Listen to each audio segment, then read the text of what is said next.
You still grew up in LA. I don't think he's lied yet. No.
Court Part 2 is now in session. The Honorable Judge Attorney presiding.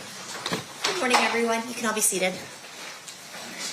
We're on record in State v. Davis, C-377-407. Welcome back, everybody.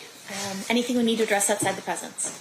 Your Honor, I do have some concern with regards to the state's current presentation of evidence in this case. Okay. There was some discussion, I believe, that was on recording. That was something that I did not believe should have been included. Some prior bad act that was in the first, I don't know, maybe 5 or 6 minutes of the recording that we listened to on Friday. I did not make an objection to that particular point because I was trying to figure out whether it came in under some motion practice prior, and I don't believe it does. And specifically, what bad act is that? Is that Mr. Davis is talking specifically about criminal history, and he mentioned something along the lines that he was involved in a shooting, and that and it was also because of drugs. We've always known about drugs, that's in his criminal history, but with regards to his reference to a shooting, I think it's highly prejudicial in this case. And I don't know where it's at in there. I was trying to figure out with my people over the weekend where it was exactly, but we don't have this exact recording. Okay. So in my motion regarding the bad acts and regarding essentially all of the evidence that was going to be admitted in this case, there was a caveat that there would be certain things that would be excluded, that could be redacted out. Was this something you were familiar with in your previous listenings, or it just kind of took you by surprise when you heard it this time? Well, we don't have the proposed redacted version of this. There is no redaction time to this whatsoever. There was no request made to redact it, but our motion specifically addressed that his first criminal conviction was a misdemeanor for shooting into the occupied structure. Can I finish with Mr. Samft real quick, Sure. and then I'll turn to you, Mr. Giacomo. Mr. Samft, go. You may finish. Oh no, I was listening to Mr. Giacomo. So I mean, to me, Okay. to me, the bigger issue is that we have this recording now. I mean, obviously, if there's things in here that is potentially going to be a problem, there would be, at least from the state, some effort to reach out to me and say, hey, here are the things that we think that still falls under the purview of what the court order was in this case, and maybe there's some things in here you want to discuss. I would think that that would have been a discussion prior to the publication of it. I just presumed that what we were hearing up with this particular witness on Friday was the stuff that we had already heard. The problem is, like I said, there's a reference to a shooting in here, there's a reference to another, I can't remember what the other act is that's in there. But once again, it goes back to the fact that there was some motion practice done on this, and I agree with the court. The other part of the problem is that, we've had reference to the Biggie Smalls murder. The state, in their own motion practice, had indicated that they weren't going to, that the Biggie Smalls murder had nothing to do with the Tupac investigation. And to me, I think with Mr. Duane Davis had no involvement in the Biggie Smalls. And we've admonished the jury that there is no indication that he has anything to do with that at this point. But ultimately, the nexus of this investigation was such that they were investigated together, for better or for worse. Right.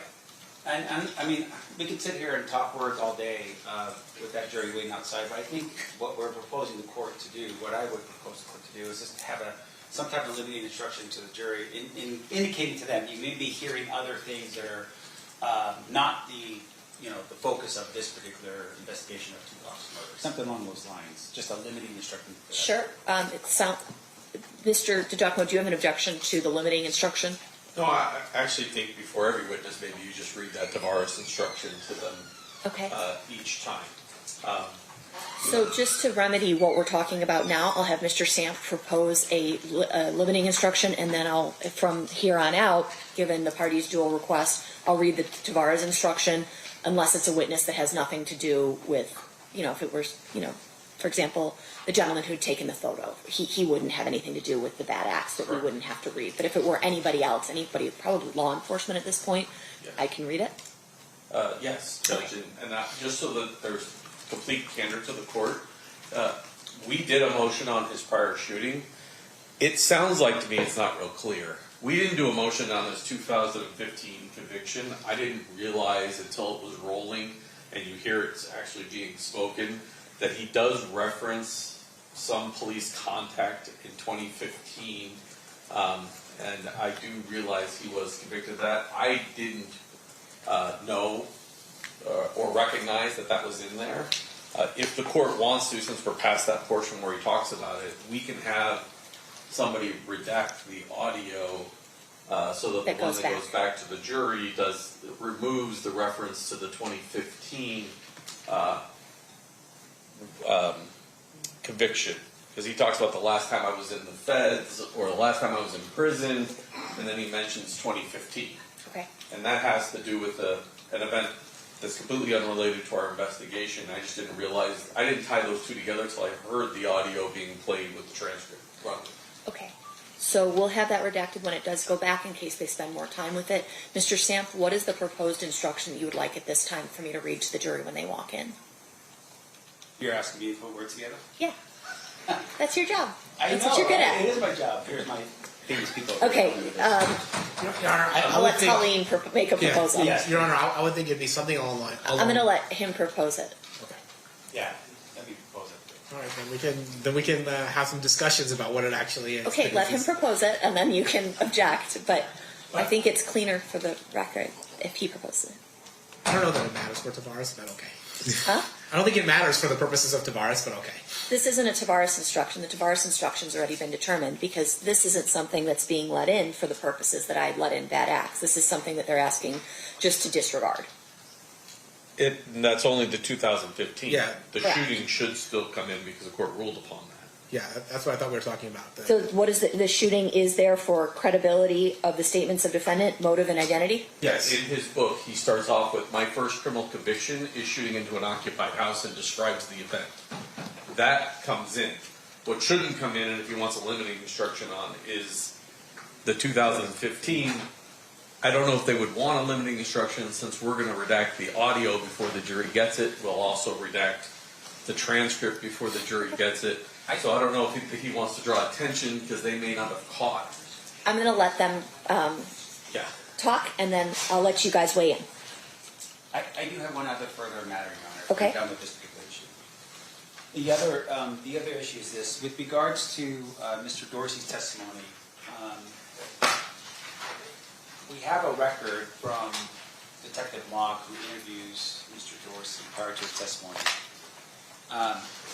His testimony, though, on the stand really made things a little bit more easier to understand in terms of how his relation is with this case.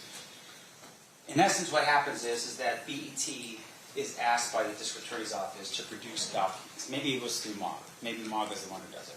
But in either event, BET says, okay, here's what we're going to produce. And they produce the actual finished product as their production. Right. They don't introduce B-rolls. They don't do anything other than that. And they basically said, that's all we've got. I think Mr. Diaz or Rios or whatever his name was prior to this had said something along the same lines that, hey, this is just how they do. The problem with what we're doing now is this. Mr. Dorsey gets up there and testifies, and he says, look, my job, from what I understand, was to listen in to the interview that's being conducted between Mr. Davis and the interviewer, whoever that person is. And he's supposed to be there to really sort of make sure that Mr. Davis is not lying or saying something that's off from what he understands the 2008 proper session to be, the recording. Here's the problem with it. At the end of what he does, and what he's proposed now, what the state is now using, is surreptitious recordings in between the official recordings by BET.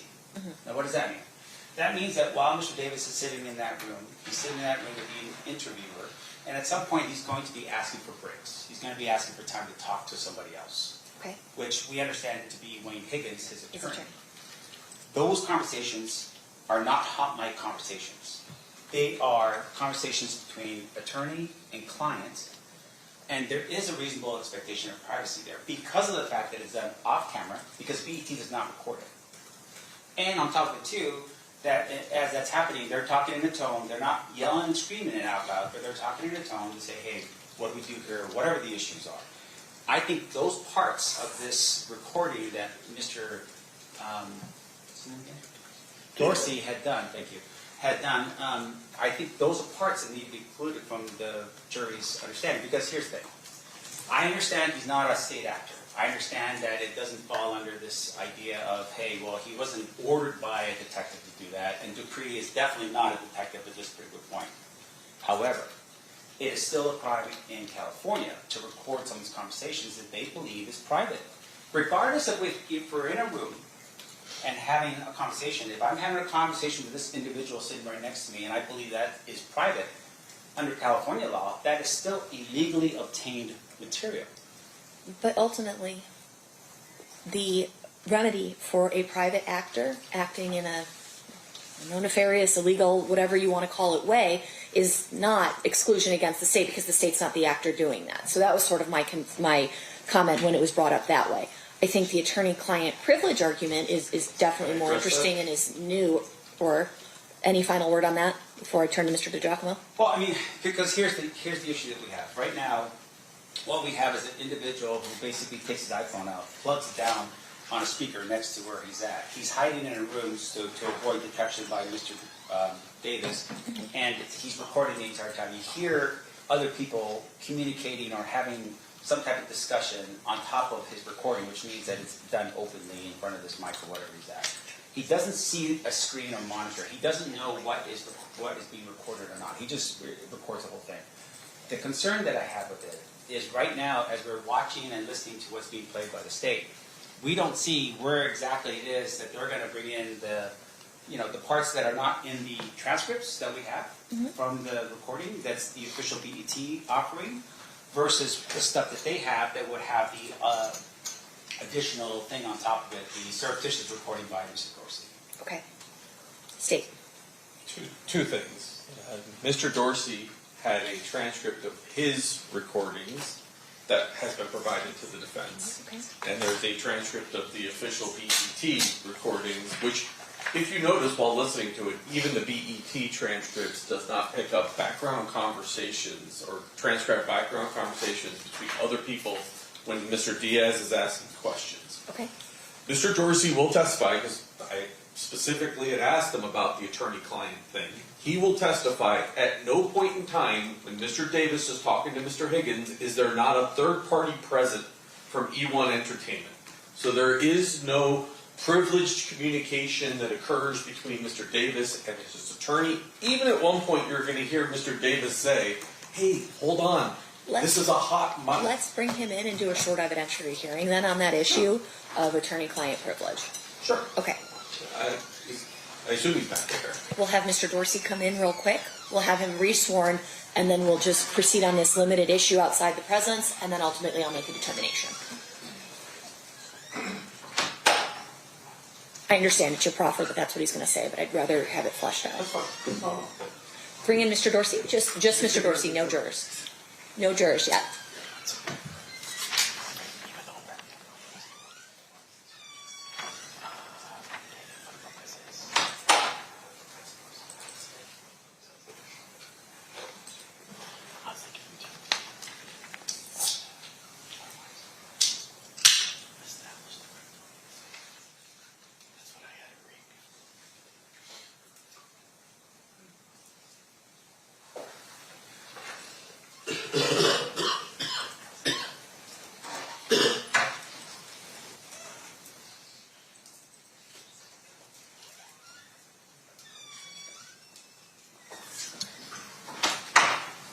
Okay, Mr. Dorsey, we're going to have you sworn real quick.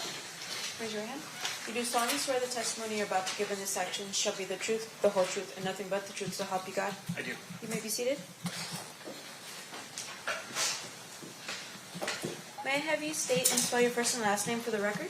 Yes, it's Michael Dorsey, Michael Dorsey. All right, thanks for coming back, Mr. Dorsey. I hope you had a good weekend.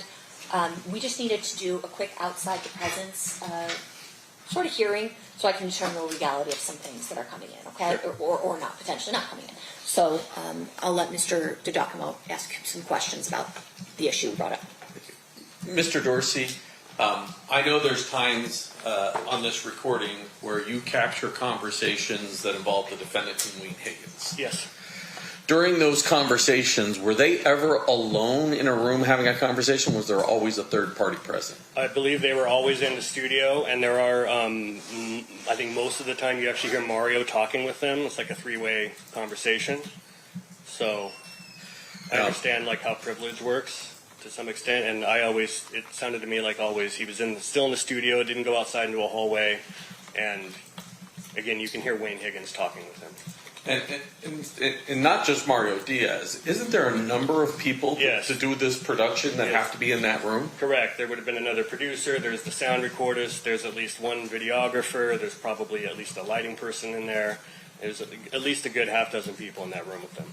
And at one point, does Mr. Davis make some comment about, "Hey, careful, this is a hot mic"? He does, yes. He's kind of whispering, "This is a hot mic."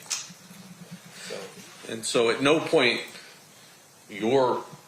where you're capturing or recording, there's not other people within. And describe the size of the studio. Sure, it's a very small studio. It's probably a quarter the size of this courtroom. So it's a very small room with 4 or 5 people in it where he's having this conversation. That's correct, yes. Nothing And further. Mr. Dorsey, where are you when these conversations are taking place? I was in an office down the hall. Okay, and so you had eyes on the studio the entire I time? did not have eyes on the studio, no. Okay. You could hear Yes. people speaking as to everything that was being said in there? Yes. And how were you recording again, remind me? I had a pair of headphones, and I had my phone, and I just hit record. Okay, Put the and headphones so on the it's phone. essentially the studio audio that you're using? Exactly, the live audio coming right from the studio, yes. So it's a room, do you know if the studio has signs that they're recording at all times? Like signage that says something like, this is a recording studio, you are subject to record, things like that. Yes, I've recording seen- studios typically have the signs up like that, plus of course he would have signed a release, so he knows he's being recorded. Okay, got it. Anything further? Sorry, I sort of hijacked that a little bit, Mr. DiGiacomo. Not from the state. Mr. Sam, you may cross. Okay, Mr. Dorsey, you've never met Mr. Davis before. We've never met, we've seen each other before. Okay, so on the day of the recording, you made it a point to not run into Mr. Davis, fair? Correct, You were actually in this other room, that's correct. and you're there just with headphones on. Yes, So, and I saw him walk by. I know Right. he's disagreeing with me right now. I watched him go by, sure, and that's and fine. he looked at me. Okay, are you done with the answer? Yeah, I sure am. Okay. Now, in terms of your work, I want to make sure I'm clear. Are you working as an employee of BET? No, Okay, what are you at that point? I am a contract employee, work for hire, as a technical consultant for specifically this production. I'm not hired by BET, I'm hired by the production company. By the production company? Yes, sir. And that's Entertainment One? Entertainment One and Creature Films, like a subsidiary of Entertainment One. All right. And then in terms of your work with Entertainment One, that was bound with a confidential agreement, right? Yes, Do you have proof right now that you're no longer bound to that agreement? I do. I have a letter from an attorney at Paramount Pictures, which owns BET, approving me sharing my information. And then I also have an email from Mark Ford, the head of Creature Films, also saying he had no objection. Okay. So in your work with Entertainment One, what you basically do is you have your phone or whatever recording device down Yes. next to the monitor in which you're listening to a conversation. Correct. You cannot tell us who's where in your recording, correct? Correct. You just hear noises, right? That's right. Now, in terms of the actual recording itself, as the individuals sitting there, are they sitting with mics on their lapels as they're sitting there being interviewed by that person? What you mean, the person conducting the interview, is he wearing a mic? Is he wearing a mic, and is the person that he's interviewing wearing a mic? I don't know if the Mario Diaz, for example, is conducting the interview. I don't know if he was wearing a lapel mic, but there would be 2 mics in the room minimum. There would be a lapel mic on Keffe, and then there would be a shotgun mic over him that is kind of capturing everything else in the room. Right. And so, in terms of what you're recording, you don't know, for instance, if the cameras are on and off because you're actually just listening to sound. That's correct. And in terms of the interview, you understand that Wayne Higgins was in the room as well as Yes. Mr. Davis. Yes, he was there for the entire first interview, and then he was like 10 minutes late to the second interview. All right. Now, before we were listening to this, are there any moments at all where Mr. Davis is talking loudly during what you would think would be a private conversation? Loudly. He's just using a normal indoor voice is what I would say. Okay. And then And- when you say that there was this statement that this is a hot mic, Yes, fair to say that was a reminder to whoever he's talking to that, hey, this should be kept private. correct. All right. Yeah. So there were times where there was an understanding, or at least an idea that what they were going to have a conversation about. There was one time, that was the only time. Now, after you had recorded what you did in this Yes. case, which is the entire thing, Correct. you never had his permission to record all of it, right? I didn't need his permission. Why? Because he's there to be recorded. He's got mics on him. He has lights and a camera pointed at him. He's in a production studio. I'm officially hired on as a crew member. I'm allowed to do whatever I want. No. And- Let's back up here for make sure I'm clear. Sure. You're a crew member, but you don't own the rights to the production itself, right? Correct. And you don't own the rights in terms of what the camera angles are or anything along those lines. That's correct. I could Now- not put this on YouTube and profit from it. Okay, well, back up here again. I want to make sure I'm clear. Did you take that audio recording that you made and give it to either Entertainment One or any of the subsidiaries in this case? No, Okay, so you basically took something that you didn't have permission to take. that's not true. Okay, well, back up here. Tell me who you got permission from. I didn't need permission. Do you understand? There's no permission needed for that. I'm there to do it. I made the recording because he showed up for the first interview, not ready for his interview to be conducted. So I knew it was going to be broken up into 2 days. So I said, I'm going to make a recording of this so that I can make sure we ask the correct follow-up questions when we come back. That's the only reason I made this recording. But you're not the contract person. You don't have a contract with I us. apologize. We're way afield of the issue that the court needs to rule upon, and this sounds like cross-examination for a jury. Oh, I'll get back into it, Jerry. I'm just saying as of right now, Judge, we have a problem because, thank you. And just to make sure I'm clear, you take that recording and that's the recording that you're now publishing here for this jury, right? Publishing, no. Playing for the jury, yes. Publishing it suggests publicly. I'm not putting this out to the public. That was a legal terminology, Okay. but you're playing that for the jury now. Yes, right? sir. I have no further questions. Anything further, State? Not from the state. All right. In general, the attorney-client privilege under 49.095 is broken when you speak in front of a third party who's unrelated to the legal team. Here, it appears as though Mario Dorsey and others were potentially present for the conversations. Additionally, the setting of the interview itself does not lend itself to a belief that the conversations would be privileged and or private. It's a recording studio. The purpose is there to be recorded. A release is signed so that the person can be recorded. The entire room is microphoned up. Additionally, there are microphones on the people participating in the interview. In general, this isn't a situation that would lend itself to private conversations. I think based on the testimony, they are not privileged conversations. Circling back to the issue regarding the instruction to the jury, Mr. Sanft, is there anything? Did you want me to reread the Tavares instruction, which I can add something related to the unrelated shooting to? That proposal for that would be this. You have heard testimony regarding drug trafficking, conspiracy, a federal conviction, gang affiliation.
Statements.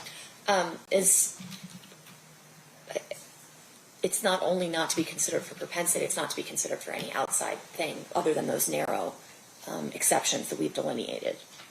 Okay, that's the propensity purposes was the. So if you're okay with that defense, you want to add or any other purpose somewhere, okay. Yeah, we can add it more here.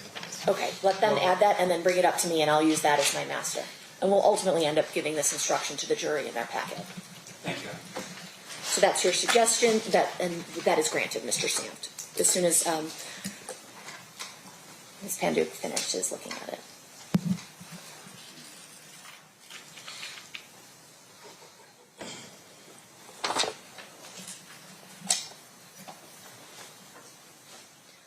Almost there, Mr. Dorsey. Great. Give us a minute. I'm fine. Okay.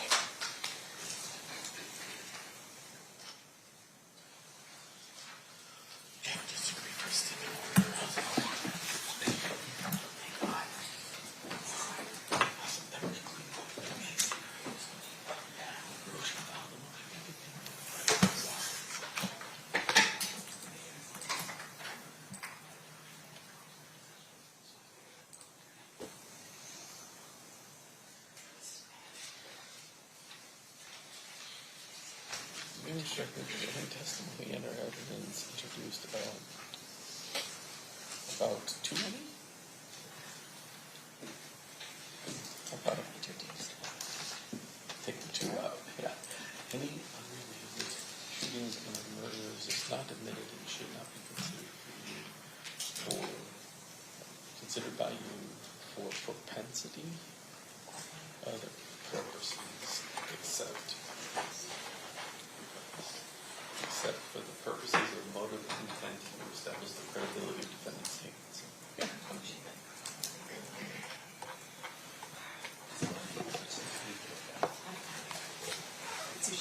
Let's see if you can read it, Judge. It's some Banu's, some Colleen's handwriting. God, guys. You should both be doctors here. I know. I'll rewrite it for you. No, it's okay. You sure? I think I got it. Okay. Have a little.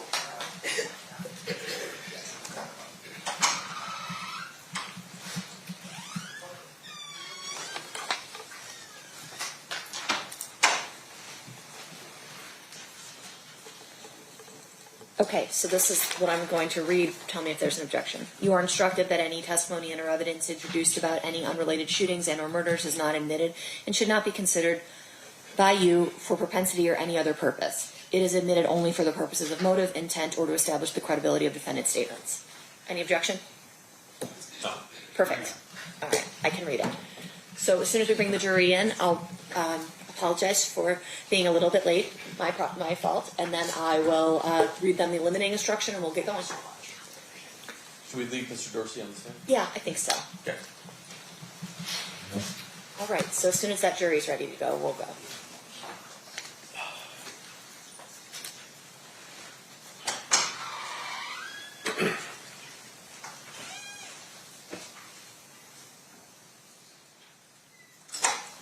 Stand for the jury.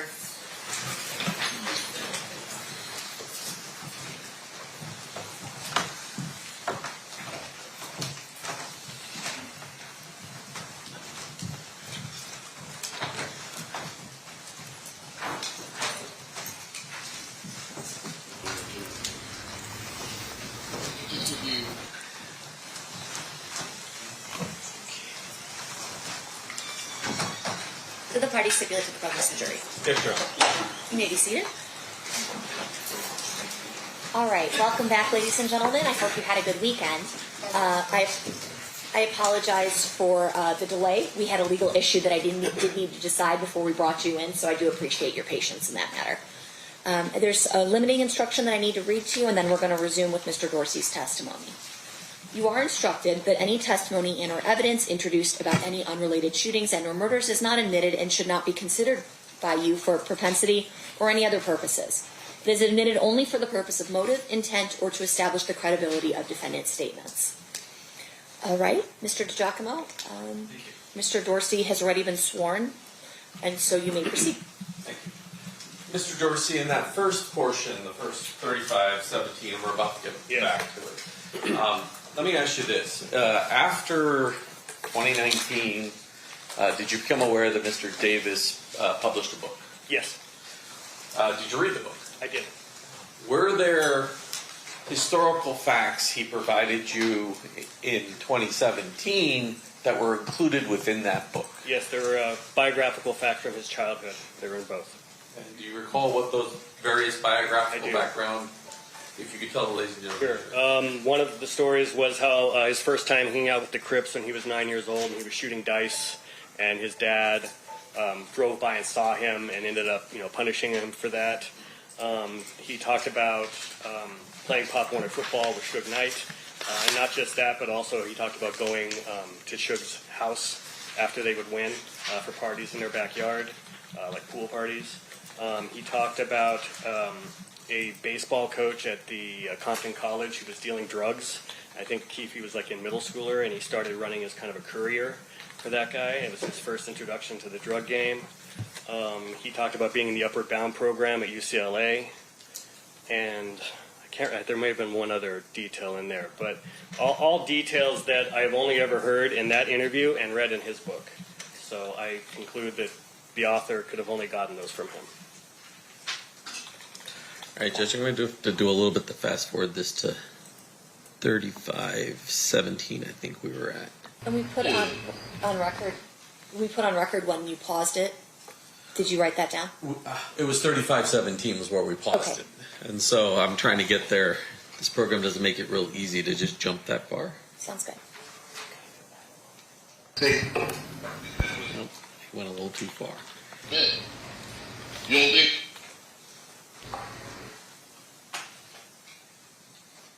Man, my boy Dick was rolling up, he committed a club tonight, rolling up weed in the neighborhood.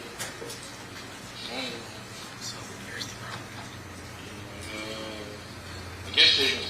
Sorry, Judge, the transcript won't come up if I don't start it at. Start it over? I'm not starting it over. I just have to roll from here to wherever we're going. So I'm just going to have to guess, and hopefully we're close. No, we had ran into him at the House of Blues. Sorry. One more time here. We may just have to listen to a little bit more than we.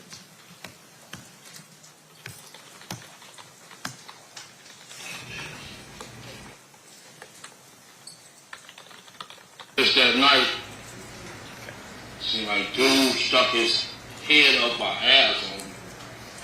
You know what I'm saying? He's a special agent in charge of the major crime. It was just that night that dude made my life miserable. You know, I did a 5.5. He came up here at least 10 times. I'm going to stop this. Before his interview in 2017, had you ever heard of Special Agent Holiday? I don't think so. I don't remember hearing much about the federal investigations into him. That was new information to me.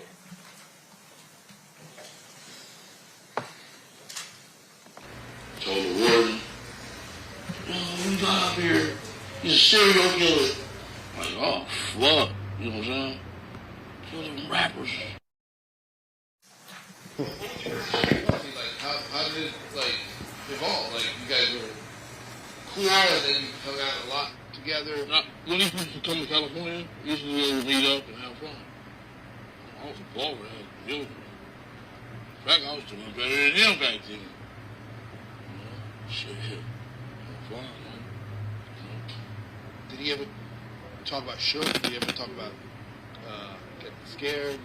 You fucked up. Is that? I said, did he ever talk about Shook? Did he ever talk about being scared and like, you know, all the bullshit, going back and forth, the East Coast, West Coast shit? You talked about that later on in our relationship. That's right.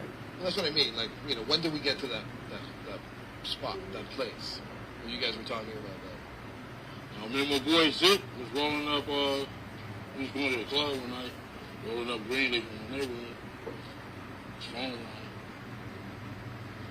He was like, I guess they must have fucking played it. Something, I don't know. He's like, man, let me speak to Keffe. So I got on the phone. What's up, dog? He's like, man, I'm giving a concert out there. You want to tour on the West Coast. Yes, we was think it's cool to come out there. I just said, why it wouldn't be cool? He's like, the big CEO guy. CEO guy? He's like, yeah, the big guy. I knew what he was talking about. He was like cold and shit. I guess I was kind of scared of the guy. So we went to the Irvine Meadows. It was something. Oh, just get certified. Comedian, the hottest song out in the world. You know what I'm saying? Shit, that song was One More Chance. Pulled me in on the stage. Suge was right there. So I came off the stage, he asked me, man, how you know that? Same way I know you. I took it after that.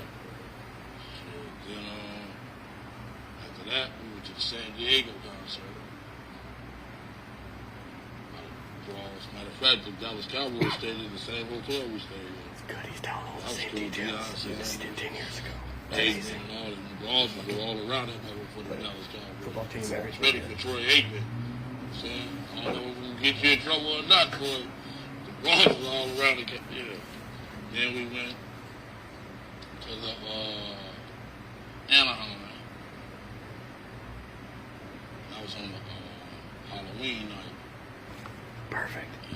Halloween. Halloween night. Was cool there too. And he just give you passes for everyone. Like everyone would go to concerts.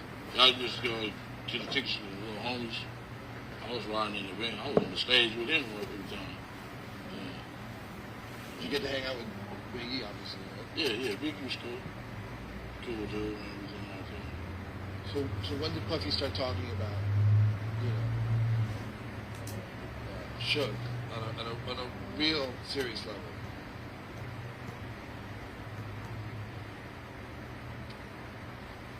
You was back there?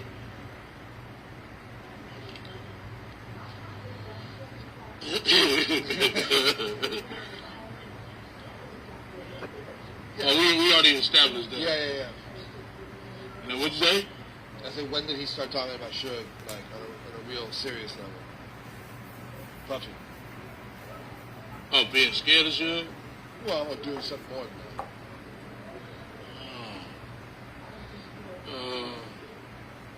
I ain't really comfortable talking about that right now. When you see me in that suit, you got me, all right? Okay. I really thought that out. Okay. So let's take a break. Okay. You can go smoke. Can you be back here in 10 minutes? I want to get more before the 2 o'clock. Deadline. Yeah. Yeah, you got to give me to my wife. Because she did take me back. I couldn't. I might have not been here. What do you mean? Do you want me to? I said I might have not been here. Of course, yeah. But she's Well, not right, down. she- She's not down there with you, right? She's in the hotel. Yes. Oh, okay. I thought you meant like.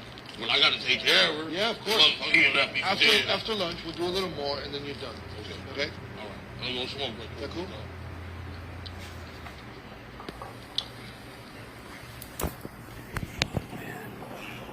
Fans is watching. Fans is watching.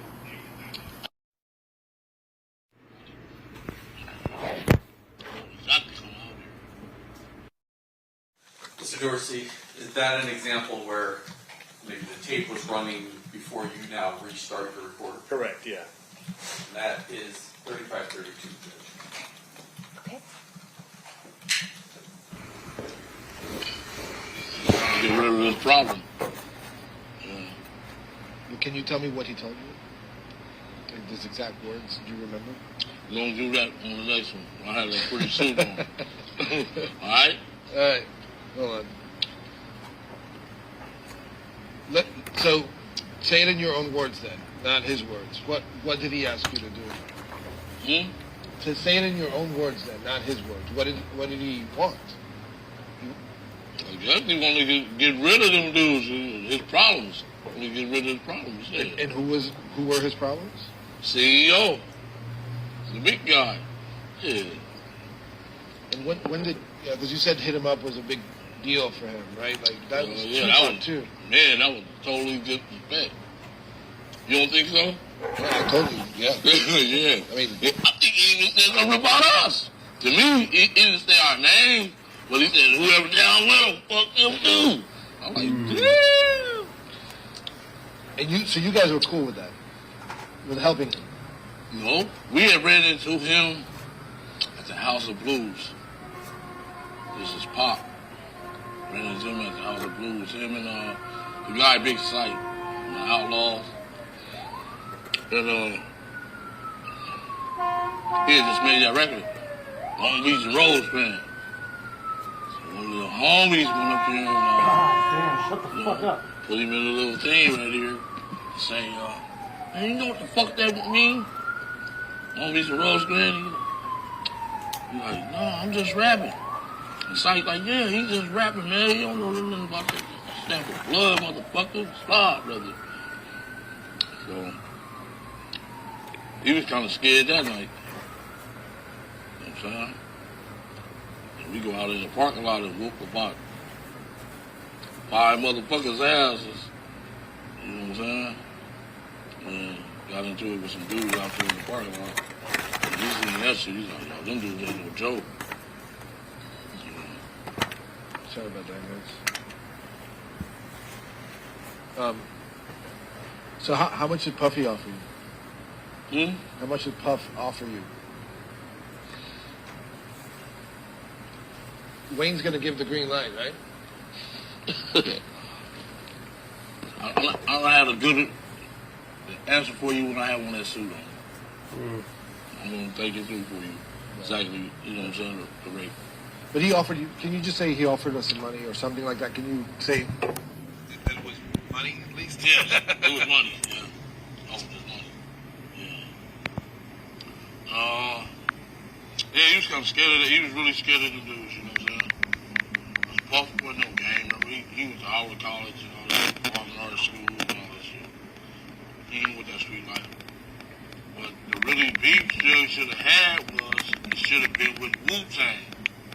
Wu-Tang them the one was doing the damn acting the fool at the Shorts concert. They was calling you out.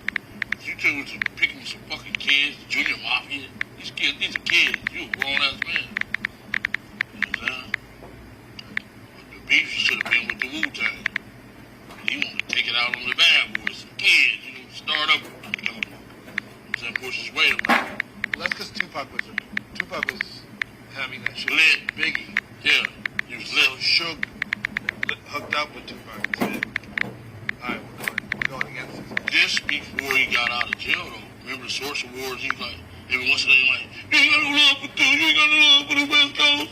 Remember saying that? Yeah. All that shit really, I feel it was a jealousy thing. He should have just been happy, Suge should have been happy. You making money, and this dude's making money. Be proud of each other, you know what I'm saying? Fuck, you want to bring each other down for? So why'd you want to get involved in that? I didn't want to get involved in that shit. They brought it to us. Bring something to the gangsters. I told you that earlier. It's a cap pill. Yeah, I hear you. Is it true that Biggie and those guys from Bad Boy used to hang out? They never been caught. All lies. Never. Really, it's they had some bad cops around shit. I read something about them hanging out at your girl's house in California. Is true. They never No pictures of that? never hung out there. Promise. You know what I'm saying? So let's cut to let's talk about Orlando. We have 10 minutes before we cut out for lunch. So I want to know like who your nephew is. Like, you know, not a lot of stuff to know about. You know, who is he? How old is he? What kind of family? Tell me a little bit about him. Yeah. Who are we talking about? He's well respected, intelligent. Who, Orlando? Orlando. My nephew Orlando. Well respected, good student in school. Everybody loved him. You know what I'm saying? He's just a likable guy. Everybody loved him. And he liked the Tupac too. You know, I did like him. So what got him involved in gang life? Okay. Yeah, was he involved in gang life at all? He wasn't no gang. Yeah, that's cool. So there's a difference between gangster and gang.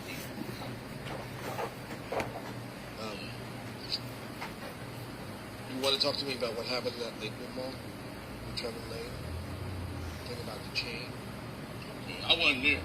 Yeah, I know, but you can tell me the story because there's only so many Okay. people who know it.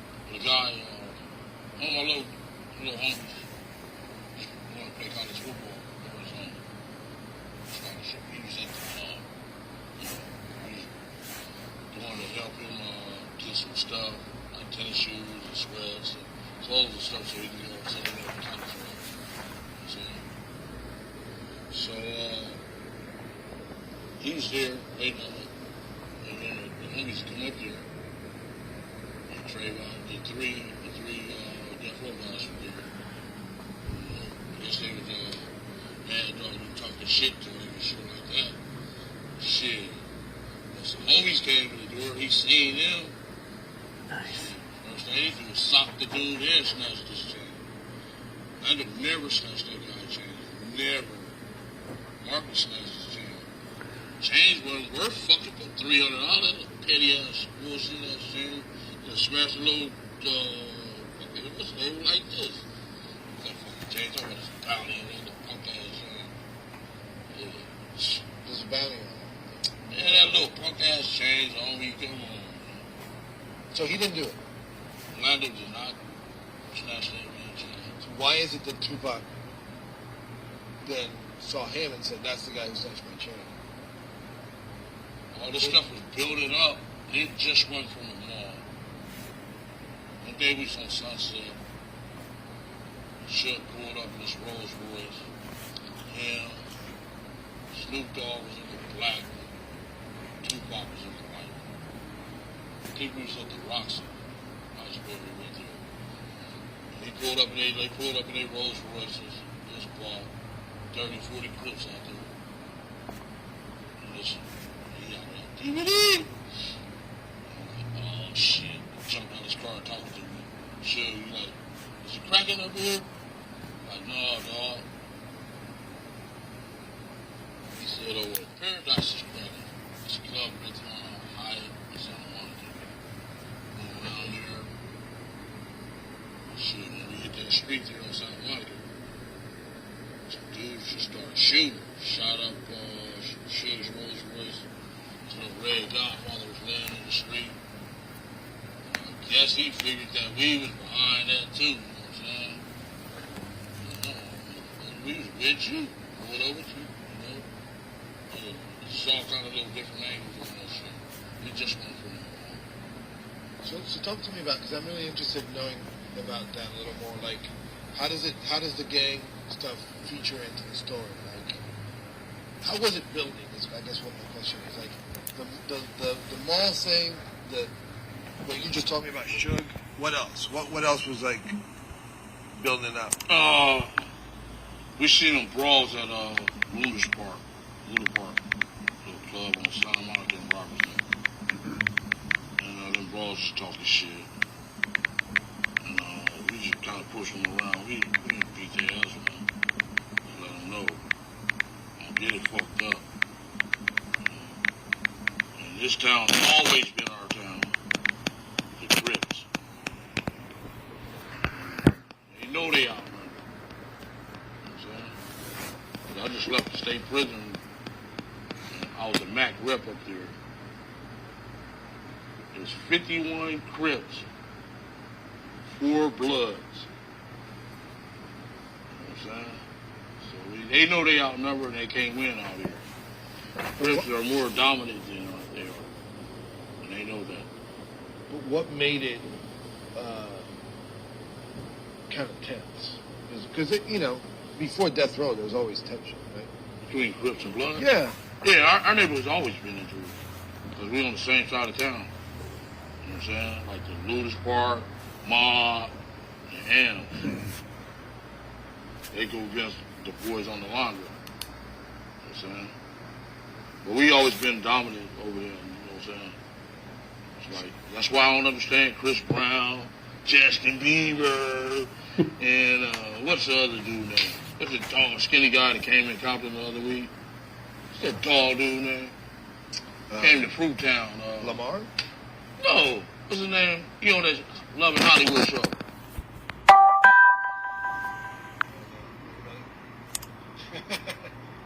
Soldier Boy and all. You don't understand. Fucking get in trouble out here. Go to a state prison. Crips is gonna rape y'all out here. Justin Bieber, Chris Brown. You know what I'm saying? Y'all tripping on me. Yo, but I'm just trying to understand what happened back then. Back then, was it that they got cocky? Is that what happened? Because they were with Suge? Hmm? Is it that they got cocky? Is that what happened? Because they were with Suge? I guess money get you cocky. I guess money get you cocky. You know what I'm saying? They even beat up a rolling 60 and killed the guy at the club. Said DJ Quick and they jumped on the dude and all that shit.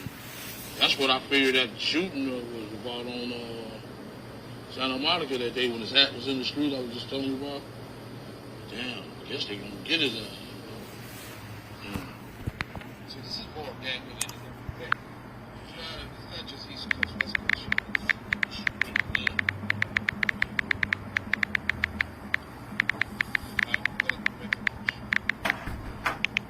I can't tell you really behind it all. You know what I'm saying? Because it's some mafia shit, man.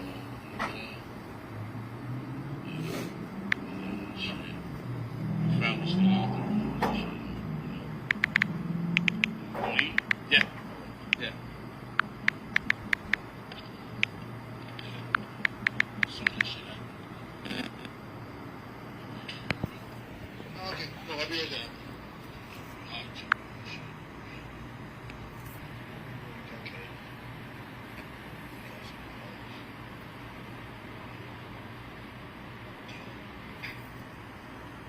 She had the same voice. Feel me? I was just a street man, and he was just a studio man, business one. The FBI thing we did because he stopped being the boss.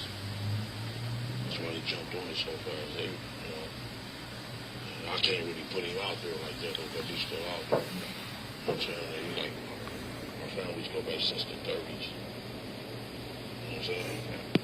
Yeah. There ain't no Harry O. Yeah, no. But I mean, Suge might We had the same boss. Suge might be in jail for the rest of his life. Yeah, you right. No, I think the police should have started that. Good. All of them gonna go around. All them crooked cops and shit, we was really up against it, homie. One of the city of Compton, they got Reggie, right? Reggie Jr., Sergeant Reynolds, the mayor, all these dirty motherfuckers, you know what I'm saying? So we was gonna eventually have to have some shootouts with them motherfuckers. You know what I'm saying? They just got busted too, man. I loved it. I like, yeah! They didn't get the main one though. They didn't get the main fucking dude. He just running around. He's still a cop too. They got Reggie and his dad. Huh? They got Reggie and his dad. I said they didn't get the main one. His name Reynolds. Oh, really? Sergeant Reynolds. Pulled over my 60 keys. He's making my life miserable. Clients and fraud. Being jealous of fraud. Dirty man. They didn't get his ass. That precinct was dirty as fuck. Yes, it was. And we was lived out there with him. Even the mayor, his councilman. We up there eating at IHOP Mill Lane. And here come the mayor. Man, you better sit your ass down, fool, and kill your ass. You know what I'm saying? Stupid bitch. You know? That dude was stupid. Wasn't that Bradley? Omar Bradley? Yeah.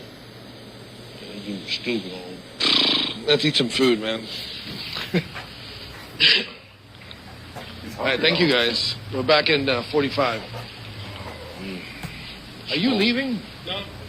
No, my pimp You're just there looking dapper? Wait till you see my suits, homie. Yeah. Thanks. All right, sure. You got a big murder rap? Yeah. Can I see? Yeah. Where were you eating? Just bring it to where we eating. Oh, yeah, okay. Where are we eating? Oh, it's in there, okay. You talking about Craig Cade's book?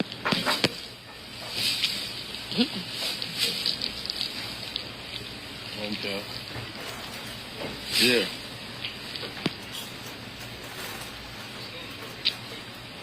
Don't say nothing about no people. That's mine.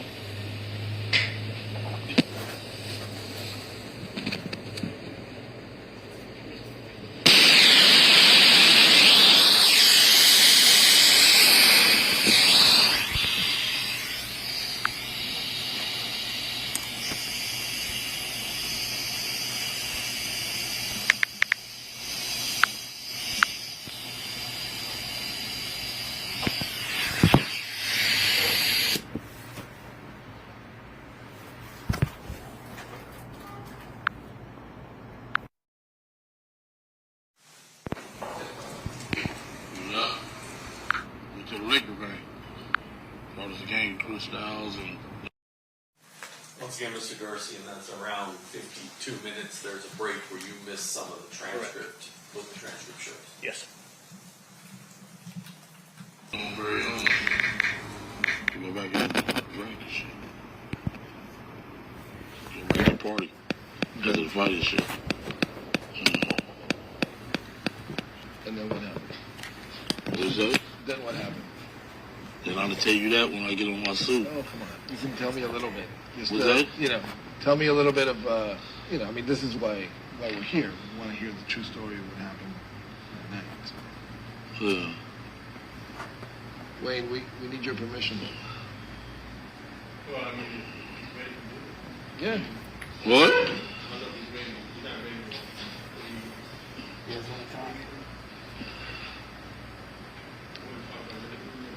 Yeah, I want to talk about that one later. You want to go to the aftermath? Yeah, can you talk about, before the aftermath, can you talk about that, like, generally, just to give me something to work with? And then we can do it again in more detail. Yeah, like a summary. Well, let me consult with him. Yeah, go. Okay. That's okay.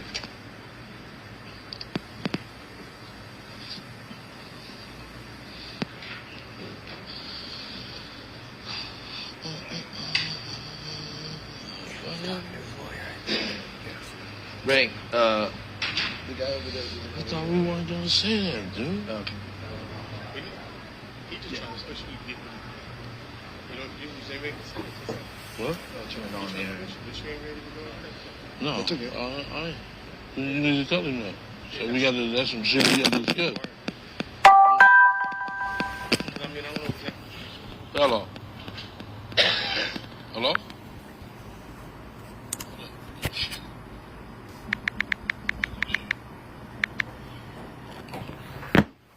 Where you about to go? Huh? All right, I'll be through there. Yeah. Yeah, of course. Is that in my pocket? Just tell him come here for a minute.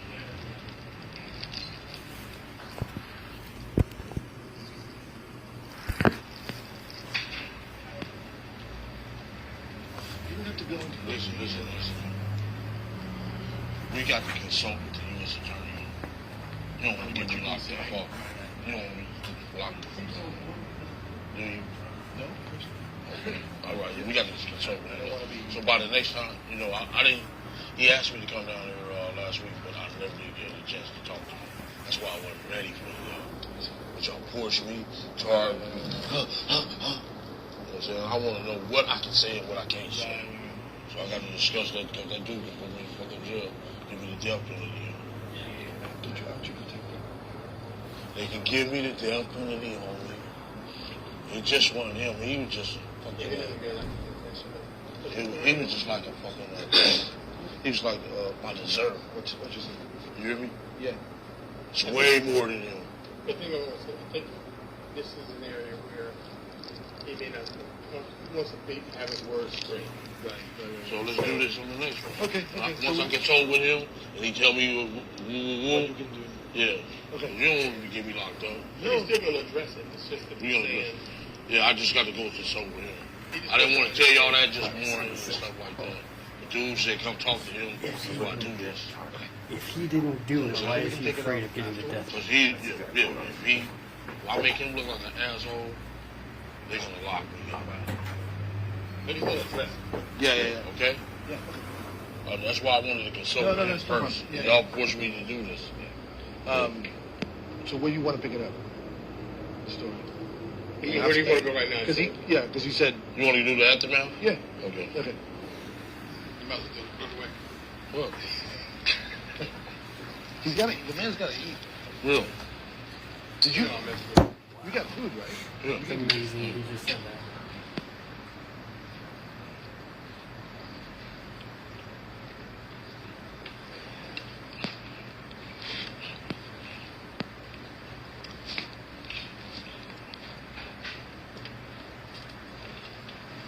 All right, so we're gonna take this.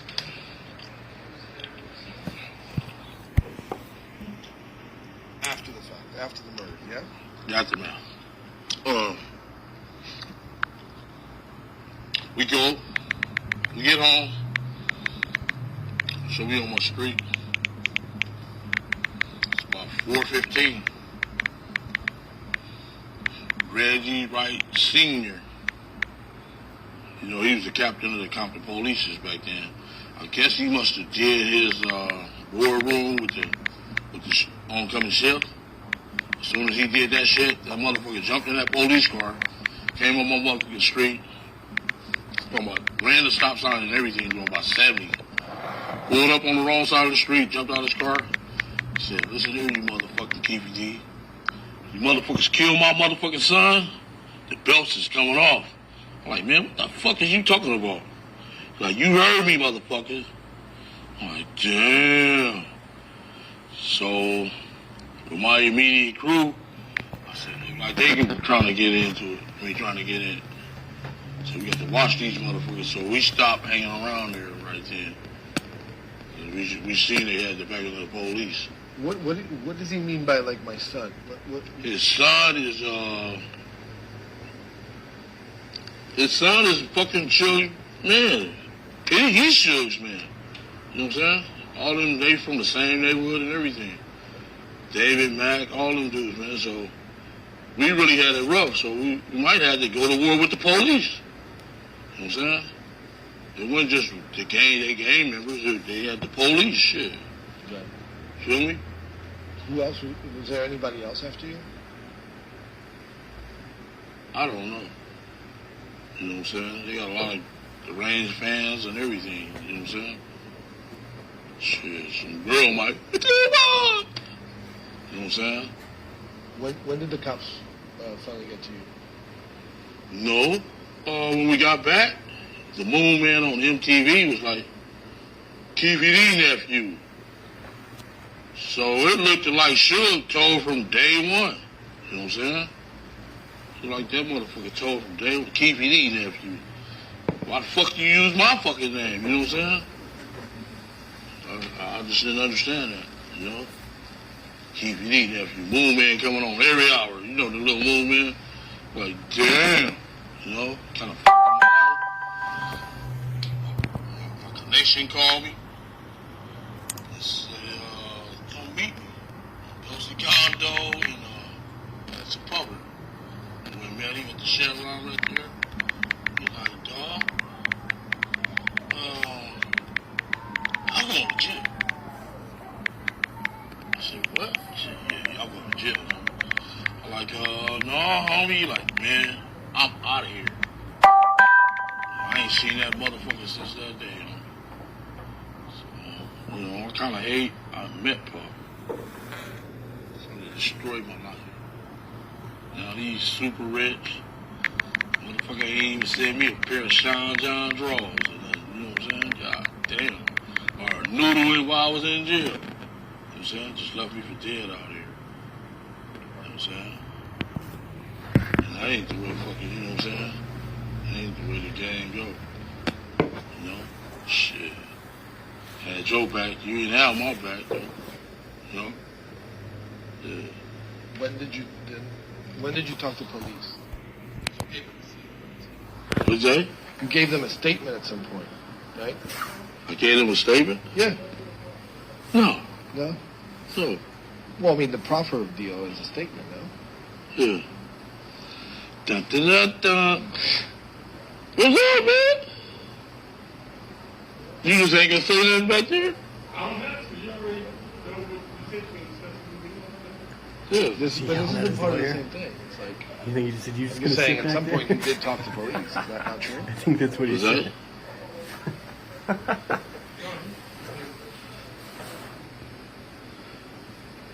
Remember what I told you outside? That's why I didn't want to do this today. Right. Well, I mean, You know, some shit to give me motherfucking, you know. Right. If you saying you got the purpose, Yeah. All right, I hear you. Well, yeah. Dude asked me to meet him last week, but I wasn't able, man. My wife was sick, homie. I could have had all your answers, you know what I'm saying? Yeah. I didn't want to tell you all that, all my business like that, you know, but force my hand. I blame Tara. All right. Yeah. Let me just see what I can talk to you about that. Because a lot of the stuff I have here is about that night. You know? Okay. Yeah. I'm gonna have all the answers, though. I swear. So you're not talking about it? Is that what we're saying? I think. Can you talk about Zip and talking to Puff afterwards? Zip and Puff? Yeah, I mean, at some point you needed to talk to them about shit. Is that the same shit? Yeah. Was it?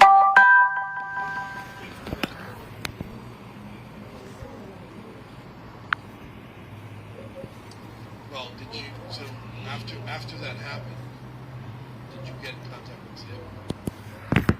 Puffy? Me and Zip was together. He was with us at the point. No, I mean, and afterwards you can see him.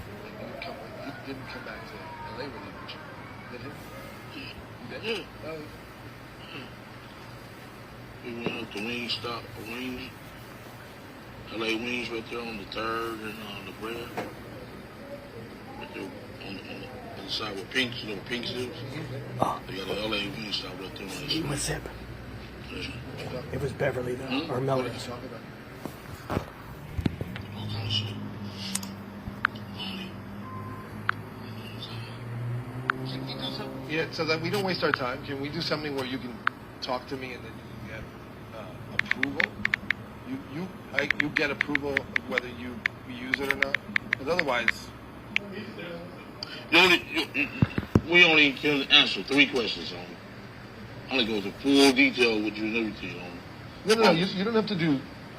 Once I get the green light where Right. I'm covered, you know what I'm saying? Because I can't make them look like a goddamn asshole down. Them motherfuckers is powerful. They take down the whole town, you know what I'm saying? They try to goddamn down the drum, you know what I'm saying? I'm on the piano, you know what I'm saying? Shit. These some dudes are powerful, dude. You know what I'm saying? Can you talk about Orlando afterwards? He makes public statements. What is it? I don't have the actual transcripts. I just know he was bragging about it. No. That's against the code, homie. No. Hell no. I never heard him brag or nothing. Man, not out of brag. You know what I'm saying? No. It's against the code, man. So how did you guys lay low afterwards? What you guys do? You want to know the truth? We didn't lay low. We was, after they asked, Mr. Man laid low. He the one who flew out to the Caribbean and shit. But we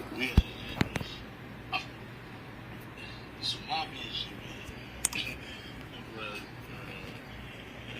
Yeah, no, we didn't lay low. We had to stay sharp, man, because we had to watch out for the police, had to watch out for them. You know what I'm saying? Yeah, we didn't lay low. What's he talking about? The So mafia? I think this you can answer. Why didn't they bring up any charges against Orlando? Because they can't prove it. Give it to me in a complete sentence. Why they didn't bring him charges? Because I know they can't prove it. Did they talk to him? Yeah, they raided everybody else. I think it was October the 7th or something like that. Raided everybody else. Just so happened, one of my homies, he's a grease trap guy. They pick up the old cooking grease. He came, knocked on my door about 4 o'clock in the morning, 5 o'clock. Said, Keffe D, the FBI, and about 100 police is at the donut shop. I told him, wait 1 minute. I grabbed my shoes. I put on my pants, grabbed my shoes and shirt and stuff. Left my car and everything. I jumped in the truck with him. Told him to drop me off at the Metro Red. I missed the raid by 5 minutes. Huh. Otherwise, it would have got me. Did he say who tipped? Somebody tipped him off? Mm-hmm. So Who let's go was back it? to Orlando because he passed away unfortunately. So Yeah. maybe you can talk about what he did that day without mentioning you. Is that something you feel comfortable doing? Oh. Because you can't implicate him. He's dead. There's nothing that can happen. What's that? Can you talk about what Orlando did that night I just The texted night in Vegas? Yeah. Without mentioning you at all? Just talk He about went to the him. hospital. He went to the hospital to get his shoulder fixed and stuff like that. No, but I'm talking about before that. We got to consult. There's 3 questions that stuck on him. I got to go consult with this man because I'm just saying he's not. There's nothing. Wayne's a lawyer. Wayne, can you confirm that? Can he talk Can't about Orlando confirm without mentioning his name? Without mentioning Keffe's name? That's what I asked Mario. I said, see if he'll talk. What does he know about what Orlando did that night without including himself in that? Do you know what I mean? Mm-hmm. Okay. Because Orlando's So, dead. Been dead almost 20 years. Mm-hmm. Did Orlando go after Tupac that night after the fight?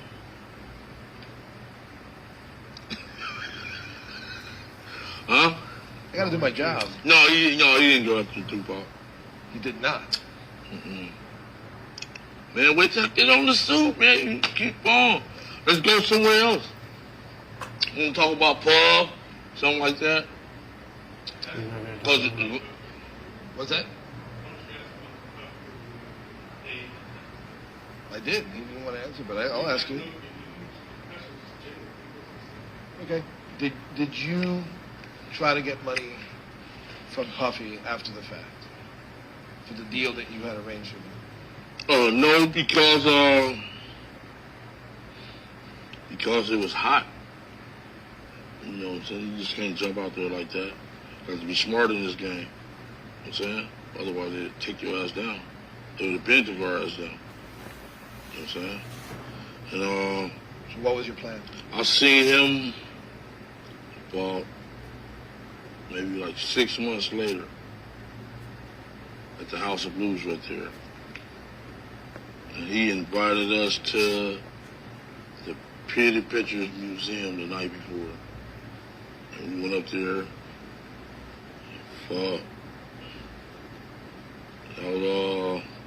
He was up there partying. I seen him at the Pleaded Pictures Museum. And he like Keffe D. The FBI is all over us. I'm saying, if you want to catch our heat, you know what I'm saying? Said they up in this party right now. I'm like, for real? He like, yeah. So that's why I didn't understand how the fuck Biggie can get killed. You know what I'm saying? If the FBI out around here, you know what I'm saying? Said they up in the party and everything ever since we got off the plane. Like, fuck. God, I just thought of something I never thought of. So we'll talk about Biggie in a second, but did you ask him for? That's why there's the no money way that Keffe and the he owed you? Southside Crips killed Biggie.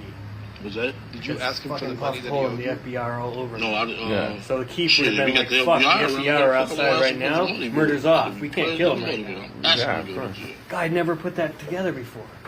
And what's is it true that there's a rumor going around that Zip got half the money? That's what the FBI said. Say it again, because I don't. That's what the FBI said. That Zip got the money. Do you believe it? He's a motherfucker. See Donald Trump, Trump Jr. right now in trouble. And about fucking emails and shit. He a motherfucker. You know he a motherfucker. Did you talk to Zip about the money? No, yeah, man. As soon as I left, I told you that, man, Ted Holiday had his head up my ass on me. I still got invoice from him. You know what I'm saying? Shit, that dude's a motherfucker. He head of the major crime unit, shit. That dude's a motherfucker, dude. You know? So, but here's the thing. You're not upset about not getting paid? Were you not upset about not getting paid? It's the time to get paid. I was trying to pick the perfect spot, dude. You know what I'm saying? I'm trying to just pick a perfect spot. All right, let me just backtrack here for a second. What does he mean by that?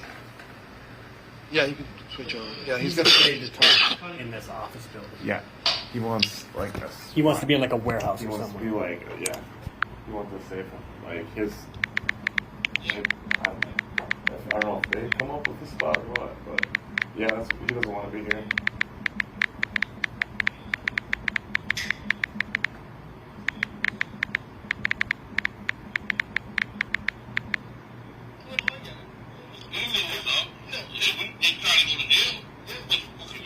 Right? What you gonna do with some money in here? Right. No, I mean, because you were saying, like, yeah, I didn't do it then, I didn't do it. I just want to make sure that, you know, I want to know where your head's at. You had a plan. I am a kingpin Right. that was making more money than Paul and Will then. You're picking your spots, too. Yes. Right. Being I smart, hear you. Playing my cards right. Yeah.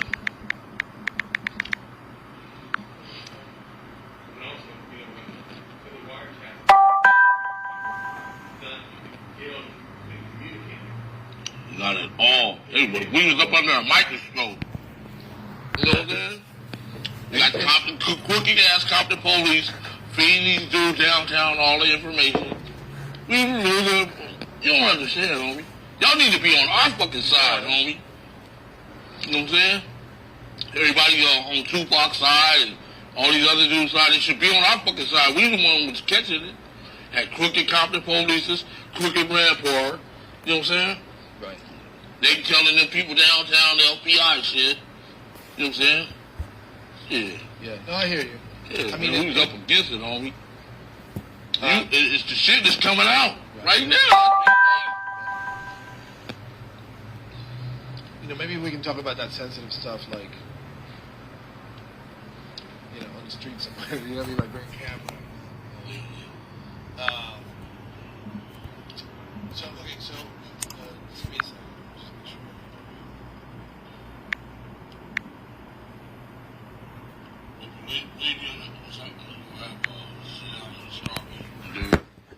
Yeah. Go over everything. Yeah, that's all good. He gonna give me the green light. Right. Say yes or no. Is it true that you went to the that Hollywood Walk of Fame ceremony for Puffy? Huh? Where you heard that from? Him. He said it. Damn. Yeah.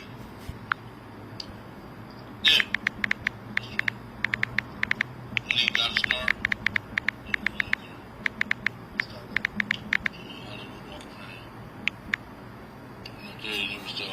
There's too many people, so you couldn't really get close to them. Oh, good. He confirmed it. When? Society will keep it out and all that shit. There's a couple more dudes. You know, and he like, man, post every quarter post. They be like $20,000 worth of clothes. Like, ain't that a bitch? So a couple of times I called Daddy's house. He never returned my fucking calls or none of that shit. You know what I'm saying? So I guess he was just trying to wash his hands with us, whatever. I fucked it. And that's wrong. That ain't the way it go, you know what I'm saying? Had your fucking back, supposed to have our fucking back. You know what I'm saying? He don't know what we was up against out here. You know, I hate I took that fucking phone call from his ass. You know what I'm saying? Otherwise, we wouldn't have the crooked cops on our ass. We wouldn't, you know what I'm saying? Because me and Suge was friends, motherfucker. We've been knowing each other since we was 9, 10 years old, bitch. I'm tripping though. Yeah. I'm kind of mad at the dude, dog. You know what I'm talking about, Puffy? Yeah, I'm kind of mad at him. Yeah. And there was never any, after you stopped trying after a while, there was never any contact. Yeah, no contact. Yeah. Why? Let's go to Biggie. So, he invited you to the Peterson Museum, to that vibe party. Yeah. Yeah. You said there were too many people there. The feds were there. Yeah, he said that. Right. So that wasn't the place at the time, right? Hell no. The FBI there, they see us together. You know, they put shit together. But why did you go in the first place? Why did I go? Because he threw smashing parties on me and all that, you know what I'm saying? We was literally invited, you know what I'm saying? They kind of needed us. They should have kept us, you know, because probably still be alive today, you know what I'm saying? Instead of talking about the FBI around, I guess you were scared of us, I don't know. The FBI around. I guess the FBI was going to protect him, but it don't look like they protected him because he did, you know? Then 2-3 days later, Sergeant Reynolds pulled up talking about, we killed Biggie. Oh, you know what I'm saying? Call the people downtown crooked cops, man. That's some bullshit, you know? Yeah. So can you tell me definitively that you had nothing to do with Biggie's murder? Nothing. Can you give me a full sentence? We had nothing to do with no Biggie Smalls murder. Boy, Biggie was our friend. You know, why would we want to kill our, you know? Why do you think people thought that? Because of the money and all this old shit. And then the crooked cops just alleged the other day superior's head. You know what I'm saying? Some bullshit. They know they did that shit. You know what I'm saying? So they telling the people downtown, the FBI friends, of course to get the heat up off them. Yeah, man, we was up against it all. The mayor, even the mayor was against us. I hear you. And when you say the money, you mean the money that was owed from Puffy? Yeah. Can you say that? Well, the money that was owed from Puffy. Yeah. That's why people thought that you killed Biggie. Yeah, that's why they thought you killed Biggie, yeah. You didn't kill no Biggie, though. So why did you agree to tell your story after all these years? I agreed to tell my story? Yeah, to us. I mean, I know why you told your story to police. Saved my fucking life. And I was really facing the death penalty. You know? Shit. And I just didn't save my life, I saved my whole crew life. You know what I'm saying? They just would have put down like 48 indictments. All my big hitters, all my homies, all my family, even the plugs, even the Colombians. You know what I'm saying? Shit. They had our ass, dog. You know what I'm saying? So, shit. Dude said he was from D.C. Then they used the psychology game on me. You know what I'm saying? Shit. That's how they got me, you know? And to us, why did you want to tell that story to us? Because I felt we was betrayed. Then, you know, just the way we was done by the crooked cops, the media, everybody, you know what I'm saying? I was wronged. We was wronged, really, you know what I'm saying? Yeah. Dude, they come raid our house. Sugar friends come raid our house, take our guns. You know, that shit wrong, homie. Shit just totally wrong. You know, people think we was lying about the shit. Shit just hit the fan last week. We read you right, senior and junior. That you know that they crooked. Yeah. Tell me about that. Like, 'cause I think you touched on it, but I want to know more about like Suge enlisting crooked cops to help him out. What was that about? I don't know what the fuck it was about. It was smart though. King move. You know what I'm saying? Shit. You know? Shit. What you do in the dark don't come to the light. That shit is for to hit the fan. You know what I'm saying? Shit. Like they say, you ain't bigger than the law. And FBI is a motherfucker, they take your ass down. Shit, I ain't no better than Noriega. I ain't no better than fucking Don Hussein. None of them son of a bitches, you know what I'm saying? John Gotti or none of them. They took them down, I'm a peon to them, you know what I'm saying? But was that widely known that Suge was hanging around, was like protected by cops? Hell yeah. Everybody knew that, yeah. Knew what? Knew that he was protected by crooked ass cops, son of a dirty motherfucker. I wish I could tell you everything, but you know what I'm saying? Yeah. But I never tell you every fucking thing. did that ever give you pause to fuck with Suge? Like, did you ever say I shouldn't fuck with Suge because these cops are gonna be on my ass afterwards?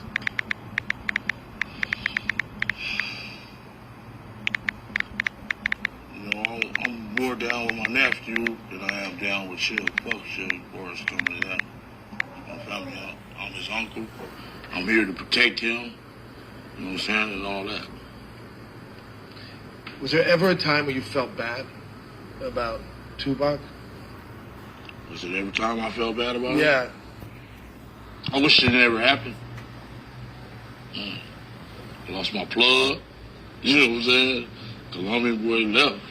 Went back to Bogota. Shit, you know what I'm saying? Yeah, I hate it happen. Can you say what? So you wish what hadn't happened? I wish that never happened to Tupac because shit, it changed my whole fucking life. You know what I'm saying? My plug that I was making all them hundreds of millions with, fucking went to Bogota left. You know what I'm saying? He didn't want to get caught up in our bullshit. And I wish I would have listened to him. I should have jumped on the plane with his ass to Bogota. You know what I'm saying? Yeah. Oh, yeah, okay. All right, that's my son. And my wife, they on my ass. We're almost out. Okay. What's that? Yeah, of course. Yeah, sorry, you have to repeat it because the phone was me. Okay, about the Bogota? No. About Tupac. Like, did you ever feel bad? I mean, this is a kid on, the prime of his life. I was like, an artist that everyone loves. To me, it was an ignorant kid in the prime of his life doing stupid shit out here. How so? Also, he shot the police in Atlanta. You know what I'm saying? Jumped on my nephew, him and his little gang. You know, you're a rapper. Stay in your lane. You know what I'm saying? Stay in your fucking lane. You're not a gangster. You're a fucking rapper. Like I told you earlier. Stay in your fucking lane, dude. You know what I'm saying? You're not doing what we doing. You know what I'm saying? So he should have just stayed in his lane. I hate it happened to him, stuff like that, and it really changed my fucking life. You know what I'm saying? My plug left. Shit, I met him. I'm out of here. Y'all going to jail. Wish I would have been on the plane with his motherfucking ass. You know what I'm saying? Shit, I hate it happen, bro. If Tupac had not gotten involved with your nephew in the lobby of the MGM, would he still be alive? I don't know. He ignorant. Some motherfucker, you know what I'm saying? The dude's, you know what I'm saying? I guess he went with that mob, and that shit went through his head on me. You know what I'm saying? That's the way I feel about it. Shit went to his head. And shit, he's ignorant, so you run into a lot of problems out there trying to be a gang member. You know what I'm saying? But, see, in our community, we try to get up out the gang life. Like try to play sports, rap, and stuff like that. Try to get up out the gang life. Our motive is to get up out the gang life. Get us a home, get us a family. These motherfuckers nowadays is got millions of dollars enjoying their fucking game. That shit is backwards. You know what I'm saying? Shit is backwards. Chris Brown, Soulja Boy, Justin Bieber, better listen. You know what I'm saying? You got all that money, get away from this bullshit. Because all it leads to is death, penitentiary, and heartaches for your family. You know what I'm saying? People out here, we grew up in this shit. You guys from another town, dude, you need to leave that shit alone. Take it from Keffe D. Leave that shit alone, boy. So let me ask that question again. I really like that answer, by the way. I think it's true. It's like everyone's coming, Yeah, these dudes from Virginia, he coming being gang members. That's stupid. That's backwards. So Is The real gang members is trying to get up out this shit. if that shit hadn't happened with Orlando, would you have left it alone that day? Yes. Me and Suge is friends. We were friends. We grew up together. Shit when the shit that never happened. You know what I'm saying? Well, that shit shouldn't have never happened. Because me and this guy grew up together. We was friends since we was kids. You know what I'm saying? I want to tell you the whole truth about this shit, about the balls. That's okay, but this brings up a good question. Did Suge know that who he was dealing with Orlando? Did he know that he was your nephew? I told you, Moon Man came and said, Keffe D left you. LA Times, Keffe D left you. I don't mean then. I mean before. Huh? Before he kicked him in the head. I don't know. I think that was a stupid choice. But he did say that night, he told them police that night that Keffe D left you.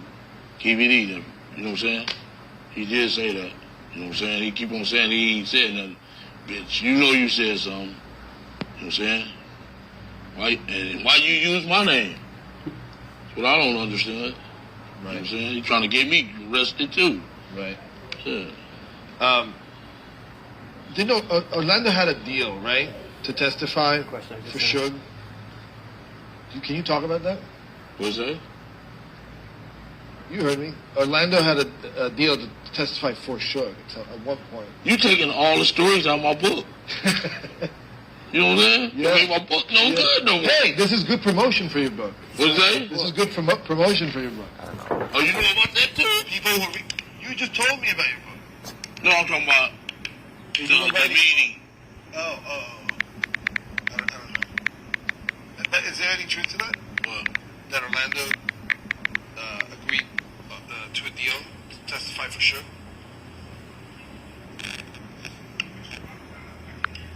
Okay, all right. What's that?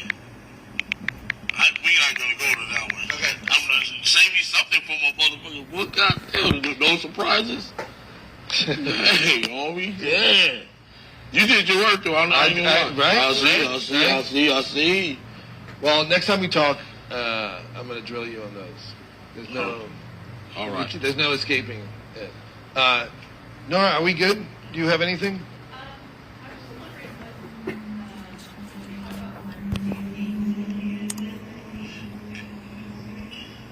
Yeah, you feel comfortable talking about that? She said, can you talk about the hierarchy? For me, like being a kingpin. Yeah, like, how's the structure? Like, how's...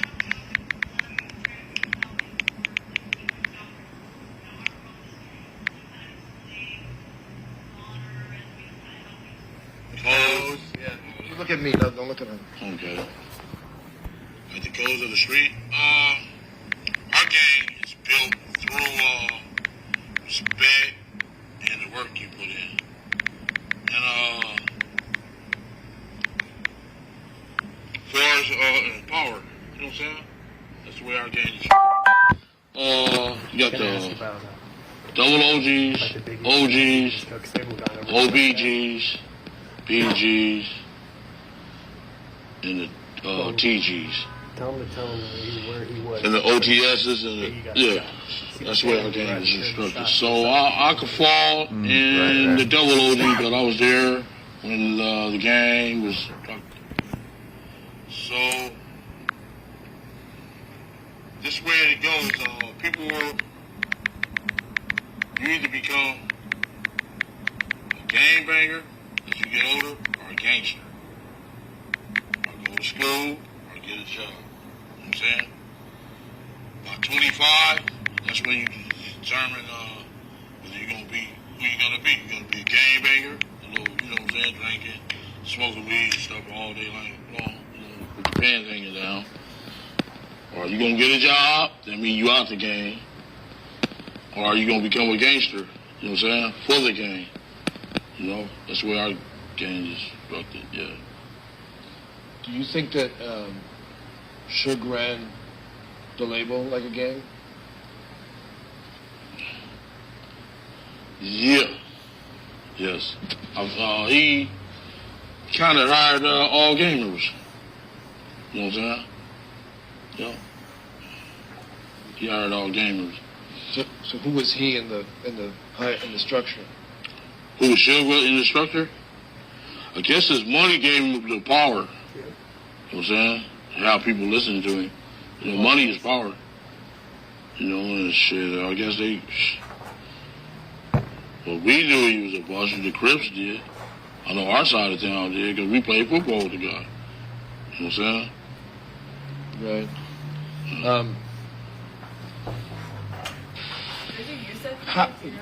I want to go back to the Biggie night. Where were you, and how did you hear the Biggie had died? Your phone's ringing. We're almost done. I got you. Is she on me? Just 5 more minutes, I promise. Okay.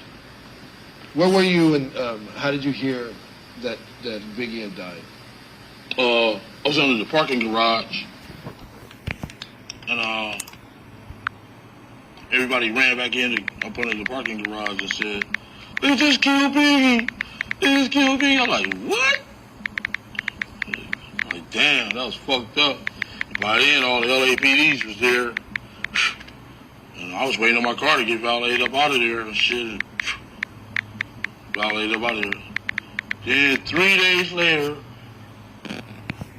Cast Compton police and crooked motherfuckers pulled nephew over and said, "Just kill Biggie too?" You know, no, this is bullshit. You know what I'm saying? Some bullshit. They run down there. They just played dirty pool with us, dog. You know what I'm saying? I was really like a fall guy. To me, fucked over me, man. It fucked over my life. But they cleared you, right?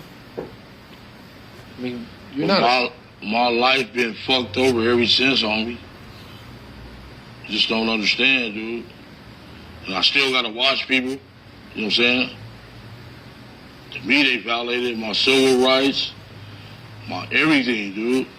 You know what I'm saying? Did you suspect that somebody was casing the party, Bad Boy? Casing the party? Yeah. You heard about that? You a motherfucker.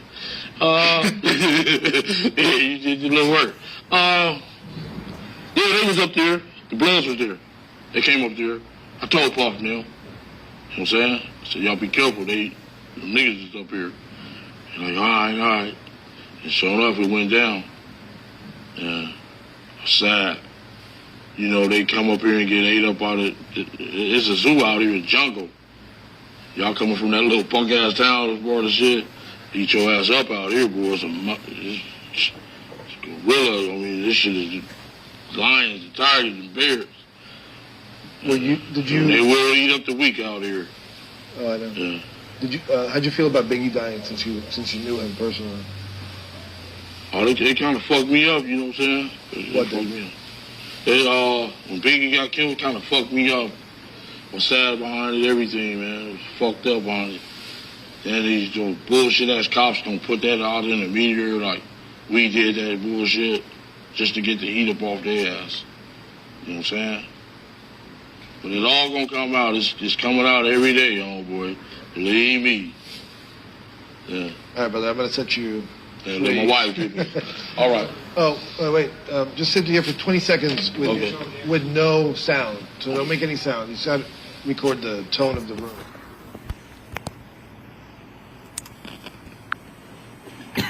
This is ringtone.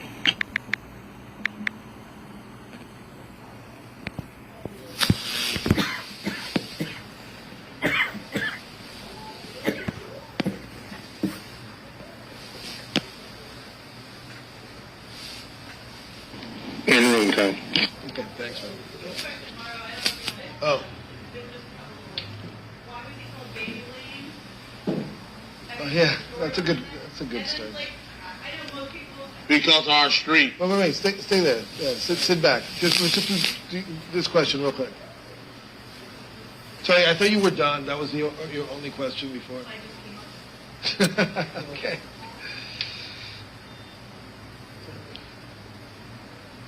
So why Baby Lane? Why did it be called Baby Lane? Why was Orlando? Yeah, tell me that.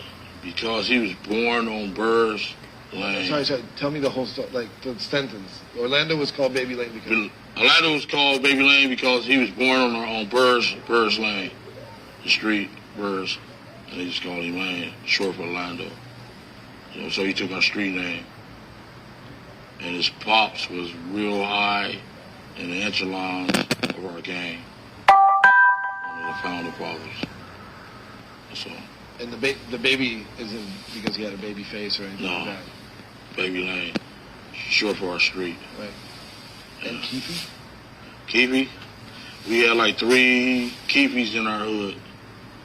So they just broke them down. And they just put Keffe D on it. So they gave you the initials so that Yeah. they separate you from the others? Others, yeah. And that shit just went like a wildflower. Blew up, got rich, had all the money, all the women. Don't put that on there. My wife gonna kill me. Yeah. Yeah. You better have my wife deposit for that car too. This has got to be the last one. Okay.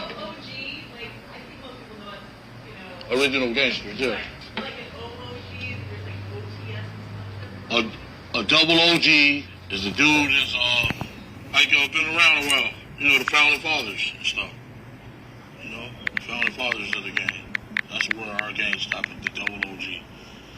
And our youngest gang members is called TSs, Tiny Soldiers. Yeah. But we got like about 6 different generations. Yeah. Okay. Thank you. My wife wants that deposit for that car too. Yeah. Because she is on my, she's great. So why don't you talk to, well, we got to talk to you. Call me. I'll Let's let talk you on the know. phone. Right. And then if you know, if things get heavy for you, maybe we can just talk about Orlando and then leave it at that. All right. But these guys are expecting details from that night. You know what I Okay. mean? All right. Yeah. Yeah, you don't want that dude. I don't want to put you in the like. He from the Justice Department, DC dude. Yeah. I swear to God on Yeah. I hear you. They had some major players on me, dog. The other dude named Michael Terrell. Oh man. Yeah, he's a beast. He's the head U.S. attorney of this area. We call his ass Bluebeard. That dude hate me on me, I swear to God. Yeah. No, like I said, I mean, come in the room like, y'all not gonna deal with the fucking devil right now. They're wrapping up right now. Somebody gonna wind up dead behind us. Like, sir, I swear to God. I swear to God, man. Everybody gonna be, I'll be nice. I'll be good. I'm not the devil. no. I mean, do what you got to do, and then can we set up a date, Nora? Like an actual date where like there's no misunderstanding. You're here for this. Or we can go out to Vegas and what I wanted to do is for you to take us on the street. Why is that funny? Why is that funny? With Bruce with us. Yeah, right. Yeah. A little funny. Hey, you know, Let me tell you. they never, you know. Like the dude, I seen Rick Ross at the airport. He just couldn't put my face on him. You know what I'm saying? He was like, I know that. He said, bro, I know you from nowhere. I said, you don't want to know who I am, motherfucker. He's like, I know you. I'm like, yeah. You really want to know? Yeah. We'll figure it out. But it's the 20th. Like my sister giving her, we giving her a 70 birthday party. Her milestone 70. My sister. That's on the 29th. So I'm gonna be there about 4 days before then. For a whole week. Okay. Here, you mean? In California. Yeah. California. The 29th of July. But if we just wanted to come out to Vegas, can we do that too? I mean, I'm not joking about the street stuff. Then you can just tell me on the street. It'll be different than this. Yeah. It'll be less formal. Okay. Okay. All right.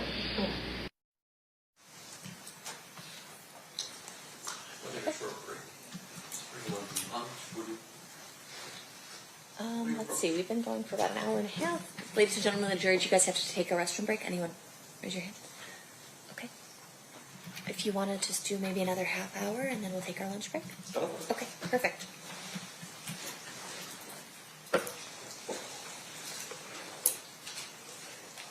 Do you need to use the restroom?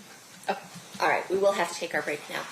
So we will take a recess. During the recess, you are admonished not to talk or converse amongst yourselves or with anyone else on any subject connected to the trial, or read, watch, or listen to any report or commentary on the trial of any person connected to this case by any medium of information, including without limitation, newspaper, television, internet, radio, or form or express any opinion on any subject connected with the trial until it is submitted to you. Please rise for the jury. We'll see you guys back here at, let's say, 11:40.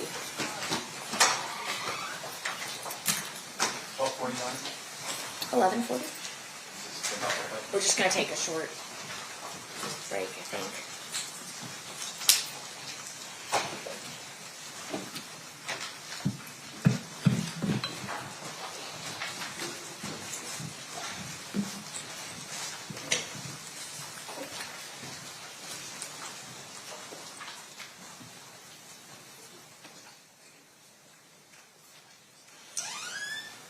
For the record, the jury has exited the room.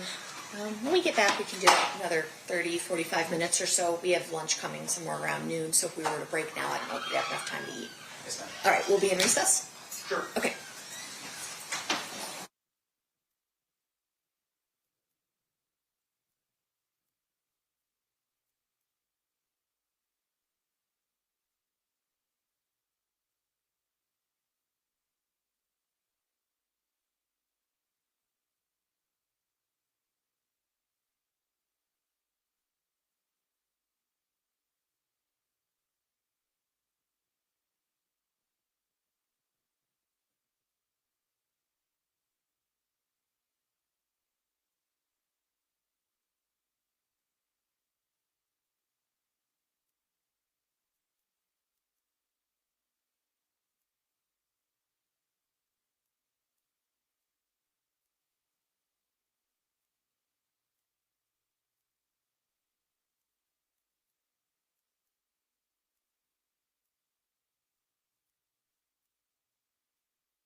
Back on record in State versus Davis, C-377-407.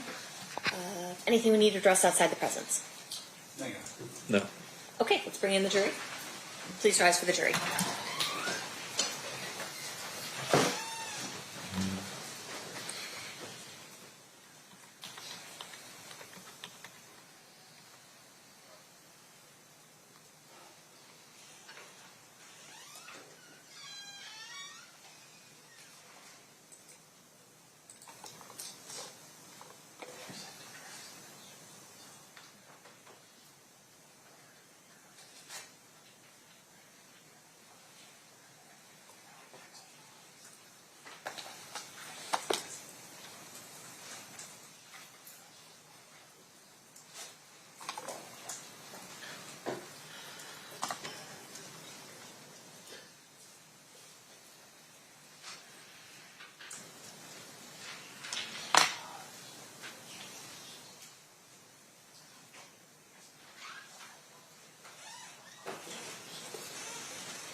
All right, did the party stipulate to the presence of the jury?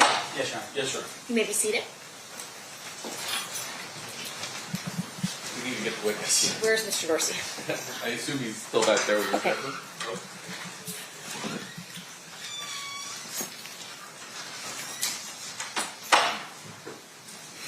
And Judge, if you just let us know when lunch shows up, we'll break. Up to about 40, 45 minutes. Okay.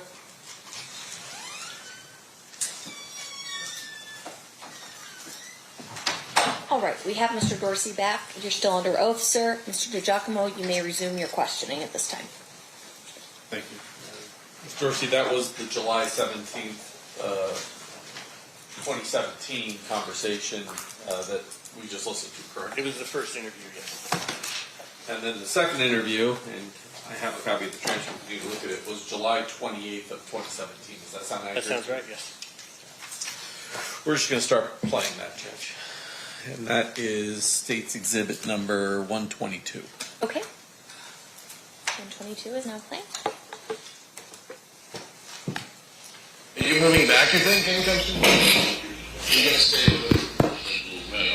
you don't like, I know you don't. But your wife's got that business of hers or whatever, right? Yeah. So she'd have to give it up for you to come back? Yeah. No, she with a corporation, so they'll move her around. Oh, that's Judge cool. will say she won't come back.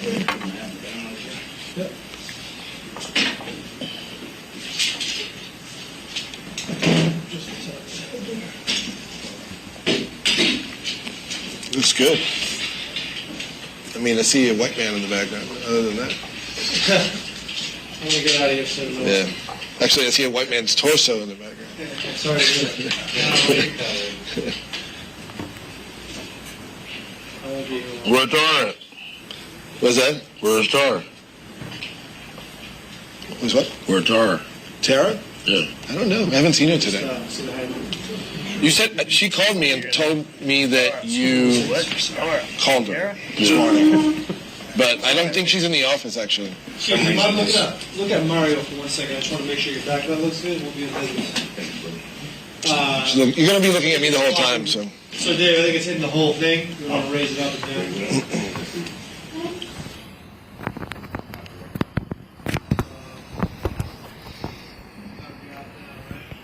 There we go. Just down.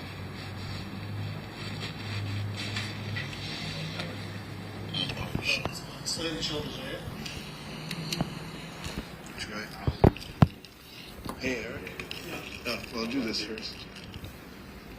What the hell's happening over there?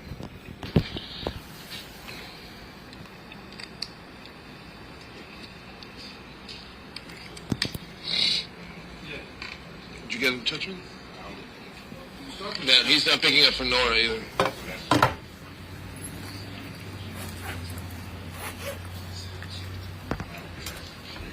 Yeah, exactly. Yeah. Excuse me, where's the next one? But that's all right, right, Keith? You know what you're going to talk about, right? Do you need him here? He's not picking up. What? Light come, yeah. I do, you know. Yeah. You know, we already discussed that. I don't know what the fuck he up with. Me neither. Yeah. I'm talking about we want to. Man. Where'd he go? I'm on before you start. I need wait. I mean, I'm ready to start. How are you doing? Yeah.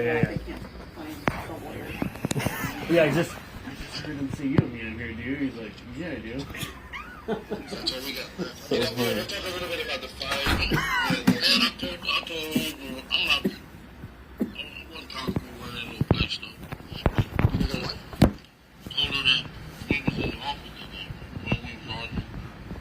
I said, if you give me 2 weeks, she said, I said, I gave you 6 months. And she said, Keith, I got the people here, just shoot this, woo. So I was like, shit, you know what I'm saying? Right. Oh, you mean you want to shoot the whole thing again? Yeah. Okay. We can do a little bit of that. Yeah, sure. I mean, but you look great. I have it already. We don't have to go through the entire story. I look great. You look fine. Yeah. To you. To me. To everyone. To everyone who's seen it. Hey, don't release that shit on the internet like they did last time. No, of course not. Who released that shit? I wasn't even working here when that happened. I have no idea. Did you hear about that? Yeah. You weren't even working here? I've been here for 5 weeks.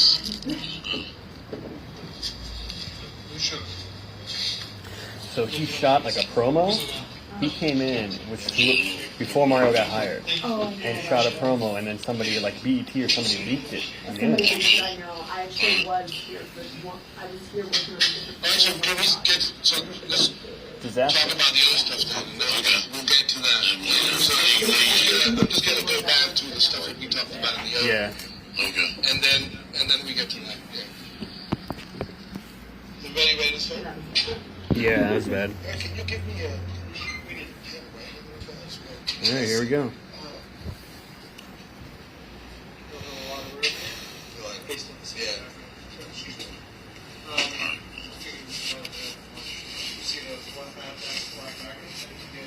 Oh, good, yes, yeah. So they're very close. Yeah. No problem.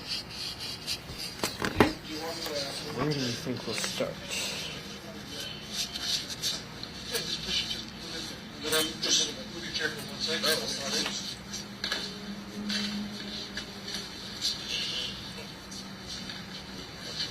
Yeah,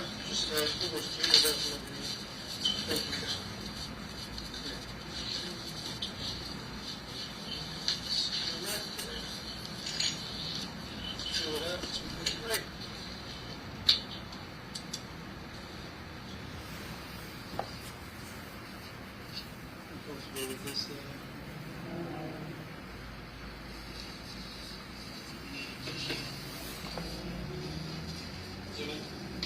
I'll try to operate this.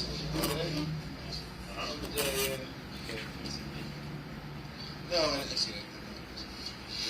Do any time, thank you. Okay, that's tired now. Okay, now what? I'm not seeing it.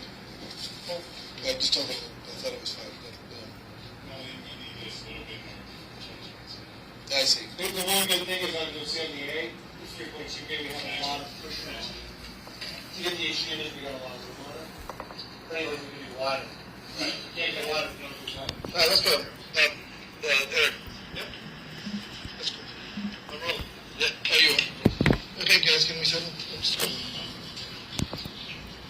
You're on rolling, so everyone please make sure you're holding on silent and vibrate. So last time when we talked about, you gave me a little bit of your background. Where'd you grow up? What was Compton like when you grew up? Why don't we talk a little bit about that just to get us warmed up? Okay. Let me just move my chair up.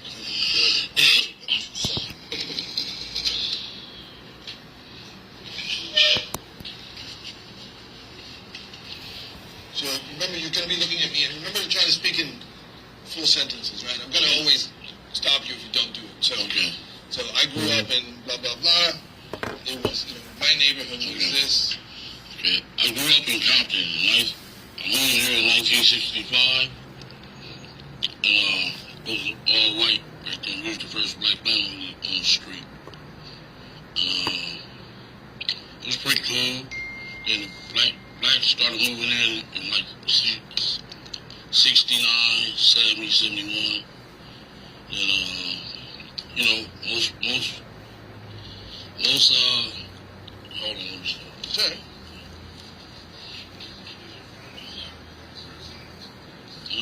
I think it's a computer, yeah. Sorry. I did. No, now you turn it on.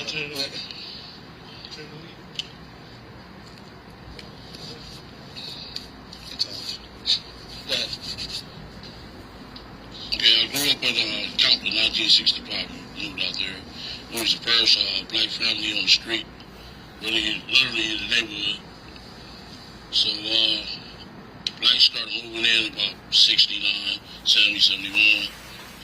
Most families have both of their parents, pops and moms and pops. The neighborhood was pretty nice, pretty green grass, all that. And the gangs came in about 70, 71. And our neighborhood started gangbanging in 1972. And what affiliation were the gangs? It was Crips and Bloods. And our neighborhood was U.S. at first. Then they turned to Crips in 1972. And you were a good kid, you were telling me, right? Yes. Like you were a good student and all that stuff. Good student, how did you go? Tell me that, and then tell me how you fell in with gang activity. I fell in with gangs? Yeah. Really, I fell in with gangs.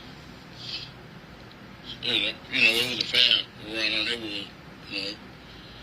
I was a good student, but I still was a gang member right then. I used to be like the ball boy for Compton College, so I knew older dudes and stuff like that. They gave me more wisdom, as You played ball with Suge Knight, right? Yeah, I played Pop Warner football at Greater Compton with Suge Knight. His dad was a coach, stuff like that. Is he a cool dude? Yeah, he was cool back then. He was like a year younger than us. Him and his cousins played on our team. He was twin, Ronald Dynamite, and Suge. And all three of them played on the team. His dad was a coach. Oh, really? Yeah. So at some point, you guys were tight, right? We were just football teammates. Yeah, we used to go to his house. We win the games. Go to his house, go swimming. We used to go to his other uncle house. Donald house too. We go swimming over there after we win and stuff like that. So, let me check my notes here. When did you first hear about Death Row? Death Row? Yeah, about the label and all that stuff. 1990. Just tell me in the full sentence. I heard about Death Row in 1990. Before Suge was even involved. What was your impression like? What were you? Is it true that you were somewhat involved at the beginning with them? Yes. Can you explain what that was? Well, I did the footwork for the project. I really didn't think it was going to work. 2 years later, it came up. So what was that footwork? It was the footwork? Yeah. Just the footwork, basic footwork. We have it on camera. You told me about delivering the money and all that stuff. Yeah. So can you expand on that? You say? Can you tell me about it? I just did the footwork with the money part. That's right. Yeah. But I can't tell you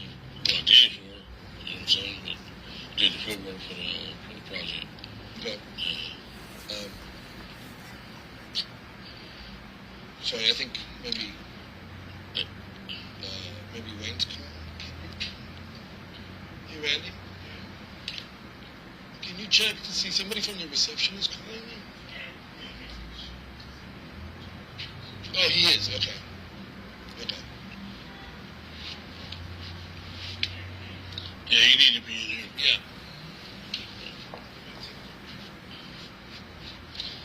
So, he's not gonna come for him? He's not gonna come for me? I'll go get him. No, I'll do it. Let me just finish this thought before we forget it. He can wait for a second. So what, without naming names, what kind of people did you do the footwork for? Without naming names, what kind of people did you do the footwork for? The bosses. Yeah, but just, tell me in a full sentence. You did the footwork for... I did the footwork for bosses. Me and Shell got the same boss, really. Yeah. And was it drug money? Yes, that's what it was. In a full sentence, Yes, it was drug money. Yeah, so let me get Wayne. We can step down. Yeah, well, how much time do we have in that? 10 on these rolls. Okay, let's just keep rolling.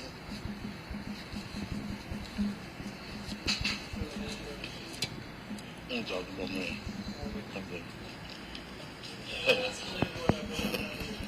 Okay, hey. Oh, damn. Yeah, I'm good. Good job. I feel everything jiggling.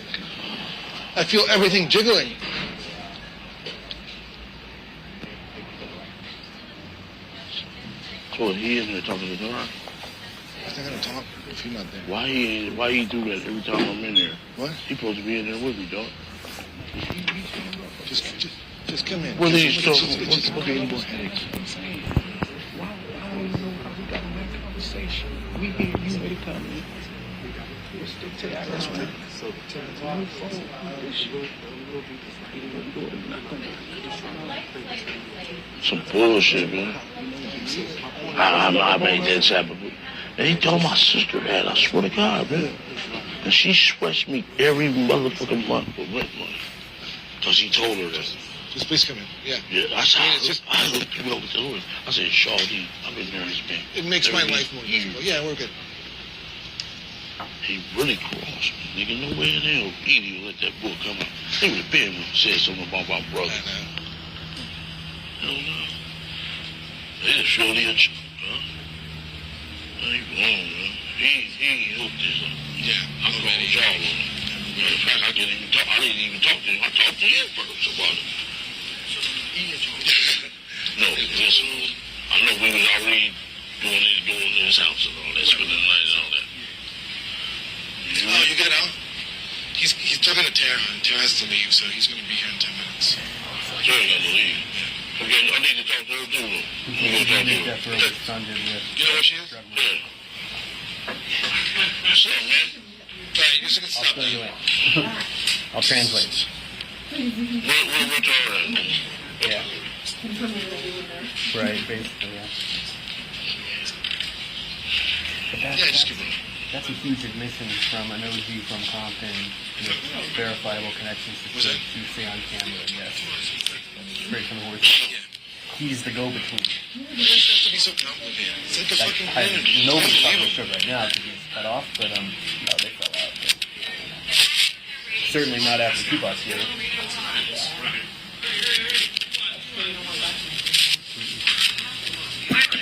I'll get pushing to get everything going, and then we can kind of figure out.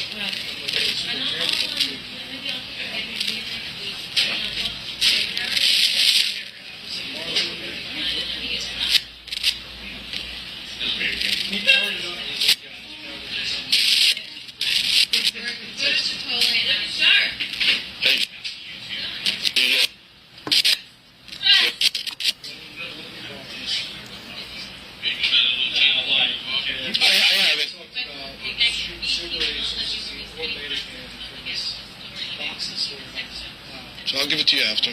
Yeah. I mean, I have to get it from them, but I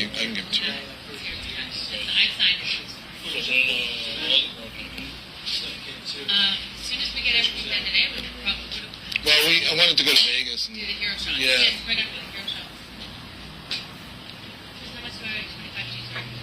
So we probably could be 10 today. I only have authorization for 5. I know it. You can talk. I'll just take you for If you need it. Because I need a property. But if you need, then when we go meet you in Vegas for your hero shot, we'll just bring the other, 26. Does that work? Still want to get some good hero shots. But your check's not. It's all good. Hi, Ashley. This is Mario Diaz calling you back. Hi. Good. Okay, cool.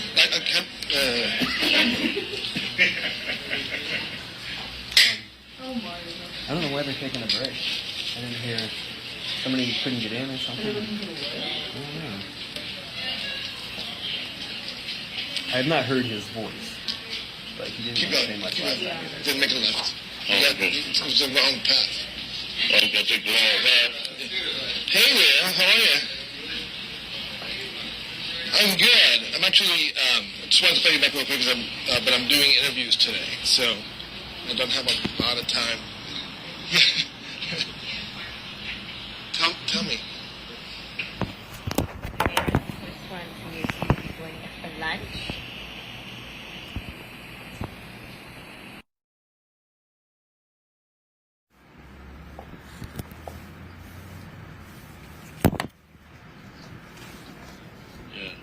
How did that get started? Oh, we had a place called Compton Hydraulics. My brother did, and they used to call up there and ask for lowriders. Who did? All kind of entertainers, movie people, and everything. So that's all. Yeah, Puff, Batman from what's his name, Marcus Houston. Yeah, he called. He used a few of them called. Yeah. And how did you end up in the video? I went up. Well, you know, a crew. Like I never was in no video. I would never put myself out there like that. Was it in Orlando in some of the videos too? I feel like I've seen his face in some of the videos. Not that I know of. But you guys started, when you started hanging out with Puffy and going to concerts, and how did that relationship start? He called one night. Who did? Puff. Puff called one night and asked us, was it cool to come out on the West Coast for his concerts? Yeah. And so, shit.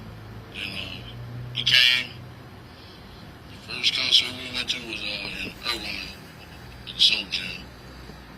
And then Suge was there. When I got off the stage, when Biggie didn't perform, Suge asked me, how did I know them guys? I seen he was kind of getting jealous then because Biggie had a hot record back then. Got a One More Chance. That was the hottest thing going on right there. So how did you get on stage with those guys? I knew some New York people that knew them. New York guys. Yeah. So you were on stage? Yes. Doing the performance? Yes. I was on stage with them, yeah. I wanted to ask you how that works, because they call you guys up to see if it's okay to come to LA. What does that mean? For some of us who don't understand, Well, you hold on. Yeah. No, he would call to see if it was cool to come out of LA because he was scared of Suge, and they had a beef. Some shit started in Atlanta or something. So did you guys offer him security? Is that how it went down, or? No, we ain't no security guards. You know what I'm saying? No, we just went to the concerts with him. I guess he was trying to be slick because we're Crips and his enemies are Bloods. You know what I'm saying? I guess he was being smart. When me and Suge was friends, so I used to go to parties. Everything was Suge. Me and Suge at parties and all that. Clubs, all that. So at that point, it was still cool. Yeah, it was still You still cool. talked to Suge, no problem. You still talked to, you hung out with Puffy's people, no problem. Yeah, no problem. Yeah. When did it become a problem? guess when that guy, Big J, got killed in Atlanta. Tell me about that. The word on the street was his Puffy bodyguard killed him. Yeah, out there in Atlanta at a party or something. And then,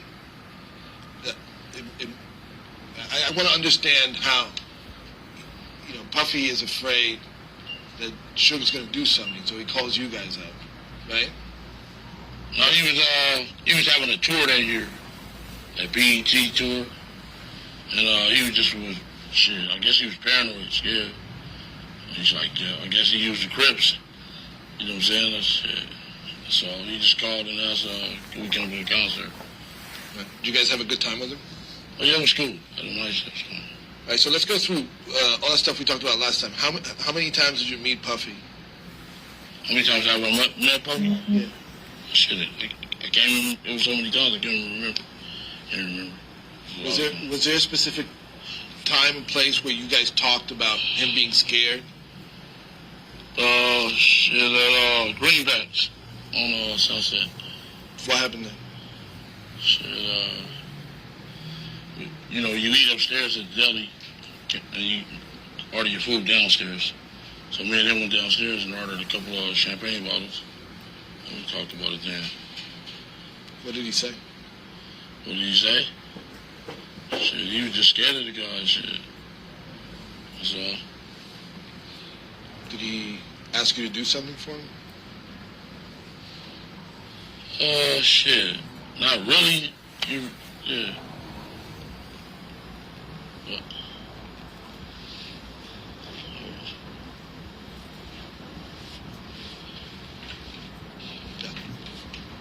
He's nodding. He's saying yes. Okay. Yes, he asked us to do something. Can you tell me what that is? I guess he wanted the big guy taken care of.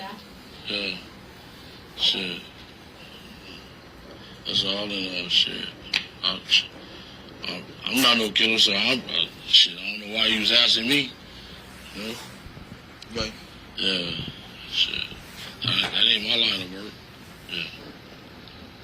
So, how did you meet Puffy initially? Was it through Zip? We talked about who Zip was.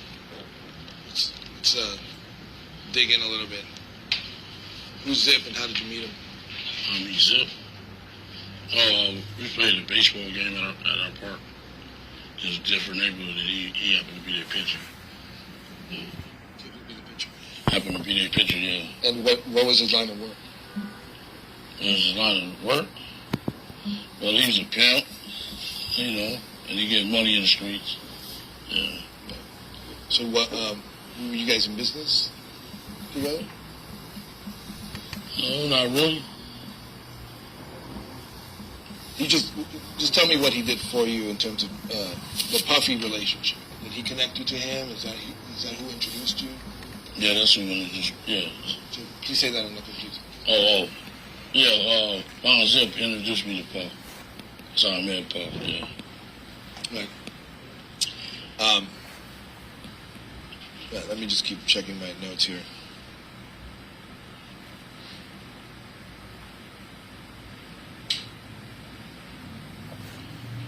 So once you knew what Puff wanted, did you look for an opportunity to, help him out with his problem? Oh no, sir. I didn't need the money. I was well off my damn self. Matter of fact, he was just starting out, so my pockets was fatter than his. Okay. Tell me about your life during that time. Like, what were you? You're pulling in a lot of money, right? Yes. Yeah. Paint a picture of what that looks like. Like, what was it? How much money were you bringing in? How large were you living? Do I have to say that? Give an idea. You don't have to be like super specific to the dollar amount. Just give me a sense of it. About 4.2 million every month. Bringing in, yeah. It wasn't honest though. Yeah. How much did you keep? About 20%.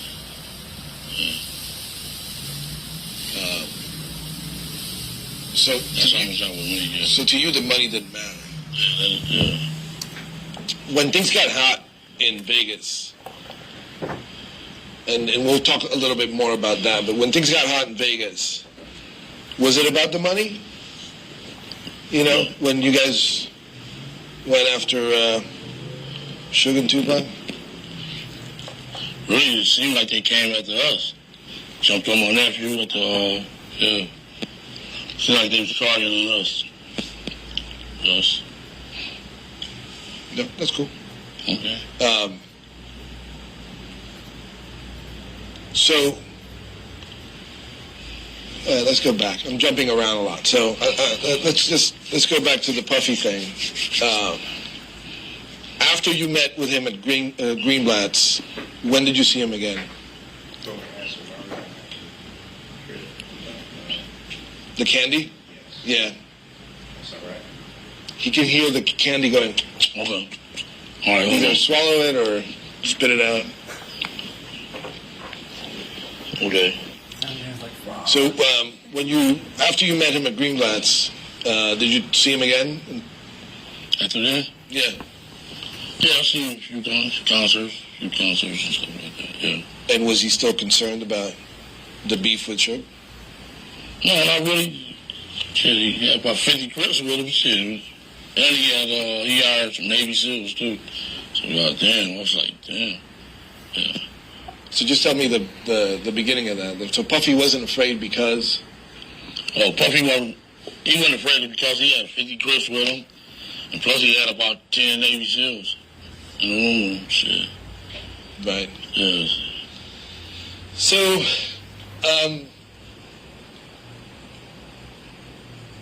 let's talk about Orlando. Who's Orlando Anderson? Orlando Anderson is my nephew. My nephew, my best friend, and my son, everything. He's everything to me. You guys did a lot of stuff together, hung out, chilled out? He was a youngster, just just graduated from high school. And, they jumped on him, 20-year-old kid, some grown men jumped on the kid. That's my nephew. You know what I'm saying? Seemed like he always picking on some kids. Yeah. Did he become part of your crew? No, not really. I would never put my nephew in a position like that to be part of no crew like that. But he's affiliated with gangs, right? He's affiliated with the Crips. He's not. I've seen pictures of him flashing gang signs. Well, shit, he grew up over there. That's a culture, Yeah, it's culture over there. Yeah, that's all. He went to school. That's our neighborhood. Period. So what happened? I want to set the stage for what happened at the lobby of the MGM, right? Somebody saw him and said, "That's the guy who stole my chain," right? Yeah. There had been a previous incident at the Lakewood Mall. Yeah. Can you tell me what you know about that stuff? Well, it was a football player. It was a guy, one of my little homeboys named Marcus. He was playing football he was going to play football for Arizona State. And we was up there to buy him some stuff to go play football with. Like shoes, go off to college with, send him off right. You were there? No, I wasn't there. Okay. But they was there to send him off right, to give him support so he could be all right when he go to college. It just so happened he rented 3 of the death row guys, and he was there by himself. And they was bird dogging him, talking shit to him. Death row, mob, Pyru, and all that. So, shit, he jumped off, Marcus, he wasn't no punk. He could fight good, and he was a football player, so he athletic. So he grabbed, he knocked the guy out, grabbed his chains, that's all. We ain't had no bounty on no chains. We don't want that little punk-ass chain. You know what I'm saying? The little chain, on worth shit. So so they started it. They started it, yeah. And who's Marcus? Marcus, he was a football player he was from our neighborhood. He was just graduated from Dominguez High School, so he could play football. And he was there that day with. He was there at the mall by himself. Then it was 3 guys from Death Row there, from Mile Pie Road. They was bird dogging, talking shit to him, woo, because he had on a little S hat that represented our neighborhood. So they was, bird dogging him, just so my nephew knew happened to come up to the mall. So he got involved because he saw what was happening, or how did he get there? How did my nephew get there? No, they was going to meet him up there so he can buy him some stuff, send him off right to Arizona State. Good athlete, play strong safety. Yeah, I'm just trying to get straight. Like, they were together when they encountered the guys from Death Row? No, Marcus was by himself. How did Orlando get involved there? Orlando and his Marcus friend, they just graduated from high school. They all friends, played sports together. They came up to the mall to meet Marcus so they could help him send him off right to college. No, I understand that, but when the shit started happening, where was Orlando? He was walking into the mall, walking into the Foot Locker. And Marcus seen his homeboys. Like, we're even now, motherfucker, you know what I'm saying? And Marcus just took off on him. I understand. Knocked the dude through the shoes. Took his little change. Right. Snatched his change. Lando didn't have nothing to do with that fucking change. Period. Because I understood that there was like a bounty for the chain. That's bullshit. What? $200, $300 change? Bounty. We didn't need that fucking change. But, all right, so that's Orlando. We go to Vegas now, all right? In Vegas, you guys go to the fight. Tell me why you went to Vegas. We was going to the fight, the Mike Tyson fight. We've been going to the fight since like 88, 89. Before rappers was even famous going to the fucking fights. One fight I was at, sitting next door to Mike Douglas. MC Hammer was outside the fucking gate. I mean, trying to get into the motherfucking VIP section. So, yeah, shit. Yeah, I've been going to the fights. Las Vegas, yeah. And you knew that Sugar's going to be there? No, not really. I didn't know Sugar was be there. I seen Sugar the day before the fight. Outside in the lobby, he was in their Rolls Royces. And then, shit. I seen him there. He spoke to me and everything. If he had beef, he should have said something there. So who were you with? Who were I with? Yeah. Shit, he was my homeboys. Yeah, he seen me the day before the fight. And pulled up in his Rolls Royce. Yeah. And Orlando, obviously. Yeah, Orlando, I think Orlando was with us too, yeah. All right. So the next thing is you guys went to the fight. Yes, right? we did the fight ended quickly. Yes. Well, yeah. Is it Mike Tyson? Mike Tyson, yeah. First rounder, yeah. And you went to eat somewhere. Yeah. Right? Tell me what happened after the fight. We all were sitting in different spots of the arena. Then I told everybody to meet up at the cafe in the MGM. So, shit, we all came from. I seen Tupac and Shakur and Duane in the fight. They seen me too. Shit, after I went to the cafe, and then some guys, some of my homeboys from East Coast Crips came in there and said, "Hey, homie, the Death Row dude just jumped on your nephew." Yeah. Yeah, that's what happened. What'd you do then? I went to look for my nephew, make sure he was all right. And what happened? Did you find him? I found him. He said he was cool and stuff. Shoulders kind of out of place. I asked him, do you need to go to the hospital? Yeah. What did he tell you happened? He said he was rusty. He said Suge and treating him just rusty. Tupac.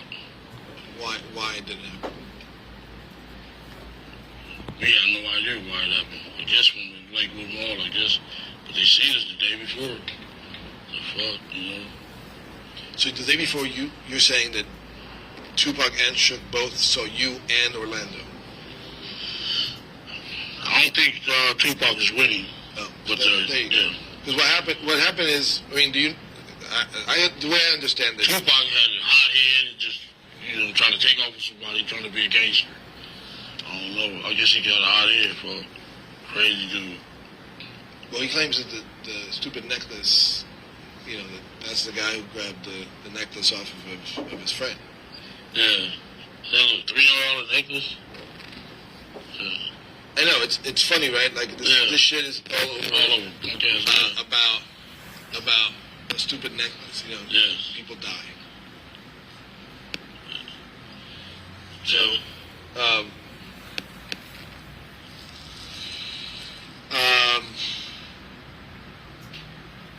what happened after that? what happened after that? Yeah. Shit, went to the parking lot. Got our cars. And, had a little meeting. And our little homie said they're gonna have a concert at the 662 Club. So I was just gonna confront him and ask him why would he jump on my nephew. I'm saying. I understand. And then, what was the? Just tell me what the little conference was about. You had a little meeting. So. What's that? You said you had a little meeting. What was that meeting about? No, we were just going to the 662 Club and see do Pac want to get out. You know what I'm saying? Since we friends, man, show friends, I just want to see if Pac want to get out. Because I'm quite sure my nephew would knock his ass out. So my nephew athlete, brother. Okay. And then what happened? You guys went off. Tell me, with as much detail as you can remember, what happened after that? Okay, yeah, it was like this been like 20 years ago almost. I'll tell you as much as I can. So we went to the store. We went to the 662 Club. Waited there about an hour. They never show up. So we left. Started, we were going to go party. So we went and brought some champagne, case of champagne. Wait, let's take it step by step. So you went to 662 to look for them, and they never showed. No, we went to see what it was about. You know what I'm saying? I wanted to talk to shit. Because, I've been knowing him since I was 9 years old, shit. Plus, I helped him get his record business going, shit. You know what I'm saying? Bite the hand and feed you. Shit. But so you went into the club and he wasn't there. No, I never went into the club. I just went in the back where they was gonna come in. This is probably a good stopping point. Okay. I can go another 3 or 4 minutes. Well, like JDA just said, there was a mix-up with the food, so we're looking at about 15 more minutes. Okay. But I can also give them their break and then bring it in 15 minutes. Get you just a natural stopping point and we'll break. Good. So this is it? This is it. Okay. All right. We'll take our lunch break now. During this recess, you are admonished not to talk or converse amongst yourselves or with anyone else on any subject connected to the trial, or read, watch, or listen to any report or commentary on the trial of any person connected with this case by any medium of information, including without limitation, newspaper, television, the internet, and radio, or form or express any opinion on any subject connected with the trial until the case is submitted to you. I'll have you guys back here at 1:30. Please rise for the jury.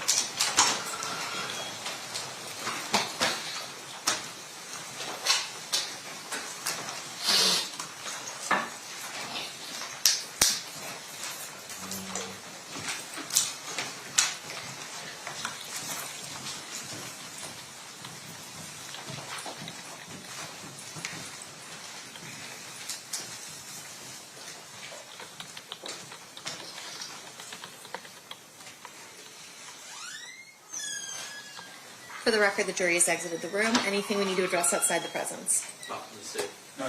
Okay, we'll be in recess.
Give you guys a minute. We can go off, I think.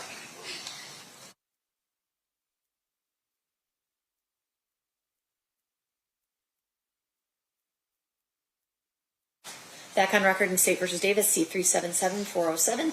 Anything we need to address before bringing in the jury? Up from the state. No, Your Honor. Okay, perfect. We'll bring them in. Let's go.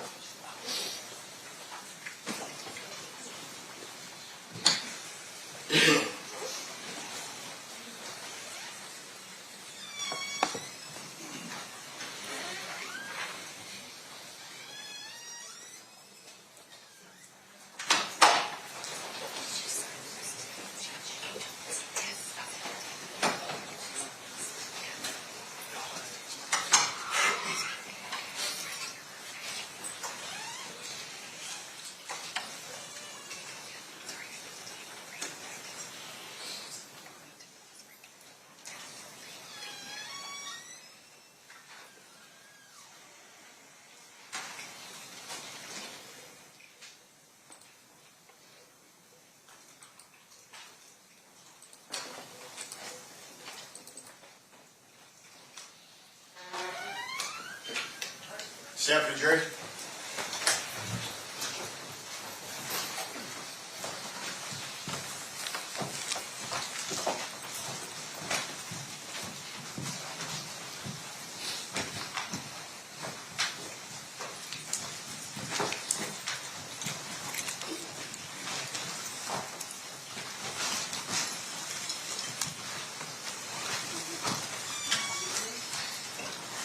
Could the parties stipulate to the presence of the jury?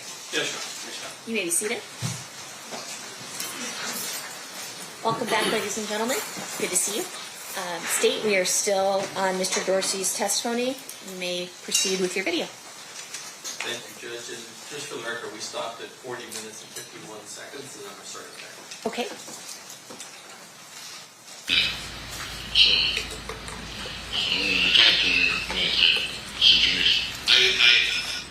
I assume it probably was it was not. It wouldn't be smart to go inside because it's full of bloods, right?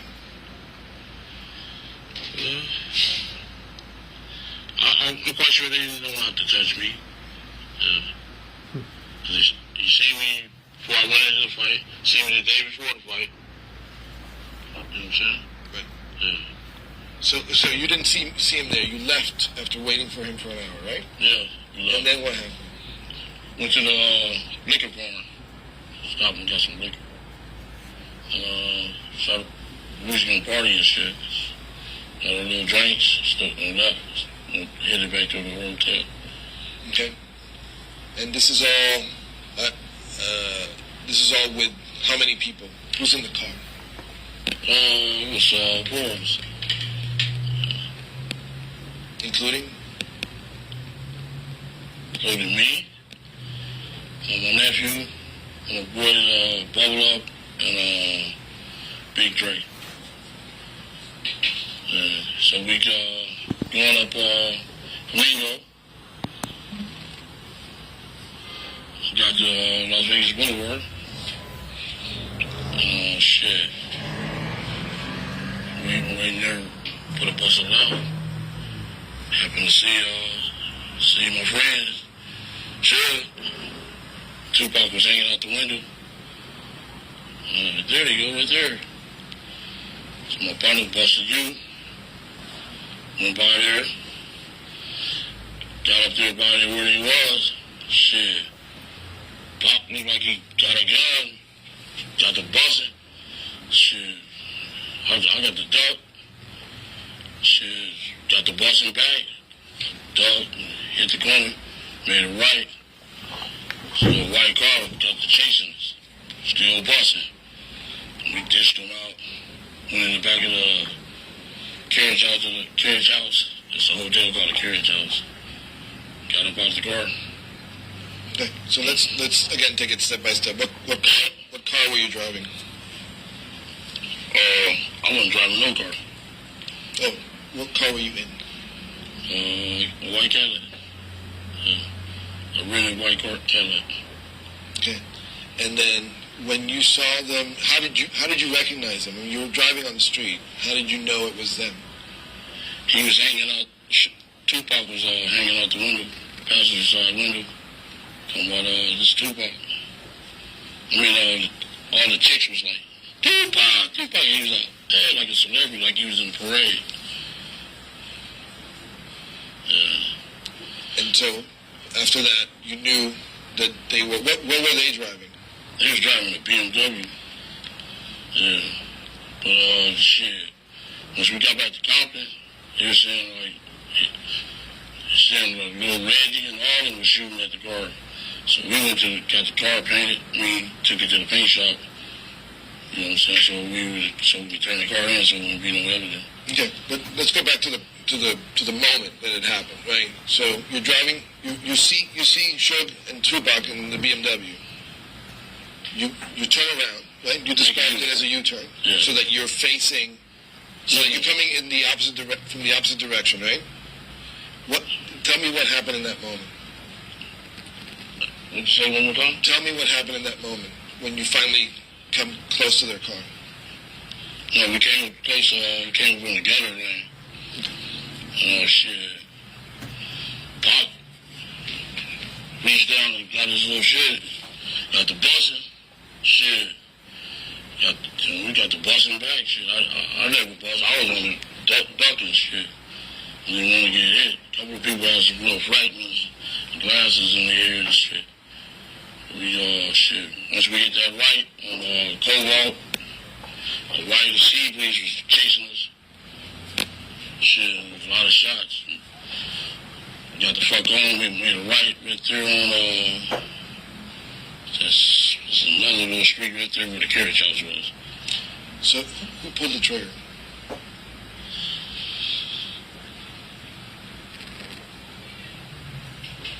Who pulled the what? Who pulled the trigger? I don't know, to tell you the truth. I didn't see it.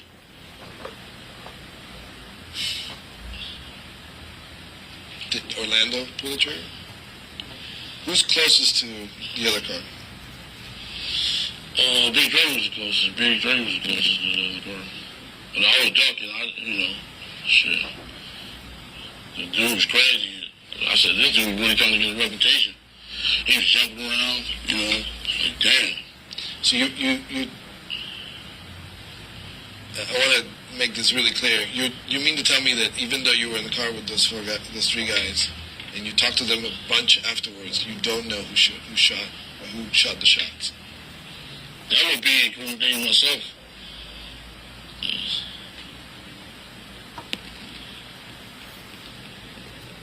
Okay. Are we cool with that, right? Okay, great. Yeah, okay. Let's stop there. Let me go smoke too. Yeah. Come back.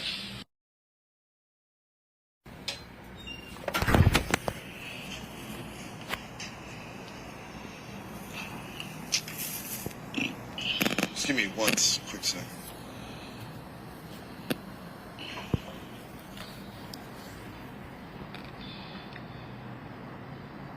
All right, so let's go back to that. Describe Tupac. What did he look like? Did he look like he was going to pull something? Just tell me everything you remember. Okay, when we pulled up, I was in the front seat, passenger side. He went down, got his shit, got the busing. So shit, I ducked. All I know is shit came from the back seat and they got the busing back. Shit, we hit the corner after the shooting. Another white car got the chasing us. They got the shooting too. Shit. Yeah, but you told me that already. So I just want to get it straight in my mind. Who's sitting in the back? My nephew and my partner Big Dre. And who's driving? My partner Bubble Up. So who? Behind the driver is Orlando, right? No, Big Dre. Big Dre. And so and Orlando's on the other side behind you. Yes. When the shots started ringing out, who's closer to the window? Oh, Big Dre was. He was the same path. He was behind the driver. Big Dre was behind the driver. Where'd the shots come from? In the back seat. Yeah, but who's closest? Who had the gun? I don't know, sir. Tell you the truth. I was ducking. And the fact that there was a gun there, does that mean that you guys were ready for something? Or you just... No, we gangsters. What's wrong with guns? Yeah, better be caught with it than without it.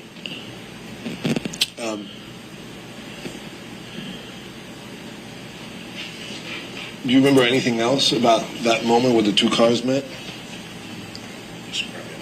Oh, I'm so sorry. Yeah. Do you remember anything else about that moment? Oh, no, really, it was like 20 years ago. Really the best recollection I can remember. So let's talk about what we sort of started talking about outside. Like, there's allegations by certain police detectives that you had made a statement about who shot Tupac. Not to my recollection. I'm telling you the truth. You know what I'm saying? You asked me for the truth. I'm here to tell you. 20 years, I'm here to tell you. Get it from the horse's mouth. Right here. Was there ever any discussion about who actually did the shooting? Was there ever discussion with who? Yeah, you guys.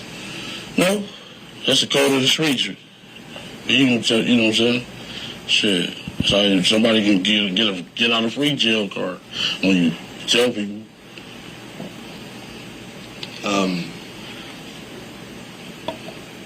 What are your thoughts about Greg Kading and his investigation and all the stuff that's been out there? How I feel about it? Yeah. Well, I felt, I was railroad. Felt I was railroad, crossed. You know, endangered my life. Put me in a bad fucking situation, bad spot. Life been fucked up ever since. Don't nobody trust me. You know what I'm saying? It's fucked up. Why don't they trust you? Because they think you snitched? Yeah. Yeah. So can you tell me now whether what he published is true or false? Is there some truth to it? Not some, some of it is true, some of it is false. Shit, I think he's just trying to make $1. You know what I'm saying? He got fired, trying to make $1 off a motherfucker. Yeah, that's what I figured. He's just trying to use me so he can't use me no more. Shit, I'm fucking used up, man. Shit, he fucked over me. That's what I feel. Yeah. And do you feel like the information that he has is completely false? Like, oh, sorry.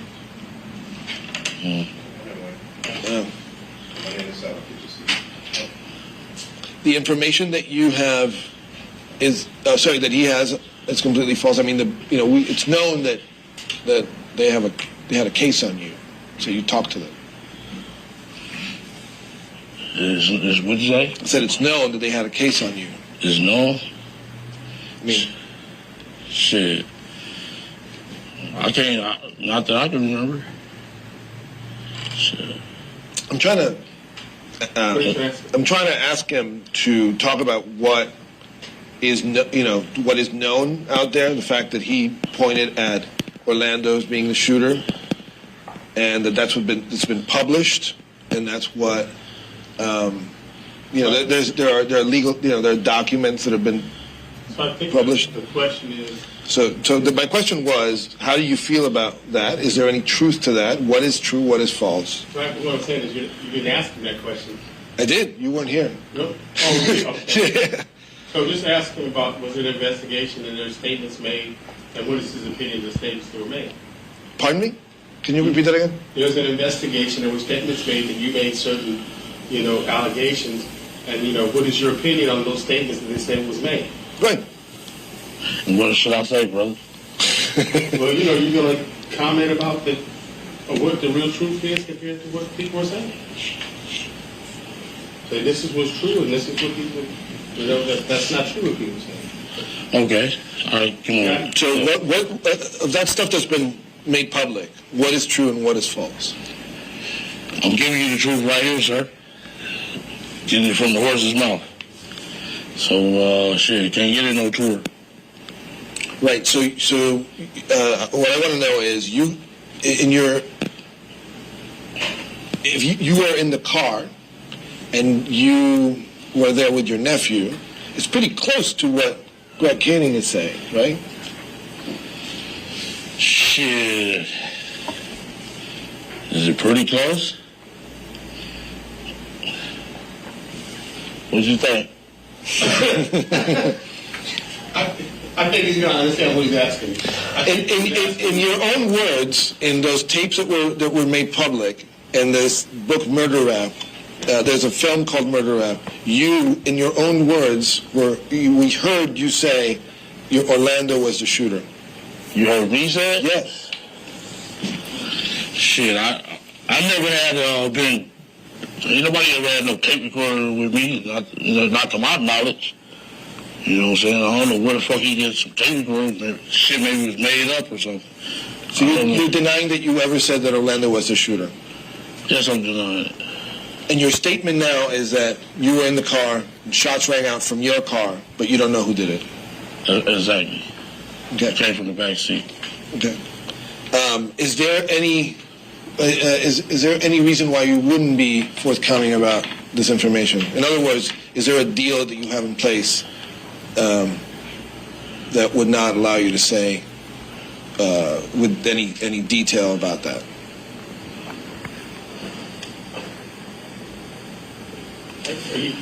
I'll ask you. You want me to jump in? I mean, yeah. You gotta the way he's asking the question, the way that you want to answer the question is you want to explain to him that one, you don't have a recollection of that you reported, which is what you said, and secondly, if the circumstances which police officers try to investigate is not consistent with what the truth is. So you have no reason, what they're saying is different than what you're saying right now, which is you're really telling the truth because the police don't have any motive for you to tell the whole story except the feds and what really happened. They just want to get what they need to get to, you know what I'm saying? Yeah. So you can explain. You can be more detailed like that. That's how you're going to do it. Okay. Yeah, and you might want to mention, that you really don't recall how dealing with Katie that way. You did deal with Dupree. Remember you dealt with Dupree? So you might want to, it's the only person that you remember. Well, let's start there. Because it just feels like a big. It gets getting confusing. Let's start there. You met with police. Who did you talk to? And what was your? What did they want from you? What did you tell them, etc.? Well, what did I tell them? Well, no, let's start from the beginning. You met. When did you meet with police? Who did you meet with, and what did you tell them? Wayne. I think he's asking in general, not that situation. Did anybody ever show up or ask you questions? Correct. Oh shit! They've been sweating me for the last 20-something years. Shit. I did. Okay, you ready? I am. Okay. Well, they've been sweating me for the last 20-some years, ever since that day that shit happened. Because the first news reporter came out, said, Keffe D nephew. Said, ever since then, I've been sweated by everybody. Compton police, FBI, fucking everybody. U.S. attorneys, fucking on my ass, man. I did 5.5 years in the feds. Every other month, they was up there saying, this is a rapper killer, you know what I'm saying? I just been targeted. Just been on my ass ever since. And there's some truth to that, right? I mean, you were in the car. Yes. Some truth. Yes. I was in the car. And then what statements did you give police? The statement I gave police? Shit. In general.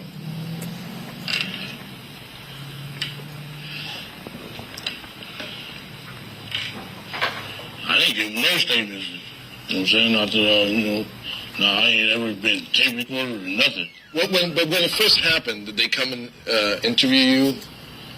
Did they come and interview me? Yeah. Yeah, the FBI. Oh shit. What did you tell him? I guess what I'm asking is like, what did I tell him? Did you tell him what you're telling me today? No. Why not? Why not? Shit. Probably go to fucking jail. So, help me understand. Why are you now telling me what you're telling me? Because I wanted to get the truth out. You get it from the horse's mouth. One more time, why? Is that okay? What? I think he's going to state that he needs to correct. He said because you go to jail, but no. You want to explain because you were innocent. You had nothing to do with it. I think you can explain that. Oh, okay. Because I'm innocent, I had nothing to do with that. You know what I'm saying? I was putting myself in I was in a fucked up situation. I'm innocent. I didn't do a motherfucking thing. I want to jeopardize my freedom when I got got good things going on. I was living good, Right. So you tell me that you're telling me now because you wanted the truth to come out. Why is that important to you? Because there's been several reports, and everybody just trying to make money off this shit. You know what I'm saying? Everybody soliciting me, hanging me out to dry, making me feel like a piece of shit. Yeah. Okay. So now let's just leave that, put that on the side for a while, okay. and go back to what happened after the shooting. What did you guys do? How did you cover your tracks? Well, I got away, and I went to the hotel room. Then the next morning, woke up and took off in the rent car that I had. Me and my nephew drove home. So once we got home, the guys was like, man, we need to get this car fixed. I said, man, I don't want nothing to do with that. Y'all go get that shit fixed. You know what I'm saying? So what was the matter with the car? Do you remember? It had bullet holes in it. Yeah. One of the little homies took the car to the shop. Had the car painted. And then Orlando, I remember I read something about him giving some statements and stuff like that. Did you guys talk about what happened afterwards? Did you talk to your nephew about not saying anything? That's just the code of the streets. They know not to say nothing. Everybody, this is the code of the streets not to say nothing. Yeah. When Suge had his parole hearing, Orlando testified on his behalf. Why did he do that? Damn. He paid us. Well, he paid us off.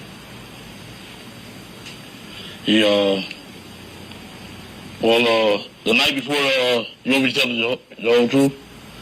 Well, the night before his hearing for his court date, my nephew called me and said, meet him up at the lawyer's office. So I get to the lawyer's office. It's Reggie, Senior, Sergeant Reynolds, and Suge Knight up to the lawyer's office. And there's two Compton police. One of them was captain and sergeant. I was like, what the fuck? So I knew some fishy shit was going on there. Yeah. And he offered you how much? He gave up $60,000. In exchange for? To say that he didn't do anything. For Orlando to say that? Yes. Just give me that in the full sentence. You're not going to hear my voice. Okay. Well, my nephew asked me to come up to the lawyer's office. And I get there, Suge Knight, Reggie Wright Sr., and Sergeant Reynolds from the Compton PD was there. the lawyer's office. And he was like trying to work out a deal where nephew wouldn't say that the guy kicked him. But it didn't work because the next day the judge said, I can see him kicking you in the head right fucking now. You know what I'm saying? Yeah. Did Orlando regret that? What's that? Did he regret it? Did he regret what? Like going to court and saying this stuff that wasn't true. It's the call of the streets, man. Shit. What's interesting about this is that does Suge know that you guys, at this point, does Suge know that you guys were in that car? Not that I know of. No. Just give me a... Not that I know. You understand where I'm coming from, right? Yeah, because the newspaper article came out and said, Keffe D nephew. You know what I'm saying? And I just want to know why the fuck he say my fucking name. You know what I'm saying? Well, I figured his strategy was to kill the head of the snake. You know what I'm saying? Chop off the head of the snake, the rest of the body will fall. Right, but I'm talking about paying you off to go to court and say that Suge had nothing to do with the, he's the victim, right? You're paying him off. We're the victim. No. What I'm saying is Orlando's the victim. Yes. Yeah, he was the one who got beaten up. Beat the fuck up. He goes and says that Suge didn't beat him up, which is clearly not true. Yeah. Right? Yeah. But on top of it, you guys had shot at him. Does he? And he doesn't know that. I couldn't tell you because he's the only one from his crew really that know me. And the newspaper article came out saying Keffe D nephew. So I figured he said it from day one, Get rid of Keffe D. You know what I'm saying? Shit. So he had it out for you. I thought we was fucking friends. I really did thought we was friends, man. He really was biting off the hand that fed him, you know what I'm saying? He didn't know that we did the groundwork, that I did the groundwork for his record company. Like this mother was gonna beat him, a nephew, a kid, you know what I'm saying? Something I wanted to ask you before, and I forgot to ask you, was the day before the fight, when you saw him. Yes. What did you guys talk about? He just said, what's up? What's up, big dog? I said, what's up? Yeah. We two major players in the game, but we got the same boss. You know what I'm saying? Shit. He just had the music industry and I had the streets. That's all. But you guys were cool.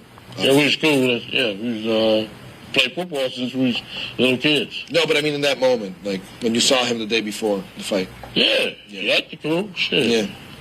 The other, another question that I remember that I wanted to ask you is who shot the Cadillac? Because you had to get... They said it was pot. I don't know why they didn't even test me for powder burns. I don't know why. So I talked in the middle of it. Tell me again, please. I don't know why the police didn't check him for powder burns because he got the shooting and everything. I just ducked. Car was all shot the fuck up. Yeah. Okay. Hey, just moving on. We got like 15 more minutes. How much time do we have on those cards? Are we good? 11. Okay, cool. Just give me a second. Just pull this up. You want me to say about Reggie threatening me the next day? I thought that was for you. You said you wanted to do it? You wanted to keep that to you? Yeah, of course.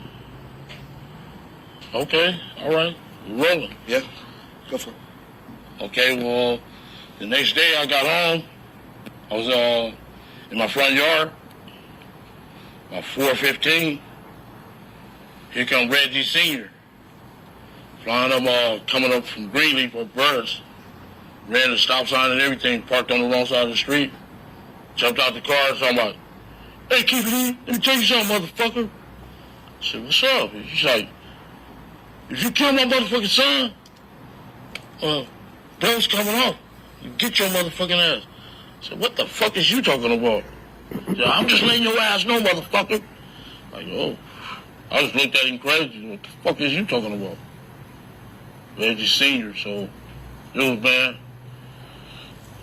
They was the mayor. Everybody was against us, man. Yeah, everybody, the whole town. And can you explain who? Because I don't know that a lot of people know who Reggie Senior is a Compton police. He's a captain. They had another guy, Reynolds. They was all under the death row banner. Even the mayor, Omar Bradley, was all up under that shit. Can you tell me what? Because I think we touched on that before, but I didn't really get a good picture. It's like how affiliated was Suge with LAPD? LAPD and Compton police. And Compton police, yeah. Yeah, he was shit. Most of the guys is from his neighborhood. A lot of the guys from like David Mack, Reggie Senior, Reggie Junior, Patterson, Reynolds, all of them was from his neighborhood. So that's how you got that plug with them. You know, shit. It was really, really dangerous for us. You know what I'm saying? So we really try to stay out of the city of Compton. Because when you go against Suge, you're going against... Yes. Can you tell me that in a sentence? Oh, when you're going against Suge, you're really going up against the police. Compton police, Rampart, all that, all his neighborhood friends. So, yeah, he kind of had a winning bout, you know. Who else better to have on your team is the police. So we was kind of fighting a losing battle with them guys. Raid our little spots, take all our guns. Yes. So that's cool, because I wanted to establish that connection, because a lot of people don't know that he was protected. Yeah, he was protected by the mayor, city councilmen, the Compton PD, big rank and files. Who he was paying off? Shit, he was buying police cars and stuff like that, and, you know, giving out turkey drives for the city, all that shit. So he was really protected. He was in there, you know what I'm saying? So when he was he was giving out turkeys to people, or like having, you know, shit like in the park, whatever, free food for people. That's to pay off cops. And no, they had very nice cars that they shouldn't have on no police salaries. Very nice cars. It's crazy that the record business paid for that. Yeah, I paid for that. Yeah, I started them off. Yeah. Yeah, no, I hear you. So I wanted to establish that connection. I also want to ask you, what's the connection between Puffy and Zip? Because you never told me that. You told me that he introduced you to Puffy, but I don't know what their relationship is. I don't really, you know, I didn't really know that. I didn't get deep into that. He was just shit. I was a major player. I had the bread. Right. Yeah. So it's just that Zip came to you, and then that's how you ended up meeting Puffy. Yes. Okay.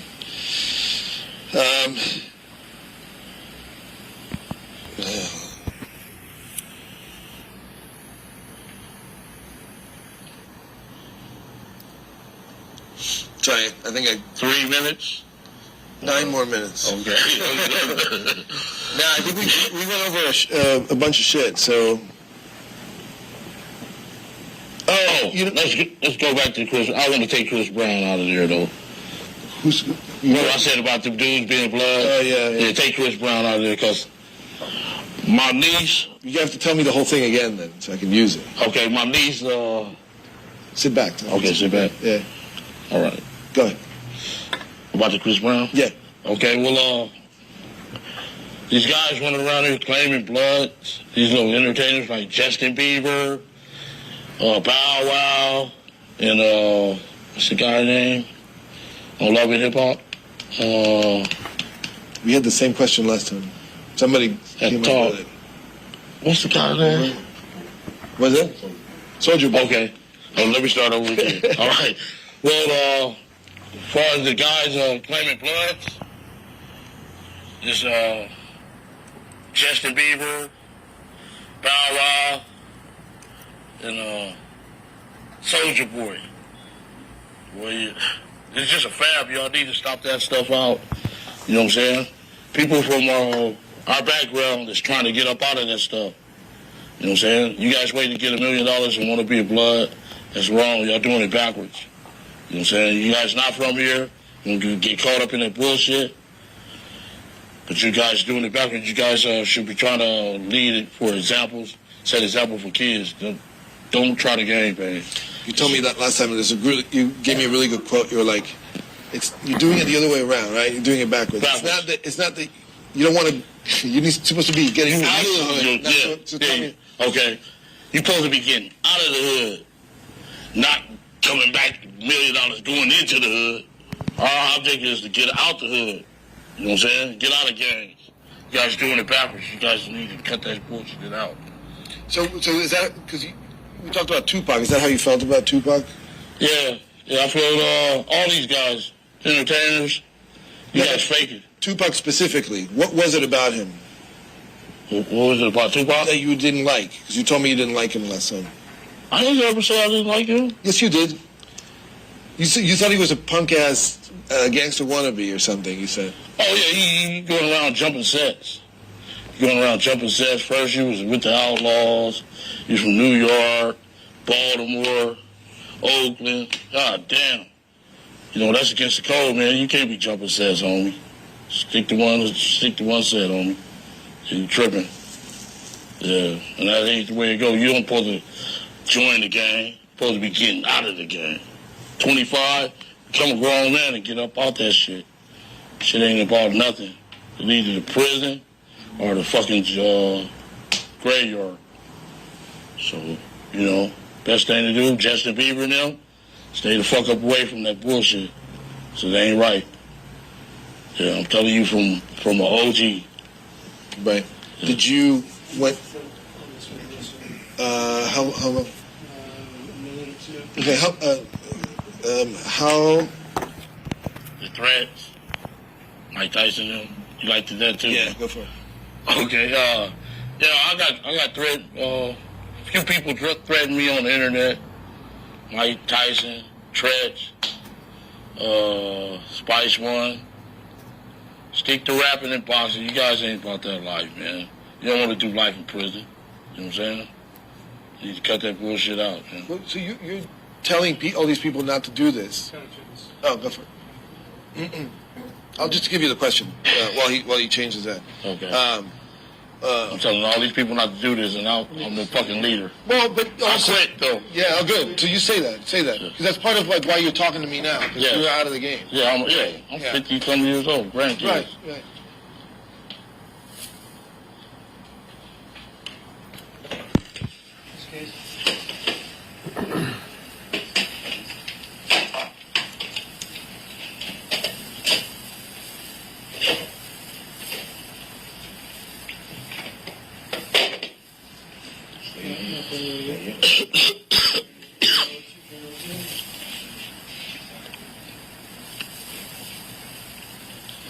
I have to say, I think the tie and the suit is better than the penguin shirt. My daughter and them said I look like a swap meet bomb. So, Daddy, if you let them put, I swear to God, that's that shit from the swap. They know. Tell the truth, homie.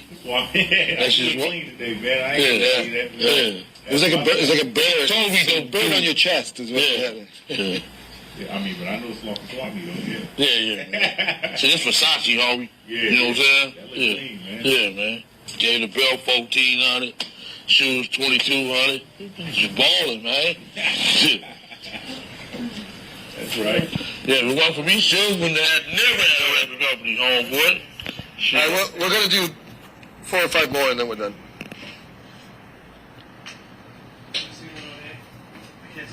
Yeah, you're seeing it completely on A. Yeah, you're good. So I just want to pick that up. So you were telling all these people not to go back, right? Yes. But that was your life. Yes. I'm trying to tell them not to make the same mistake I made. You know what I'm saying? Get up out that shit, man. It ain't worth it. I'm 54 years old. Got 7 grandkids. You know what I'm saying? It ain't about that, man. What did you learn that you want to make sure these guys don't? What mistakes did you make that you don't want people to make? The mistakes I made? Well, as far as drug game? Yeah, whatever. Yeah. That was a mistake. Well, yeah. Mistakes I made with trusting people. You know what I'm saying? Everybody ain't your homeboys. You know what I'm saying? Just ain't right, man. A lot of people folded chairs on me. Well, you didn't leave. I mean, were you ever afraid? Like, I'm sure getting out of the game makes it better to live with some peace of mind. Like, nobody's going to jump you all of a sudden. Yeah. Is that true? I'm kidding. I was just messing with you. Hey, we gonna go over this stuff before you put it on the air, ain't it? Yeah. She said we gonna chop it up. Yeah, together. yeah, of course. Yeah. We're gonna make it look good. Okay. All right. So, a couple of serious questions. Tupac dies. How do you feel about it? I mean, this is a guy who was a major rap star, movie star. You're telling me how I feel about it. You're telling me now that people shouldn't act like gangsters. You feel sad about it at all? How do I feel about it? Well, I hate the brother. We got himself in that. Put himself in a predicament, stuff like that. Just take it off. That ain't the way you go. Life don't go like that. Just taking off on innocent people. My nephew was young, 20 years old. Just take off on him. He didn't do nothing to you. He didn't do nothing to you. So you think it was deserved? No, I don't think it was deserved. Brother should have kept his hands to himself, and I hated that to go that way because it really fucked up my life. Period. Yeah. Do you think about his family? Yes. What do you think about? I hated that to be it. I hated that to go that way. You know what I'm saying? And Lord be with you guys. That's what I feel. Since you said it ruined your life, do you have concerns about revealing all this stuff to me now? Oh, shit. The Lord got me. I'm protected by the Lord, the hand of the Lord. Got a shield over me. He helped me through cancer and everything, Kept a shield on me from being killed by the Compton police, just Rampart, all that. Because when I was in... Yeah. Shit. Yeah. Since you told us about what happened that night in Vegas, do you feel bad? Do you feel like you want to apologize to Tupac's family? Yes, I hated that to happen, bro. You know what I'm saying? He was a good guy. I hate that happen. He was a good rapper and stuff. He was a good role model for the people. I just hate he had that bad side in him. You know what I'm saying? So I always want to take off. Do you want to apologize to his family? No, I didn't do nothing. I didn't do nothing to his family. Yeah. Okay. One last time. You said the shots came from the back. Big Dre, Orlando. Who shot Tupac? They keep it for the code of the streets. It just came from the back seat, bro. So can you just tell me it was either one or the other? Can't tell you that. It was in the back seat. This is not. Wayne, this is not something that we don't know already. You told me who was seated in the back, and you're saying the shots came from the back. So I'm asking you to tell me, in your own words, it either was one or the other. I don't know who it was. It just came from the back seat. They're both dead. Yeah. What's your concern? What's my concern? Yeah. Honestly, just... Right now, I just want the Lord is protecting me, so I really don't have no concern. I'm in the hands of the Lord. Yeah. All my people is religious. No, you're concerned in revealing who shot Tupac. That's my concern? Yeah. I don't have no concern. I just won't be saying I'm no fucking rat running around like that, dude. So this is about your code, right? This is about. Yes. Can you tell me that? Yeah. Oh, this is about the code. I'm saying it came from the backseat on, you know. I'm tired of everybody trying to extort money. You know what I'm saying? Everybody just out for the money, being greedy. You know what I'm saying? It's a bunch of bullshit. You know? Okay. Soliciting us. They've been soliciting us for years, man. Yeah. All right, I've done all I can. One more question. You know how I do my little research? I read that a Glock 40 was found in Corey's yard. Is that true, Corey Edwards? Well, they said Corey was the first one who made statements about the situation. And I never gave Corey no gun. And nobody from that car never gave Corey no gun. Can you tell me how the gun ended up in the car? I ain't had no gun. I don't know who had a gun. Okay. What happened to the gun after the murder? What'd you do with it? I have no recollection of what happened to that gun. So. Okay. So you know about Corey snitching me out like that? No, I mean, I just read that I didn't know about the snitching. I knew that the gun was found in his backyard. Yeah, his neighbor got killed. This shit ain't going on the thing. It is? No. No, his neighbor got killed. He got scared. Right. Called Suge. You know what I'm saying? Oh, man. Yeah. So, all right, man. Well, do you think somebody tossed a gun to frame him? The one that was found in the backyard? That was bullshit. Yeah. Corey was just trying to get out of trouble. Right. Yeah. We'll pick it up in Vegas then, yeah? Yeah. That's what he said. Told you. I mean, that's what Tara wants, too. It's not just me. Thanks, man. Corey.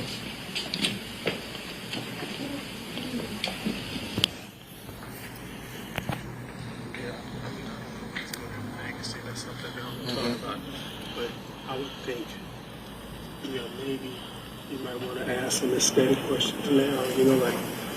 Was it sunny? Was it clear? Were windows up and down? You might now.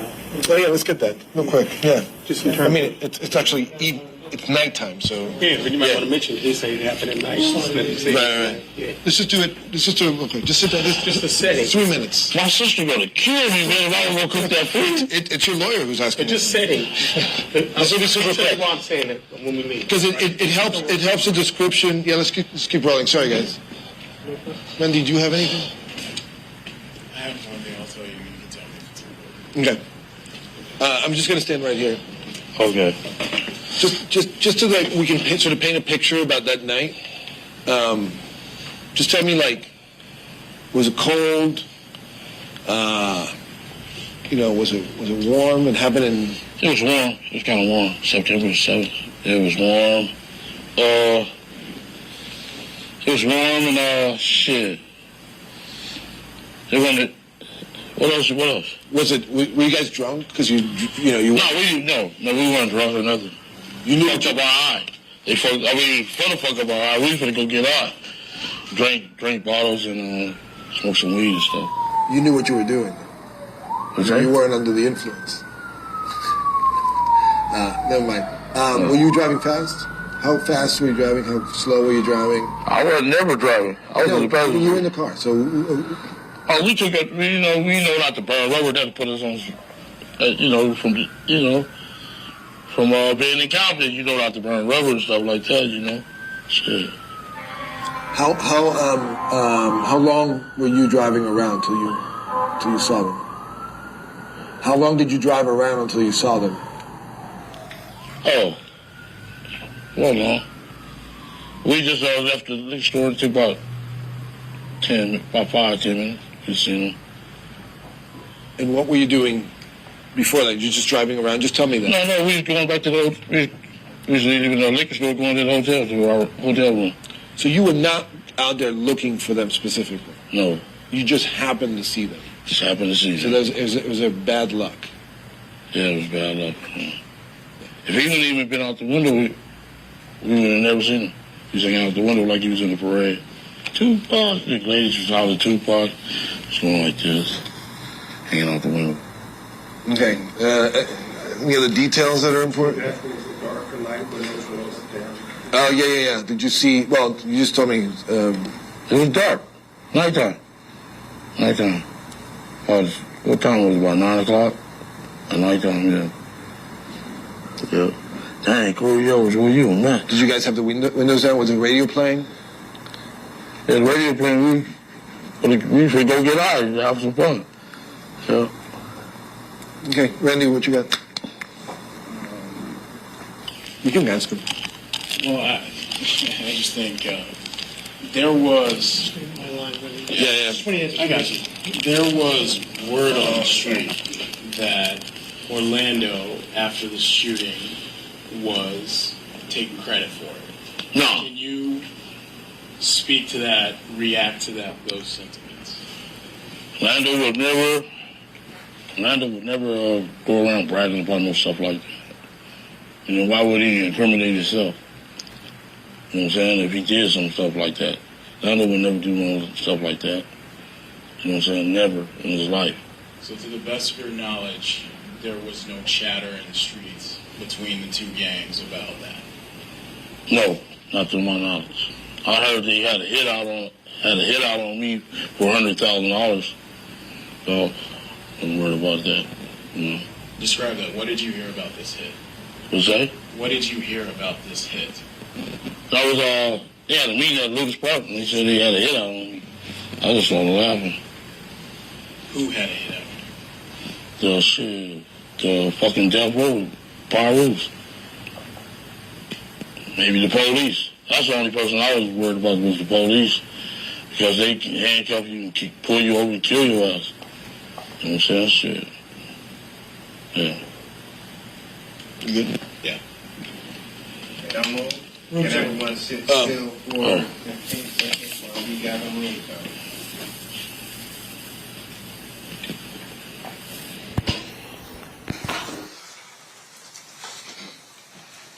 Ms. Dorsey, those were the two conversations we listened to in 2017, correct? Yes. And then in 2018, the finished product the jury saw yesterday, that was Mario Diaz's finished product. Yes, February of 2018 is when the show premiered. At some point, did you become aware of a book written by Mr. Davis and a Joseph Yah? Yes, I was maybe late 2018 when I think a Twitter account popped up under Keffe's name, and they were starting to promote it and put excerpts from the book up.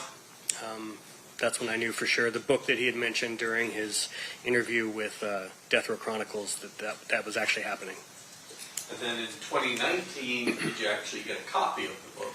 Yes, as soon as the book was published, like the first day, I got a copy and read it. Did you read it? I did. I read it immediately in one sitting.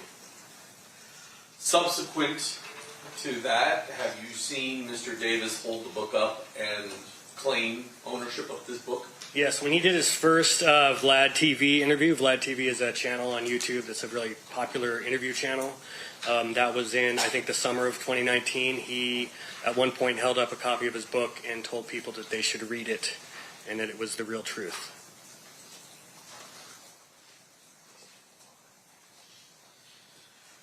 First, I'm going to show you State's Proposed Exhibit 67 and 68. I should take a look at those. Yep. Do those appear to be the front and back cover of that book that Mr. Davis was displaying and taking ownership of? Yes, they do. Move to admit. Any objection? No objection. So admitted. Showing you what's been marked as 127. Just briefly flip through that. That's the Kindle version because there is a redaction in there. While he's doing that, I'm going to put 167 in.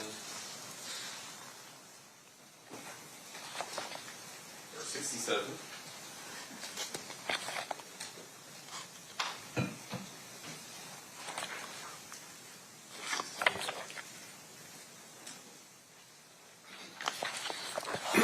Yes, It appears to be the Kindle version of that particular book. Yes, sir. I don't want to go through the entire book with you, but I do have some questions. Does Mr. Davis in the first chapter describe his purpose in writing this book? I don't recall exactly what he says at the beginning of the book. Okay, the jury will have it back. Yeah, So, thank you. I guess, Judge, I'll move to admit, what is that, 127? Is that the book? So Kindle excerpts of the book. It's the Kindle book with the court's redaction. Okay. Any objection that hasn't previously been litigated? Got a name or approach? You may.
That will be admitted.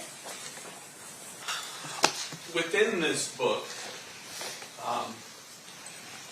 does the defendant, let me ask you this, do you know who Michael Durow is? Yes, Michael Durow Jr., street name was Little Al. He was Orlando Anderson's best friend. I understand going back to when they were toddlers. And in the book, does Mr. Davis claim that he had some little homies in Las Vegas, and that's how he learned about the 662? Yes, he said that there were people that were locals there that had heard the advertisements that the concert was happening that night with Tupac. Judge, I'm going to ask you to take judicial notice of State of Nevada versus Michael Durow, 96C 13644 in the 8th Judicial District Court of Nevada, that Michael Durow was bound over to district court on June 13th of 1996 for trafficking in a controlled substance and transporting a controlled substance, pled guilty, and on August 20th of 1996 was remanded to boot camp and was in boot camp at the time of the homicide. Give me the case number again. 96C 136488. 13649. 96C 136488. 488. Okay, perfect. Give me 1 second. Durrogh, D-U-R-R-O-G-H. Yes, ma'am. Let me check judgment of conviction.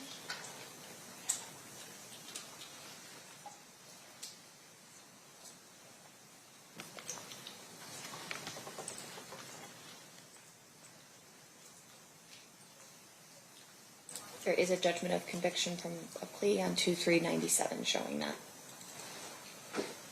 Judicial notice is taken. Thank you. And specifically that he was remanded to the custody of NDOC on August 20th, 1996 and remained there through the time of the homicide. August 20th, there was a hearing, status check on a 120-day evaluation. And then he was ordered committed. The order of commitment was 8/22/96. Okay, I'll take that judicial notice then. Thank you. Thank you. I'm sorry, did you give Michael Darrow's moniker? Yeah, it's called Little Owl. A little owl on the street. Owl like the bird. Within the book, does Mr. Davis use a different moniker for Little Owl? Yes, he calls him the Reaper. We just heard Mr. Davis talk about Corey Edwards in that second interview. Right. Do you know who Corey Edwards is? Yes, he was at the time a close associate of Keffe D's. I think he referred to him as a lieutenant in his organization. And the moniker, he uses the real moniker in his book, correct? His name was Sea Ray. At the end of, well, before I get to the end of this book, early on, does the defendant describe his early criminal career that ultimately resulted in some convictions that sent him to prison? Yes. And Judge, I have marked as State Proposed Exhibit number 73 and 74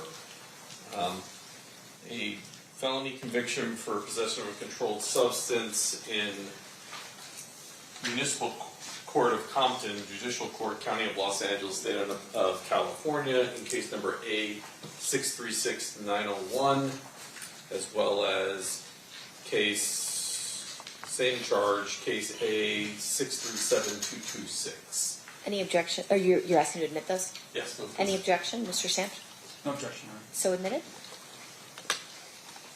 Mr. Davis also describes going to prison for 3 or 4 years in the late 80s. Yes, he refers to it as Gladiator School.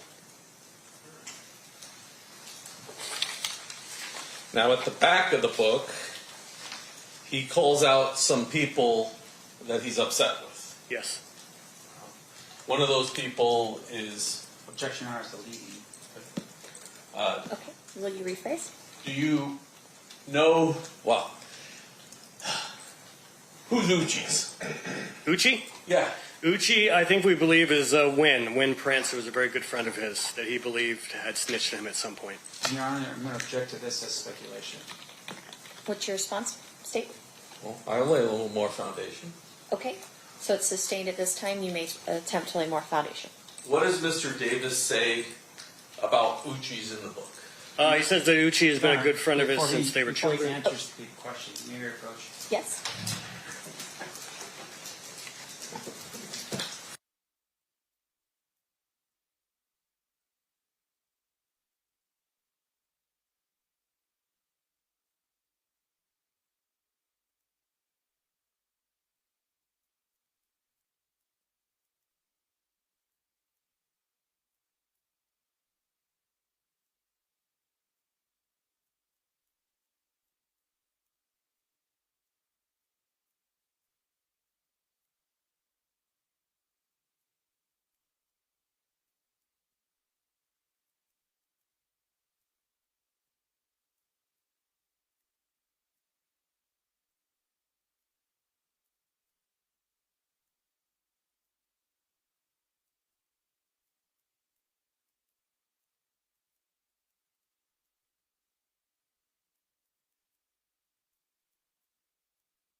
All right, you're to disregard the last answer to the incomplete question.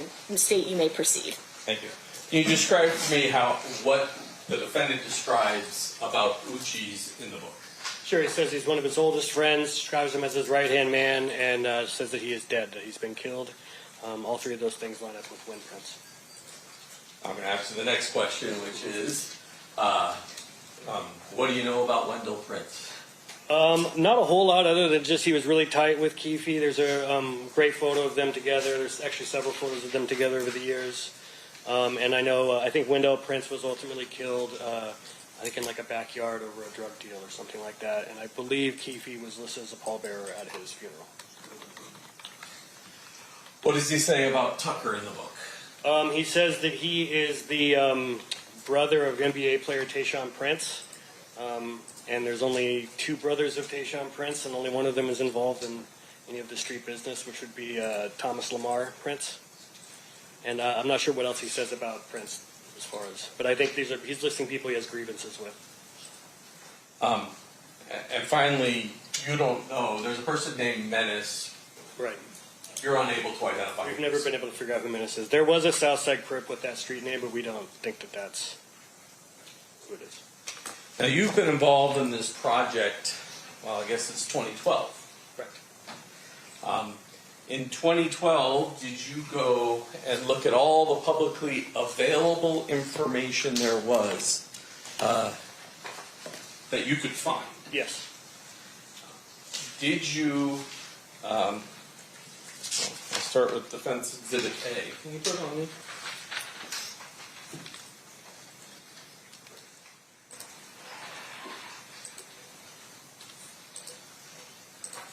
I would do this actually like this, but Mr. Davis in 2008 said that the girls. Objection, Your Honor, to leading. I'll rephrase. Okay. What did Mr. Davis say in 2008 about the girls on the corner? He said that after the shooting happened, that they drove forward and hit the right turn onto Koval, just like he was in the white Cadillac, and that they almost collided with each other. He referred to them as stupid bitches and said that they shot back at them and the girls stopped. As of 2008, when that statement was made, was there any public information of a car chasing the Cadillac? There was not no public information about the girls in a Sebring chasing the Cadillac, no. Nor about them almost colliding with each other. I'm going to object, Your Honor, as the foundation. How does he know about public knowledge? Sustained. In the public information you were able to find, were you able to find any information? That's right. I've never seen that before 2008 printed anywhere, that there was a near collision between the girls in the Sebring and the white Cadillac as they were fleeing the area. Once again, I'm going to object as to foundation. Public knowledge as to how exactly is he talking about? If you could lay more foundation about what he's reviewed to ultimately state this. Sure. What did you review? The definitive book for a long time on this case was Kathy Scott's book, The Killing of Tupac Shakur. Probably dozens of news articles from back then that I went back through. I went to UCLA's archives and went through their newspaper archives looking for articles about this. I read the Labyrinth book by Randall Sullivan, which was primarily about Biggie's murder, but also covered Tupac's murder to some extent. It just isn't anywhere that I could find. Now, Kathy Scott does say girls in a Chrysler sedan, correct? Correct. She does not say Sebring. She just says a Chrysler. And she doesn't say anything about them going around the corner. And once again, I'm going to object to that in terms of hearsay. We're now getting into other people's work, and he's quoting it verbatim. I'm not quite clear how that's not hearsay. Is it offered for its truth, It's Mr. not offered for the DiGiacomo, or truth. is it? It's offered for the fact that it wasn't said, not that anything that was said. Okay, so I'm going to overrule the objection. The jury's not to consider what Ms. Scott wrote in her book for truth in any way. It's only to be considered to show that that wasn't included. This specific detail was not included in her book. You may proceed. And then finally, I'm going to put up for you Defendant's Exhibit B. And if I can figure out how to zoom, because I never use these. So here we go.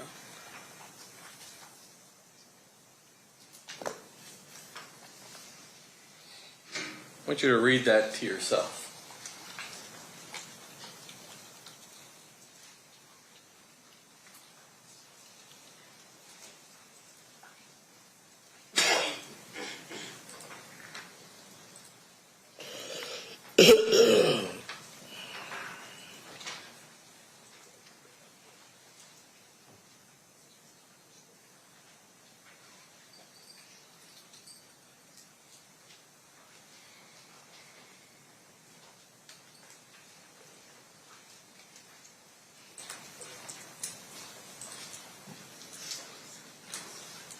Got it? Prior to, I can't even remember what day, sometime last week, when this report became public, are you aware of any public information that Mr. Anderson was trying to get into the Coyote Cafe? I've never heard of that. Thank you, sir. I'll pass the witness.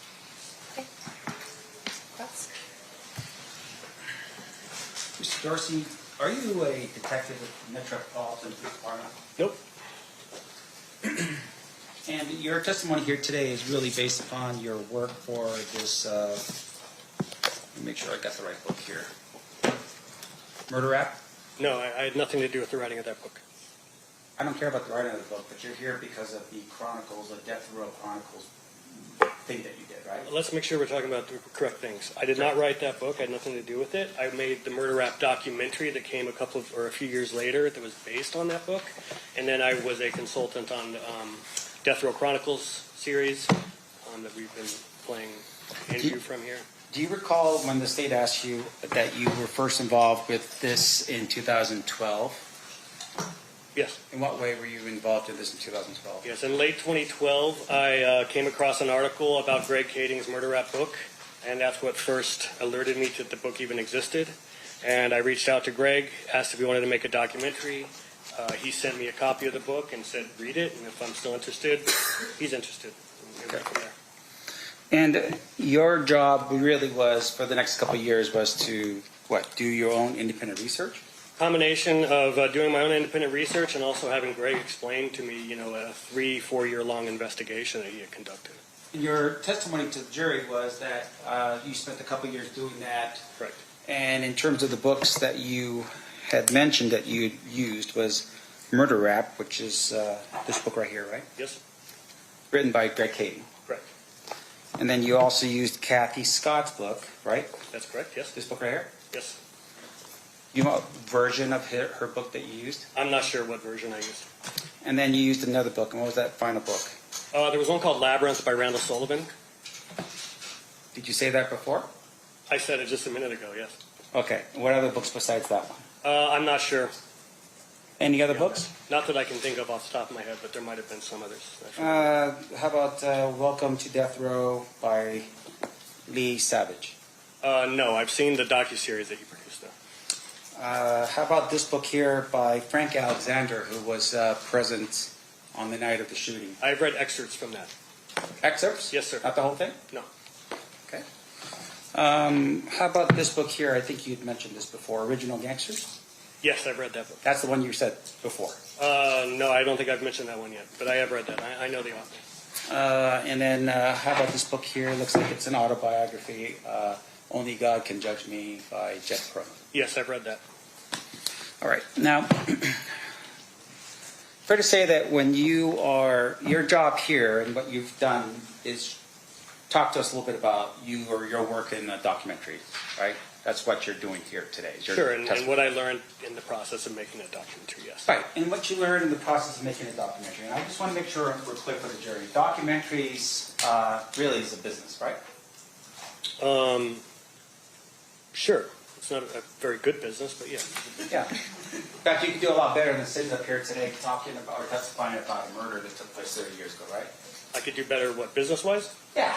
Sure. If I was running a show for Discovery like I do in the past, yes, that pays very well. Sure. And with regard to what you do with the business, and I want to make sure the jury understands, there is a project, there is a sort of an idea that's out there that's formulated, and then at some point there is a discussion as to whether or not it's marketable or not, right? Correct.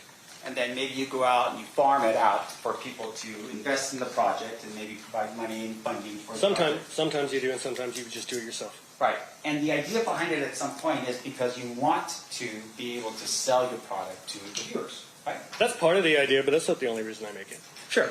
Now, in this case, though, when you are looking through your documentary, you're doing a documentary here on the Death Row Chronicles, right? Death Row Chronicles meaning death row, or what was it? No, I'm focused mainly on the murders of both Tupac and Biggie. All right. And you team up with Greg Kading. I do.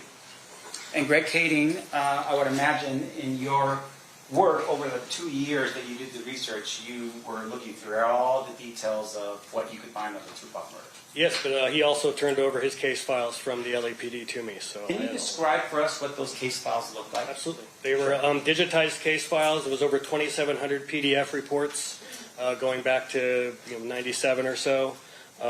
Probably over 100 hours of audio of interviews with witnesses and potential suspects, photos, crime scene photos, mainly of the Biggie case, that kind of thing.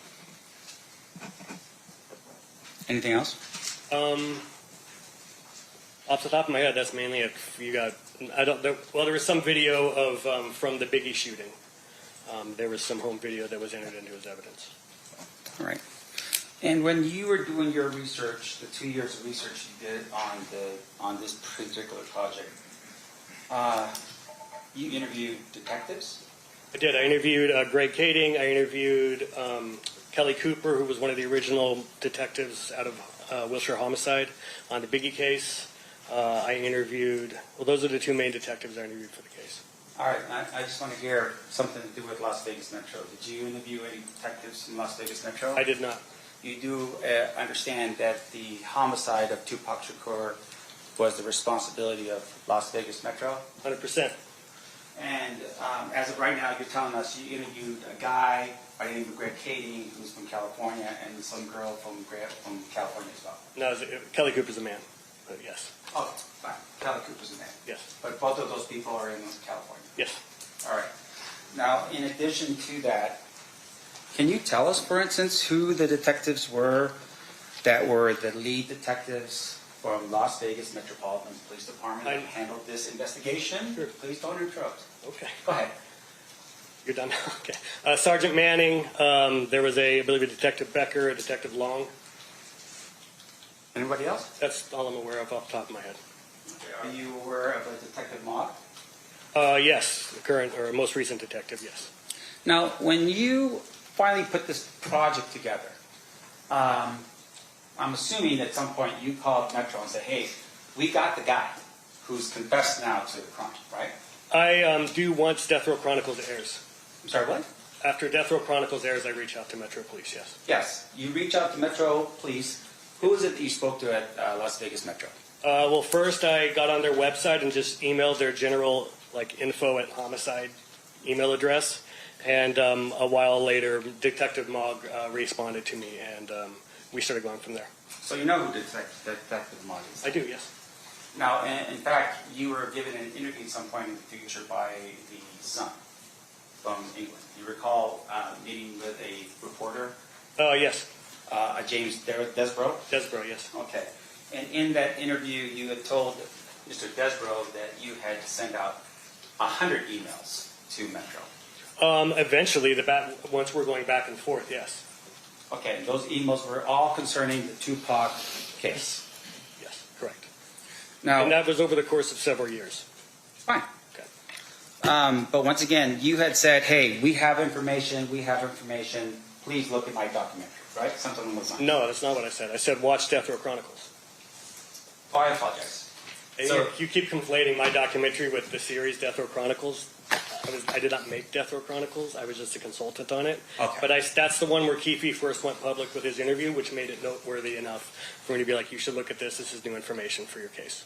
And when you sat down to actually start working on the project Death Row Chronicles, yes, we are listening to audio of those two interviews that happened, right? Correct. Now, up until that point, fair to say, Mr. Davis had never spoken about this publicly.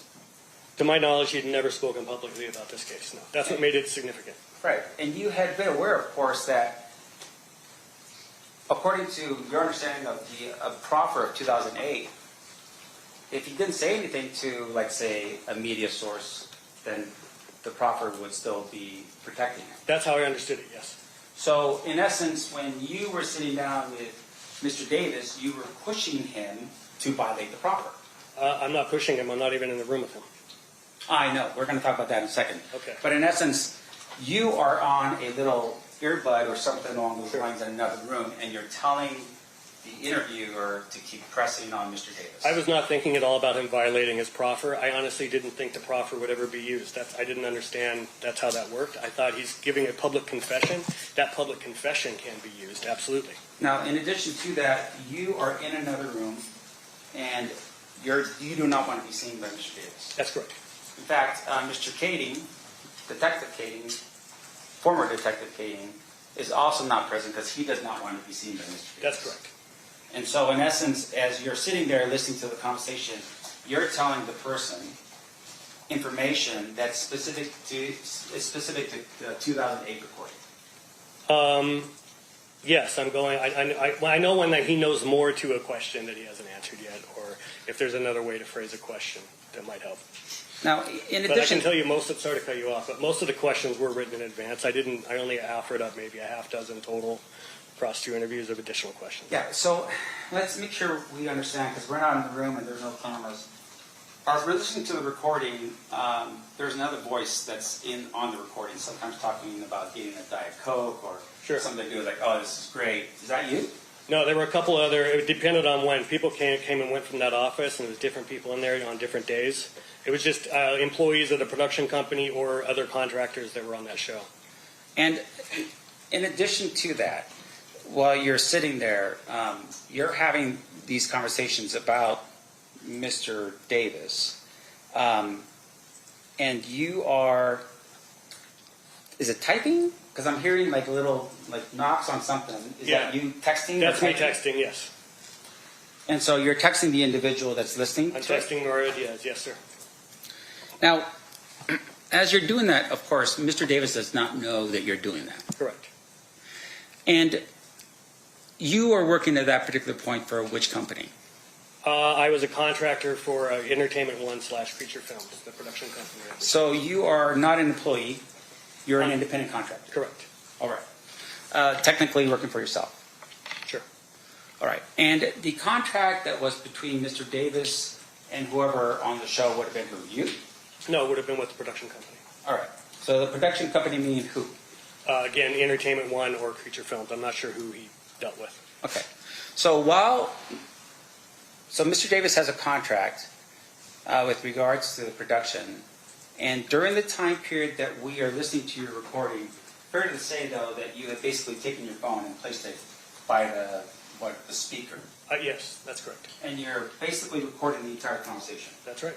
Including the parts that technically was never ever either produced in a BET production or anything like that. There were some extra bits in there, sure. Sure. And once again, you didn't have the permission of either BET to do that, right? Again, I didn't have to seek their permission to do it. You're an independent contractor. You don't have a contract with Mr. Davis. So tell me how you believe you could report that without Mr. Davis's permission. Absolutely. I'm a technical. calls for a legal conclusion. I'm asking for his contract, Your Honor. Overruled. I think he can answer the question as asked. A couple of things. First of all, contract does not outline every single duty that that a crew member is going to do on a shoot. It's not like you have to constantly keep getting permission to do stuff in order to do your job. My job there was primarily centered on his interview. So once I realized that when he showed up that first day and was kind of giving them the runaround, and he was dressed in shorts and a T-shirt and was acting like he didn't know why he was supposed to be there and that the interview wasn't supposed to be that day, I sat in that office for quite a while before they got started. And then when we've learned that basically, look, we're going to have to interview this guy twice. We're going to try to get him in now and get something, but he's going to have to come back later. I thought, okay, well, then I'm going to record it so that in between these interviews, I don't know how long it's going to be before we get him back again, I have a record of what he said so that when we come back for round 2, I know proper questions that should be in there, what has already been answered thoroughly, and what we need to ask him again. That is why I made that recording. Never in a million years did I think that that recording was going to be playing in court. And of course, you turned over that recording to BET because, once again, it's part of their work, right? No, of course not. You kept that recording. Yes. And you do understand, though, that in the state of California, if you are recording someone without their permission, that is a crime. This calls for a legal conclusion again. I'm asking for his understanding of the laws, Owner. Calls for a legal Sustained. conclusion. Sure, okay. It's sustained. Hang on, you can, if you want to rephrase without asking him about a specific California law.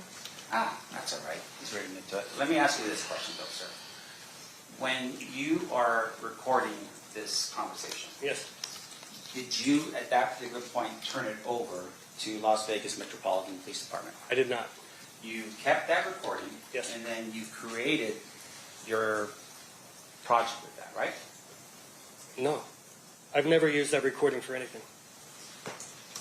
What project are you talking about? Let me ask you this, though, sir. In terms of who's responsible here to solve the Tupac murder, that's not your responsibility, right? It can be anybody's responsibility. Okay. You're saying that it's not Metro's? It could be theirs as well. Of course it is. Uh, Any citizen can investigate a crime if they want to. Right. And we're going to get into that a little bit, but in terms of how you go about doing your job, fair to say that a detective would be the one that would handle that investigation. Sure. Right? At some point, sure. Right. And it's not like, say, the FBI, it's not LAPD, right? Compton PD. In this case, the Tupac murder was the responsibility of Metro. To some extent, except that I know LAPD made the argument that if the crime was planned in the city of Los Angeles, that they could also take ownership of the case. And you can ask Greg Kading about that if he comes up here. I don't even know what you just said. I'm just asking you this question. Let me just ask you this question, sir. So you send over notice to Metro, and you say, hey, we solved this thing. You send over 100 emails to Metro. And they didn't do anything about it, did they? No, because they were... No, that's a yes or no answer. They didn't do anything about it. What didn't do anything about it, Define didn't do anything. They were working the case as far as I was concerned. They were responding to me. I was sending them because he kept talking. He started doing YouTube interviews. So every time he would do an interview, I'd send it to him. Be like, hey, here's a new interview. Hey, this clip, he says this for the first time publicly. He says this. And there was back and forth going on with me and Detective Mogg. So I got the sense that he was absolutely working that case. And it's detective work 101. If your suspect is talking, you let him talk. And he was talking, so every interview he did was additional evidence to use against him. Okay. So what was he talking in? What was he talking in? Sure. What was the information that he was talking in? Are you talking about your documentary at this particular point? No. I'm talking about he's going on YouTube. He's going on Vlad TV. He went on, I think he ended up doing a total of 9 interviews on YouTube over a 4-year period. Did you verify any of the information that he gave you? What do you mean? Well, the information that you learned in this case, right? Who gave me? Well, the information that you learned from either the listing of the 2008 proper or in the interview with Mr. Davis. Did you go out and conduct your own investigation to verify the information? Sure. I went through, well, again, I had unfettered access to the case files, and there's lots of corroborating evidence in those case files. Now, when you say the case files, and I want to make sure I'm clear here. Sure. You're talking about Greg Kading. Yes. And you're talking about Greg Kading, who's former LAPD. Well, I'm not just talking about Greg Kading. I'm talking about every detective that came before him. Question, I am. You're trying to phrase it in a certain way. Not just Greg Kading. It's not just his files. In fact, the majority of them are from detectives that came before him, including Las Vegas police files. All right. What detectives are you talking about before Greg Kading? Sure. A lot of the biggie detectives had gathered evidence. Don't shake your head. A lot of biggie detectives gathered evidence. Jeez, man. A lot of biggie detectives that gathered evidence that pertained to the Tupac case because the two cases it became known or believed were connected. So they had informants coming forward to them on the biggie case that were saying, hey, these two things are connected. Okay. And once again, evidence or information that would have gone to the detective, right?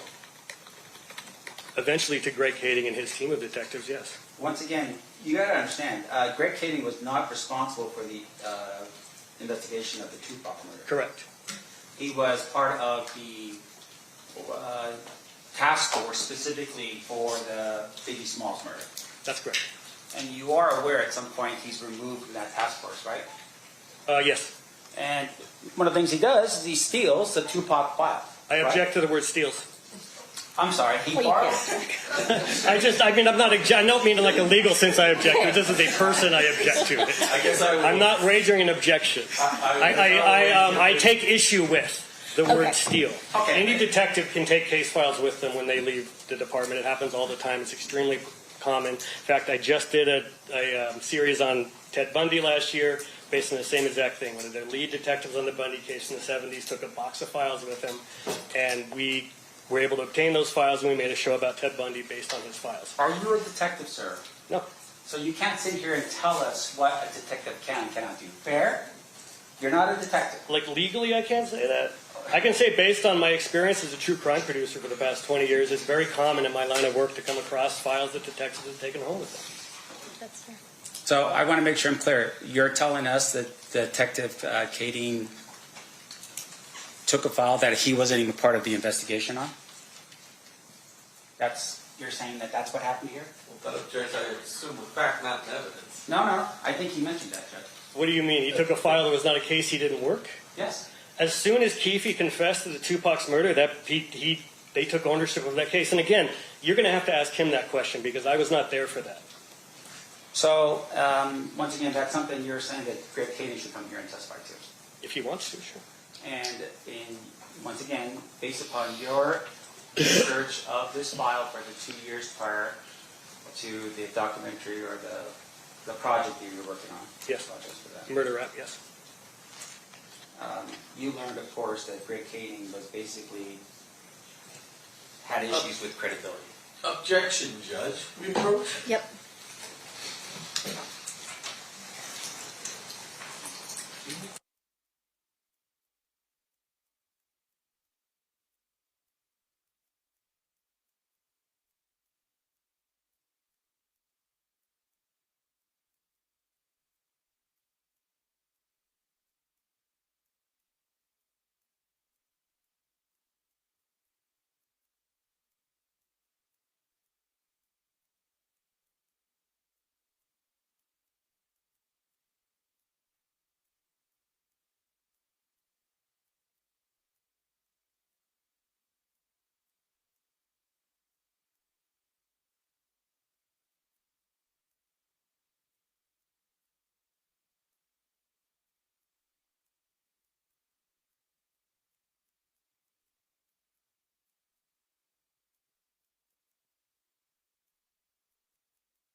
All right, we're going to take a recess at this time. During this recess, you are admonished not to talk or converse amongst yourselves or with anyone else on any subject connected to the trial, or read, watch, or listen to any report of or commentary on the trial of any person connected with this case by any medium of information, including without limitation, newspaper, television, the internet, and radio, or form or express any opinion on any subject connected with the trial until the case is submitted to you. We'll have you guys back here at 3:30. Please rise for the jury.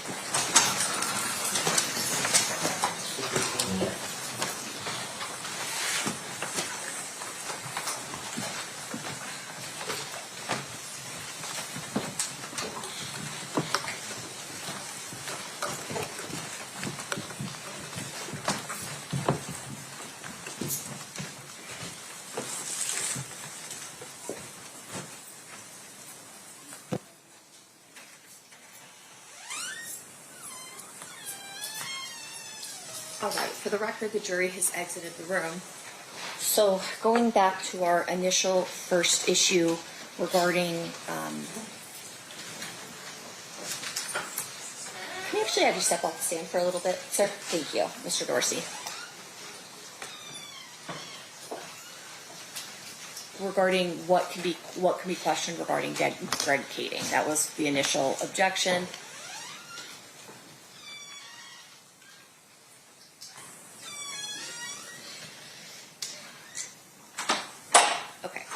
So the initial objection had to do with Detective Kading. Your objection is that you can't impeach someone through the testimony of someone else.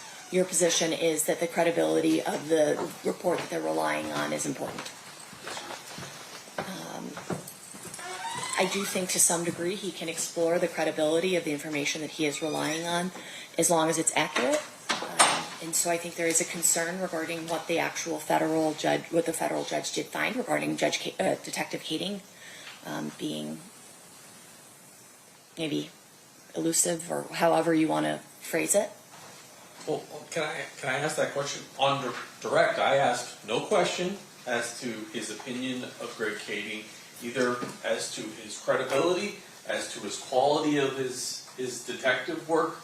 Anything that would allow the defense to then go into specific acts and ask questions about someone's character. So what's the predicate foundation that has been laid that says I can now attack the character of somebody whose character is being somewhat assassinated here, right? He released a recording of the defendant. That is the only evidence as to what Greg Kading has done in this case. And it's a recording. So what are we worried about when it relates to whether or not his credibility as a witness? He hasn't testified. No other fact has come in from this case as it relates to Greg Kading other than he published a book and he made a documentary, and that's how the 2008 recording came out to the public after he was a private citizen.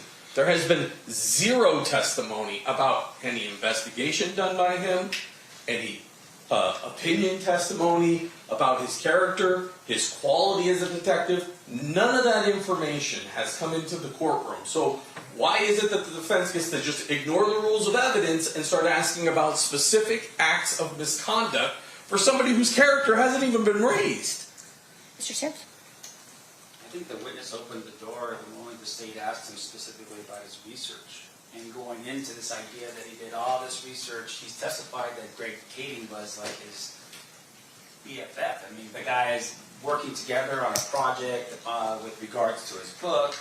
And during this time period, the state starts asking questions that I think traipsed right into the expert opinion area, to which they're saying, oh, it's not expert opinion, this is just lay witness opinion. And I sustain that objection, saying he can't give opinions about ultimately that it's something that they can lay the foundation for, that this is included in the book, and that this is his information about this person, and then they can ultimately argue that. That was my ruling. Correct. I don't know if that's how that went down, but I think it was good. I'm just saying that what we're doing right now, though, is we're saying, okay, he's testifying as to that 2-year period, that time period in which he now gives opinions on his research. Well, one of the things that he researched, according to his testimony, that he had was the case file. I should be able to get into the veracity of that case file, where it came from, whether it even completes, who gave it to him, because I think that's details that we would get out of a Okay. detective if Detective Mogg were to testify. in So this you're case. asking for completeness of the file. I think that is something that would be appropriate. What else are you asking for? I'm asking specifically for the veracity. Meaning, look, if a detective got up on the stand and said, "I received the file," right? What typically would happen is, if it's coming from another jurisdiction like LAPD, you get a COR that says, "Hey, this is the entire file." Or, like Mr. DiGiacomo said it a few hearings ago, Detective Mogg went down and turned every page of his discovery to match the discovery that was in the file in LAPD. We don't have that here. But this individual is testifying and saying, part of my opinion or experience in this case is the research conducted with the file that Greg Kading gave me. And I want to get into that. So the completeness of the file is ultimately relying on Detective Kading's representation that this is the full file. That's your concern. Correct. And how the file is obtained. I think that's critical in this case. Because if the file is obtained through the normal procedure, then we don't have a problem. It's a COR. That goes back to completeness, though, Mr. Sampt. I think you're somewhat circling the same issue because you're saying if it's obtained through the normal course, you get, if we did it discovery-wise here, you'd get some sort of paperwork that this is the entire report, this is everything. And so at the same time, we're going back to your same issue of completeness. And I think completeness is appropriate to inquire into. How do you know this is the complete file? But, would you agree with that? I wouldn't have objected if he said, "How do you know it's the complete file?" And he can answer, "I don't know," or whatever. But that wasn't the question that was being asked of him. The question being asked of him was accusing a detective, a former detective, character, or impugning his character for someone who's not testifying. Understood.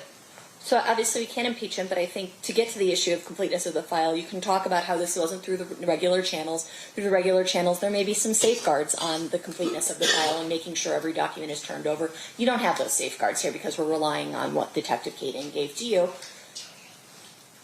Detective Kading's promoting a book. I mean, your entire theory.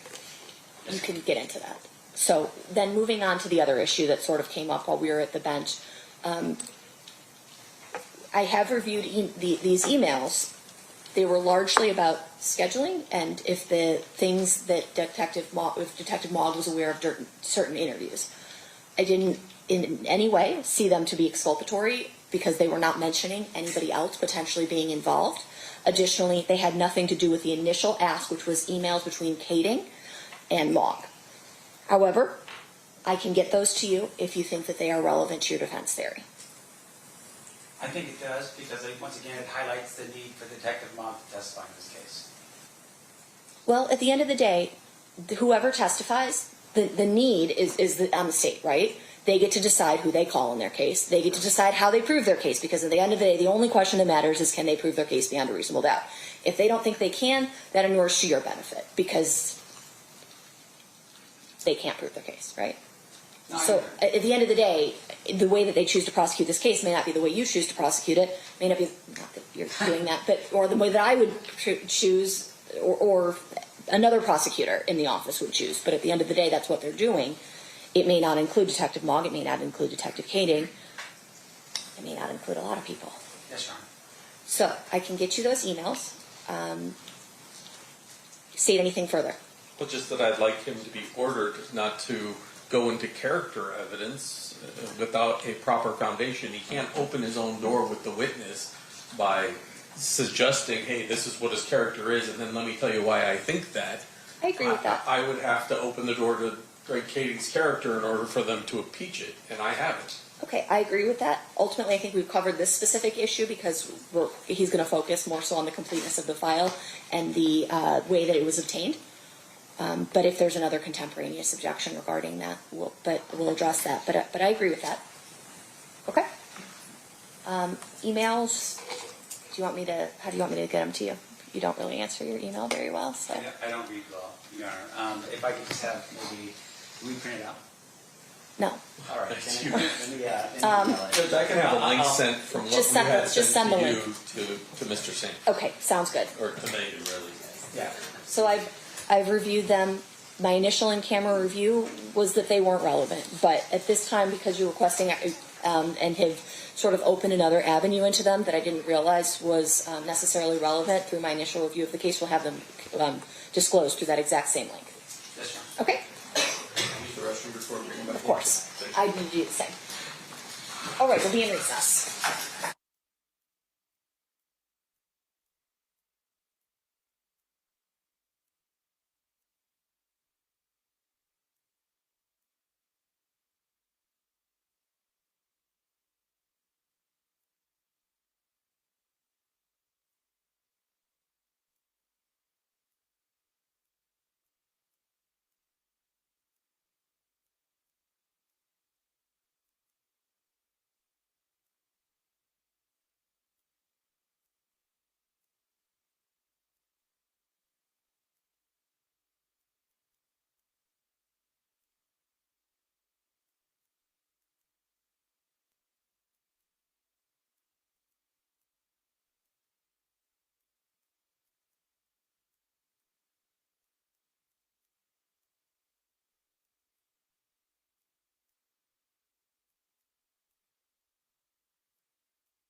Back on record in State versus Davis, C-377-407.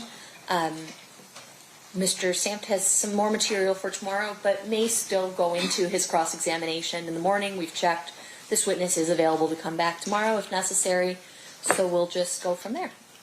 So anything else we need to address outside the presence before we bring the jury and Mr. Dorsey back in? There you are. Okay, let's bring him in.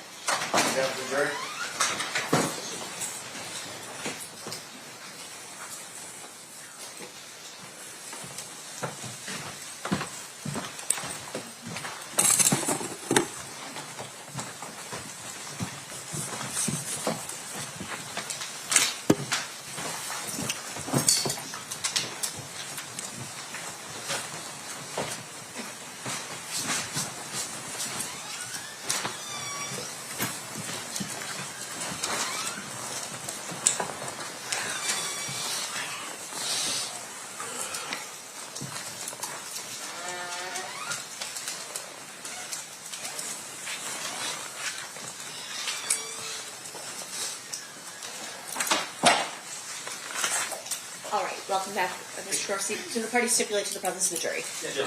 You may all be seated. Mr. Dorsey, you're still under oath. Mr. Samp, you're still on cross-examination. You may proceed. Referring you back to your previous testimony with regard to Keffe Scott, just for the jury's edification, Keffe Scott is not a detective. Correct. She is a reporter. She's a journalist, yes. She's a journalist, all right. And she wrote a book with regards to her information she had gathered as that journalist, right? Correct. Not her own investigation, but what she had heard on the street. And from detectives that she talked to, yes. Right. And so when she first published her book, fair to say what I'm holding up for you, and I want to make sure I'm accurate for the jury, this is the third edition, right? Okay.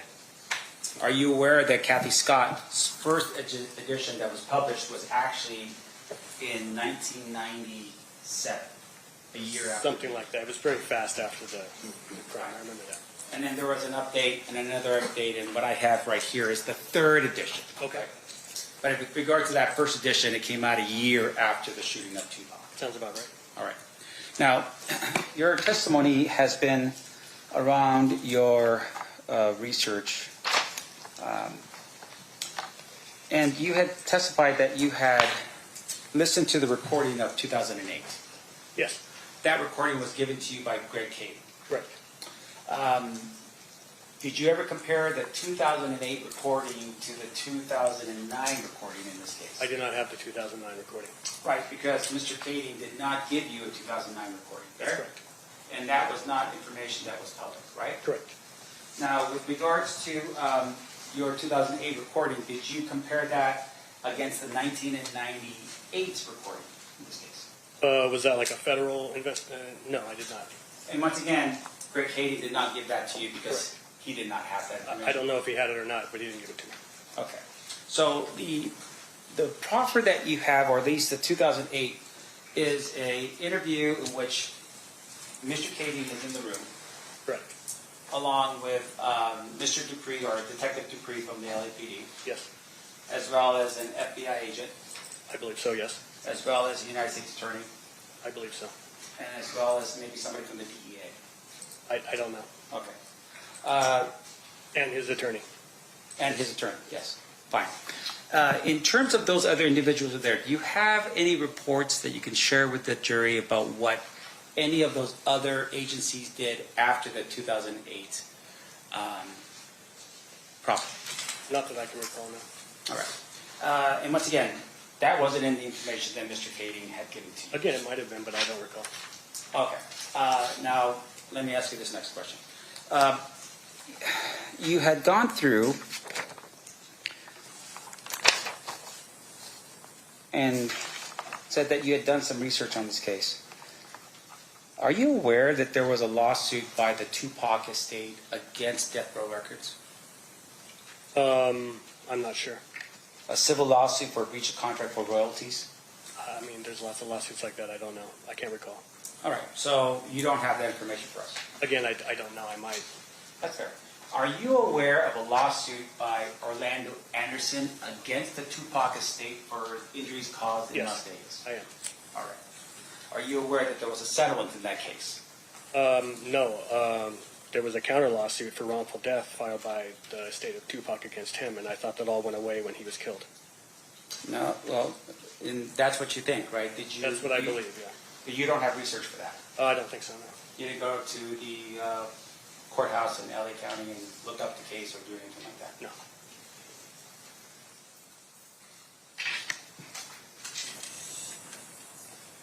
Now, fair to say, though, of course, that with a civil lawsuit, there would have been what's called discovery propounded during the course of that case, right? Meaning information. Again, I wouldn't know. All right. You never looked into depositions taken of Mr. Orlando Anderson or anybody else for that matter.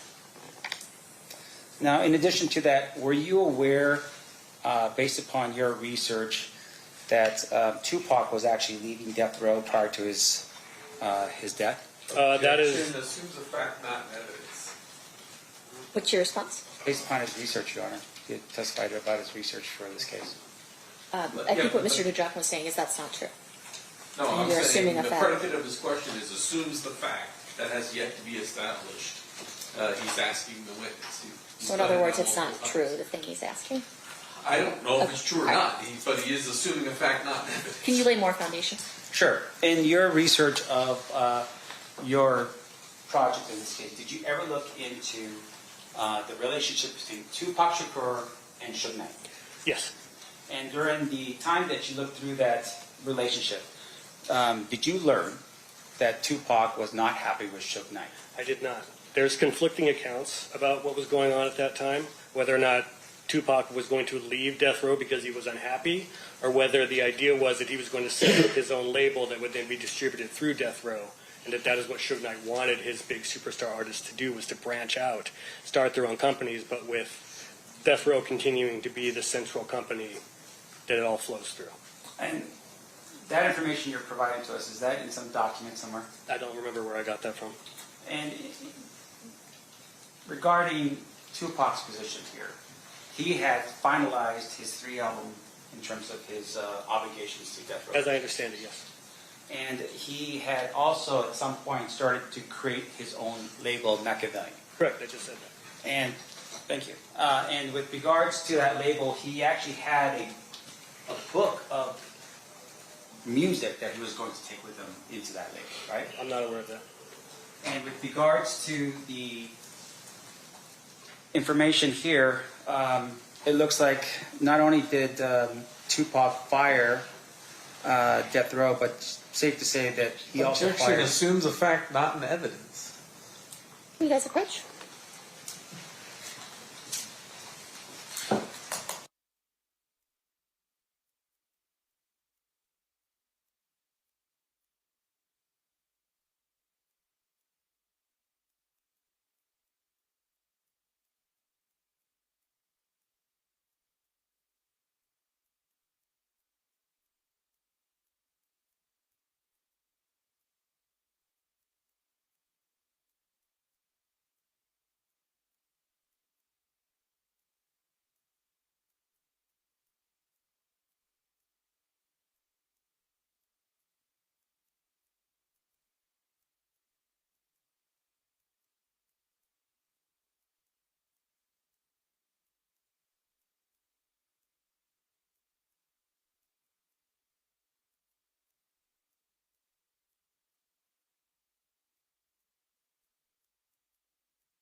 All right, Mr. Samp, you may proceed. Okay. Last question I asked you was, are you aware that Tupac had fired David Kenner? Objection. Are you aware if? Oh, I'm sorry.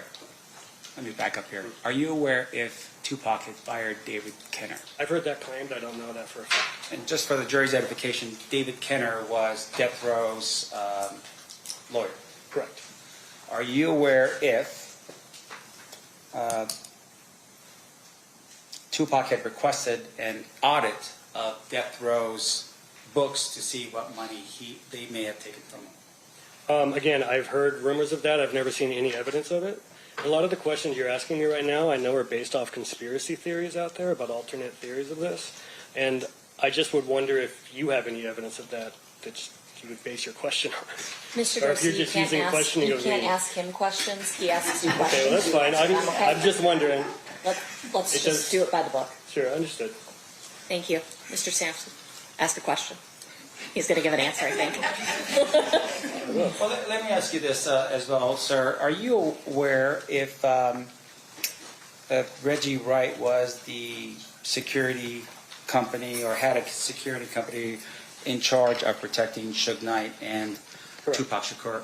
Can I just finish my question, please, sir? I know you're getting a little eager here. But at the night of the fight at the MGM, that Reggie Wright Jr. had a company that was supposed to protect Suge Knight and Tupac Shakur.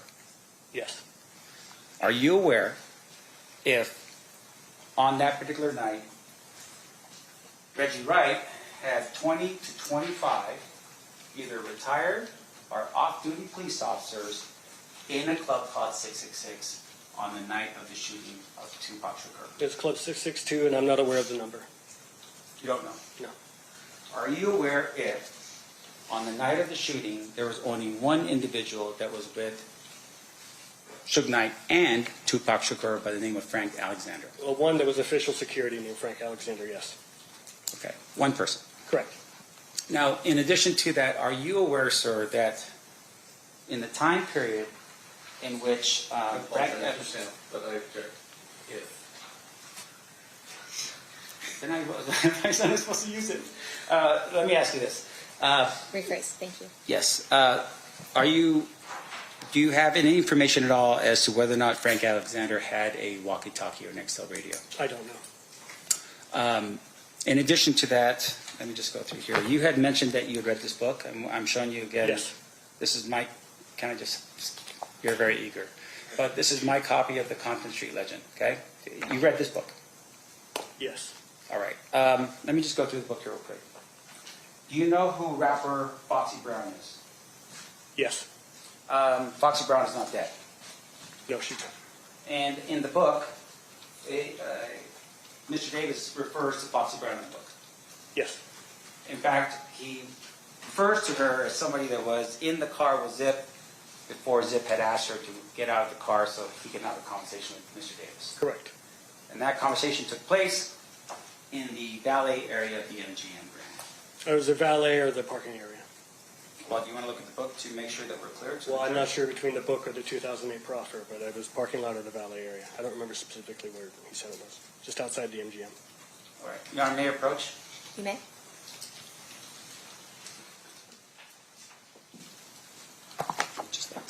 Are you refreshing recollection? Or I are am you refreshing his teaching? recollection, Your Honor. I don't want him to read it, but just read He it. didn't say he didn't remember. Oh, he did say he didn't recall which of the two accounts. Okay.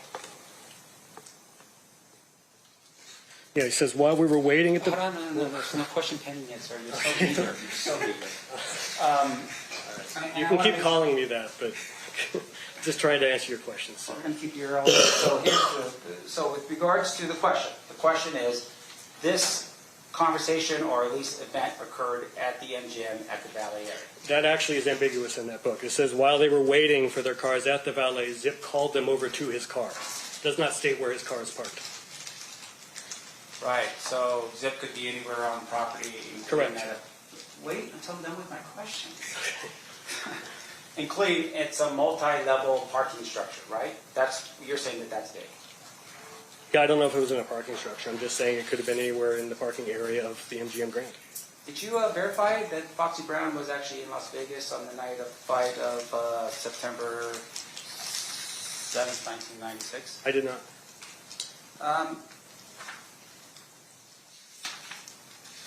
There's an account in here about Orlando Anderson. Do you recall reading in the book about Orlando Anderson and when he arrived in Las Vegas? I don't recall what the book said specifically. All right. So if you would to turn with me, I think, to that book right there, to page 96. We're looking at page 96 of the book that you read. Refresh your recollection. The page numbers might be different here because this is the Kindle version, but let me see. Can you just wait until I'm done with my question, sir? Can you stop saying that to me, man? Jeez, dude. Just having a normal conversation with you. You don't have to keep cutting me off and making me sound like I'm eager. The page numbers are going to be significantly different between the Kindle Kindle the book, so he's going to have to just approach him with the book to show him when it's fine, because the Kindle completely repeats. Nobody else has a copy of this book? Keffe, you there didn't bring is. one? No? Just kidding. Sorry. Sorry, I think we have another copy. We're bringing another copy. Mayor Pro Tem?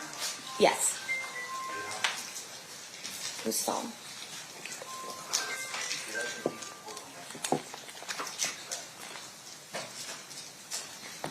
Okay, page 96? Yes.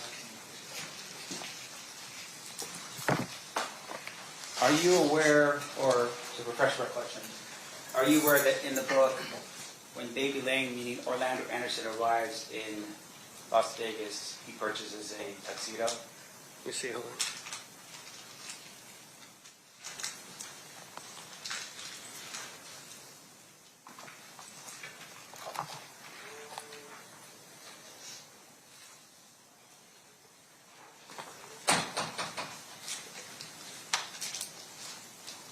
Yes, I see that here.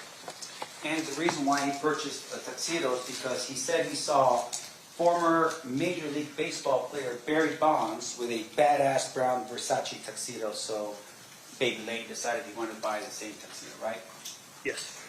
Are you aware of the whereabouts of Barry Bonds on the night of, or the day of, September 7th, 1996? I'm not. You didn't look into that? No. Now, in addition to that, on that same page, sir, are you aware that in the book, Mr. Davis says he rents 3 rooms on the same floor at the Caesar's Palace? Yes. Did you ever verify whether or not he had actually rented any rooms at all at the Caesar's Palace on September 7th, 1996? There would be no way to verify that. That's a yes or no answer. No. Okay. Now, in addition to that, he mentions his purchase. We'll keep it on the same page. You're fine. I got it. Page 96. Mr. Davis says that he goes to the Versace store, and while he's there, he purchases himself a $3,000 blue suit with white pinstripes and some additional Crocs, I guess, or shoes from the Gucci store and a white shirt. Recall that? Yes. Did you at any point ever determine whether or not Mr. Davis actually owned a $3,000 blue suit with white pinstripes? No. Now, page 97. Mr. Davis says he sat on the second row of the fight. Not far from some of the celebrities. Do you have any proof at all in your research or your investigation as a citizen in this case indicating that Mr. Davis sat on any row in the fight? No.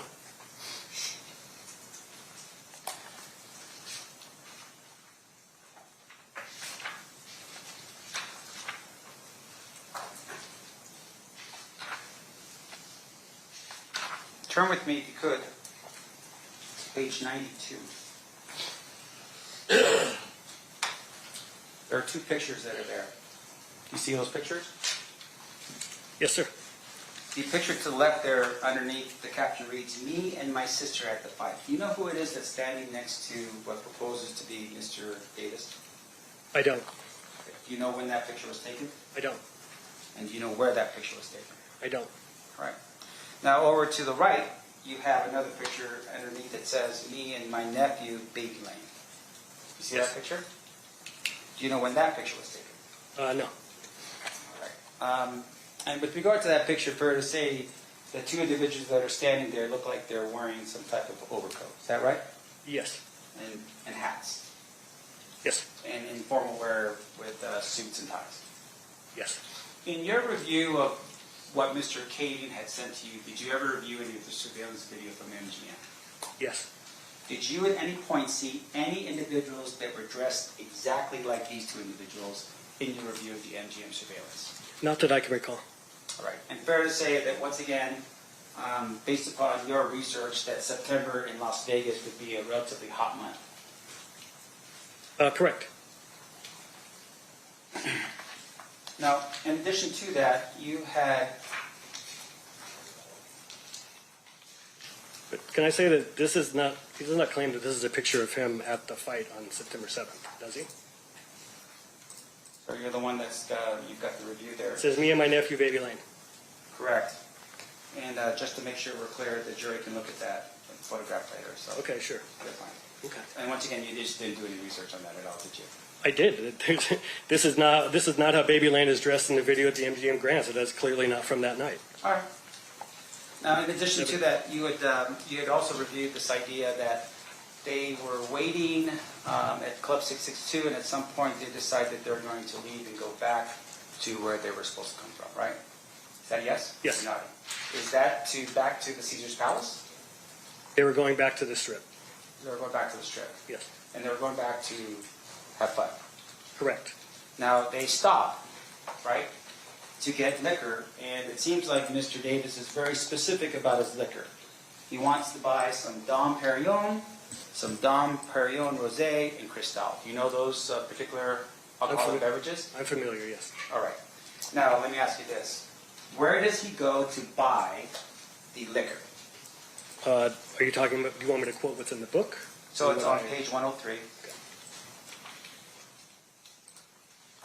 Review of the page 103 helps refresh your recollection as to where he bought the liquor. As to where he bought it is what he said in the book, yes. Liquor barn. Okay. Can you tell us where in Las Vegas in 1996 there was a liquor barn?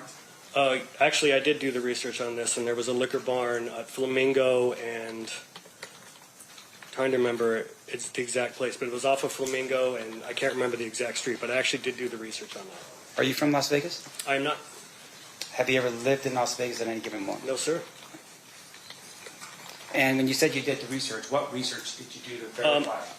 Wait, let me finish, sir. It's all right. You're eager. I get it. What did you? Can you please stop badgering me, man? Like, Okay. it's ridiculous. It's up to him to object. I understand Okay. that you are the one, you feel Yeah. upset that it's up to I Mr. object DiGiacomo. to the commentary, first of all. Second of all, it sounded like to me he had finished his question, and then as soon as Mr. Dorsey goes to answer, he then cuts him off and says, well, let me finish. Mr. Samp should ask a question, allow him to answer, and we can knock off with the... We're going to strike the commentary. we're going to strike the commentary. You may proceed with asking questions. Thank you. I'm trying to be very respectful to you, sir, and I would really appreciate Okay, it if you would be there's no question pending for you. Hey, I got it. Okay. No question pending. You ask questions, you answer. Thank you, guys. What research did you do to verify that there was a liquor bar in Las Vegas?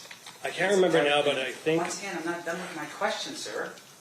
I'm sorry, you just asked it. You're repeating the question. I apologize. Go ahead. All right. What information did you pull or research did you conduct to indicate that in 1996 in September there was a liquor bar in Las Vegas? As I recall, I think I looked up old news articles and looked for advertisements, and I maybe even found one that was like currently at that location that showed that it was still there, that it had been there up until very recently. And it lined up with where he said it was. Did you ever conduct a investigation of the Secretary of State website to indicate whether or not there was ever a liquor bar in Nevada? No. Did you ever look up licensing in Clark County with regards to whether or not there was ever a liquor bar in Nevada in 1996? No. Just the newspaper articles? Yes. Now, in addition to that, there was some discussion here in the book, once again on page 103, about certain individuals that were in the van that Mr. Davis says that he was in at some point and then transfers over to the vehicle. You remember that? Wait, say again? There's information about individuals that were in a van that followed what is the vehicle that Mr. Davis was in. Do you recall who was in that vehicle, in the van? I'm reading from the book here.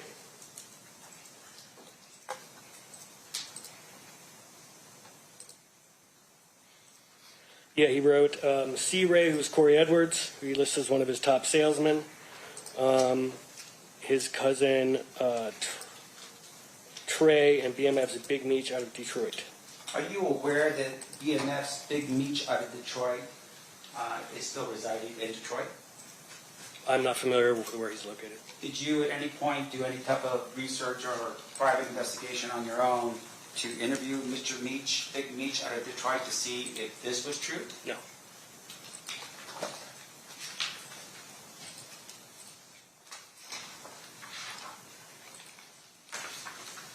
Now, fair to say that in this book, Mr. Davis talks a little bit about his exploits in Compton, right? Yes.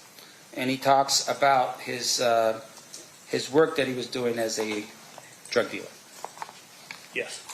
Now, during the time period of your research, are you aware that shortly after the shooting of Tupac Shakur in September of 1996, that there were search warrants executed throughout Compton of different houses in Compton? Yes. And those houses included Mr. Davis's house, right? Yes. And it's his family house as well as another house that he resided in as well, right? I believe there were two houses next door to each other, yes. There was a third house on California Street. Are you aware of that house? I'm not aware of the entire list of addresses that they raided. Okay. But once again, we're just relying on your research here. Now, in terms of your research, fair to say that in the searches of those houses, we don't ever find a .40 caliber gun, right? I actually don't know that for a fact. Okay. And in terms of the searches of those houses, we don't find any information that would say that Mr. Davis was actually in Las Vegas on the night of September 7th, 1996. I'm not aware. That would be something for another detective, right? Sure. Do you know who the detective would be that would testify to that? I don't. One of the Compton police detectives, but I'm not sure. Now, are you aware that Mr. Davis says at some point that he was moving about 300 kilos a month of cocaine out of Compton? Yes. In your research at all about the search warrants that were executed in Compton, was there any indication at all of money found in Mr. Davis's home or any of the houses that he was associated with? I can't recall that. You can't recall it because you don't know? I don't know.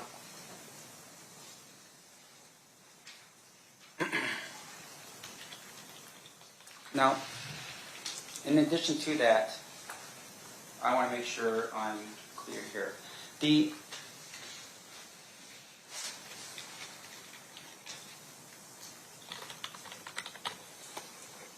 There's a picture here that's on page 30.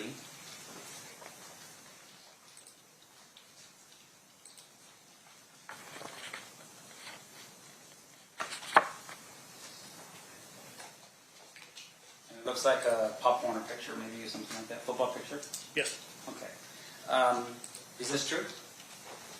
Is this true that it's a Pop Warner football picture? Well, is it a picture of Suge Knight and Mr. Davis? I believe so. I used to be able to find Suge on here, but I'm not sure if I could now. Okay, well, what about my client? Again, I don't know. Well, in addition to that, are you aware at all about the photograph that's taken on page 12 of the book?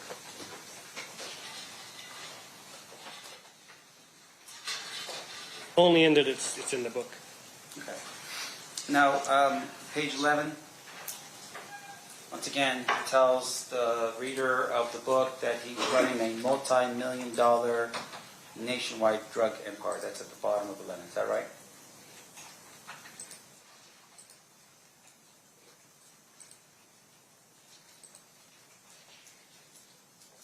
Yes. Do you have any proof of that? Actually, yes. I've interviewed 3 former Compton gang unit detectives, and across the board, they told me that Keffe D was a high-level drug trafficker, and that basically by the 90s, they rarely saw him on the streets anymore because he was effectively too big for them. They were only running into his soldiers at that point. Okay. So you're telling us something that somebody else said. Who are the detectives?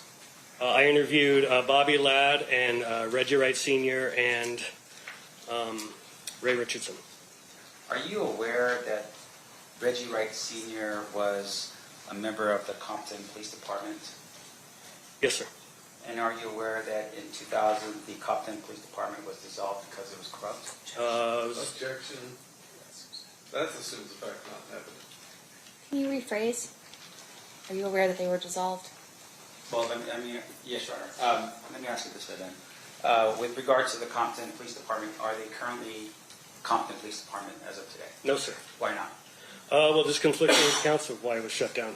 And I believe it may have been 2002. I don't know if it was 2000. But the city said that it was corrupt and they were shutting it down for corrupt reasons. Of course, if you talk to the police that were there, it was their contention that City Hall was corrupt and they didn't want the police department investigating them.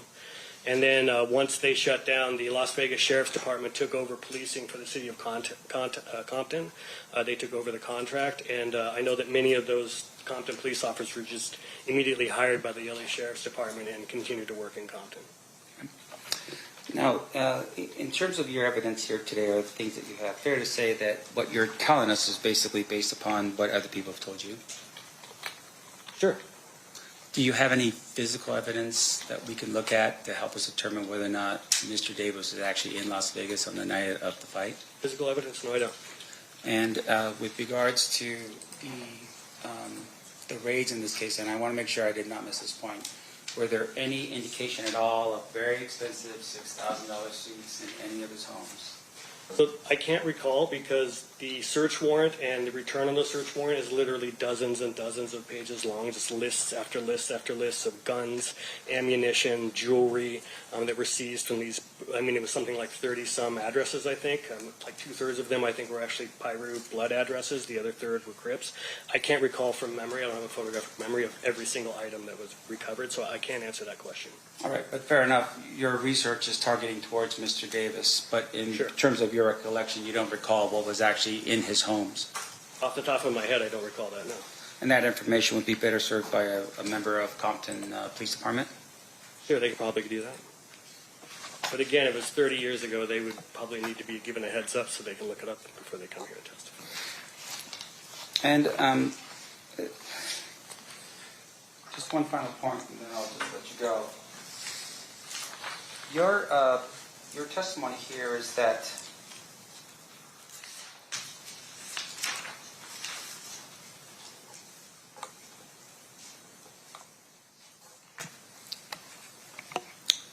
let me pick up here and make sure I'm clear.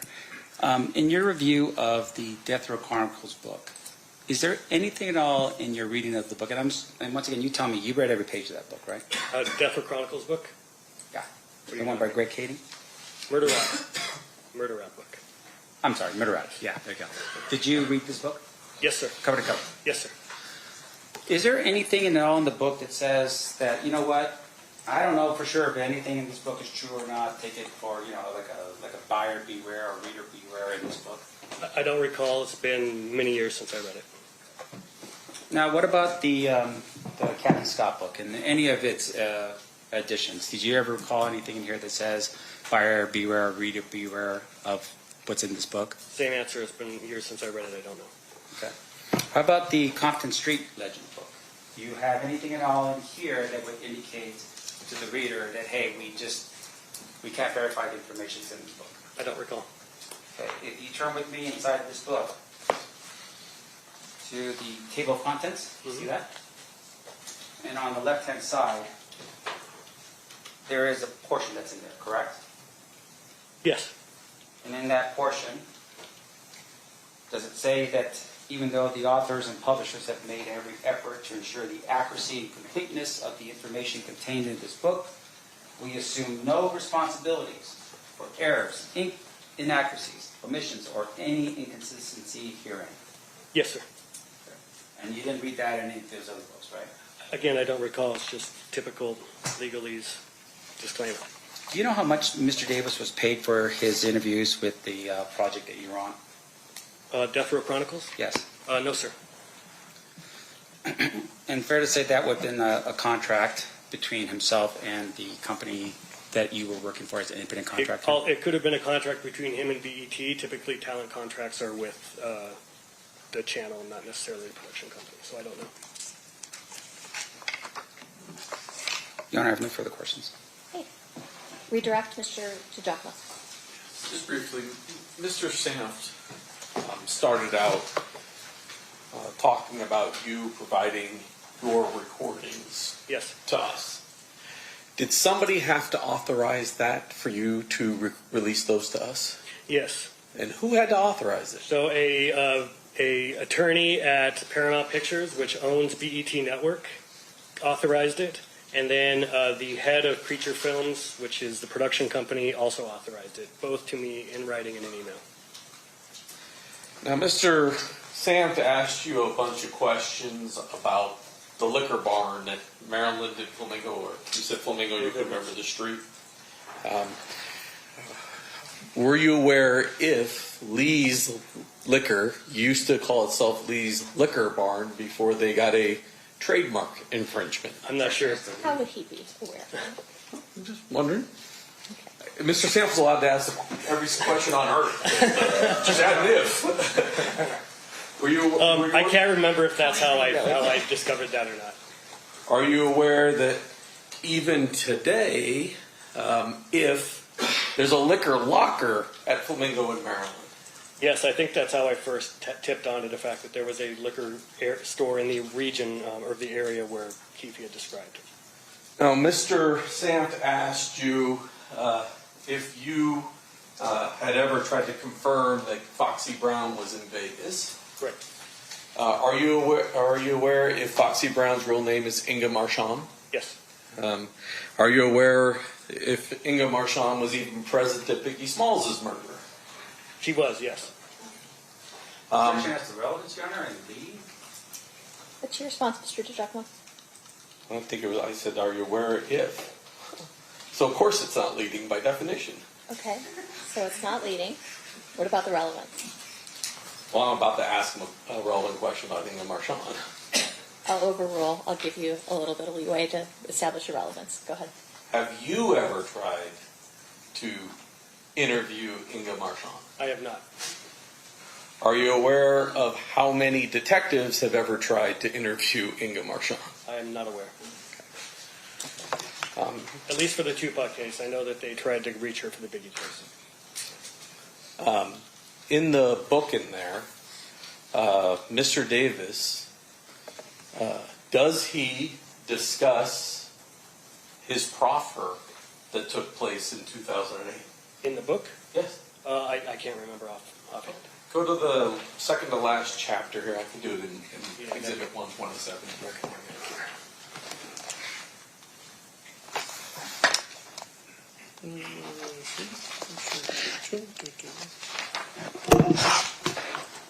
Sorry, I gotta get to the page.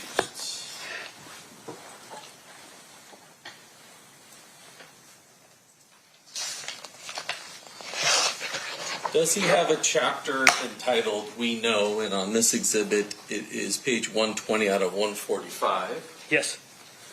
And if you briefly review, I don't know, maybe the first 4 or 5 paragraphs.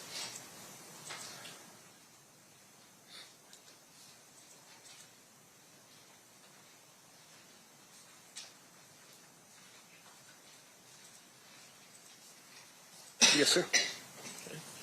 Have you got another part yet where he talks about the decision to go down and speak with the police about this event? Not quite yet. 1 second.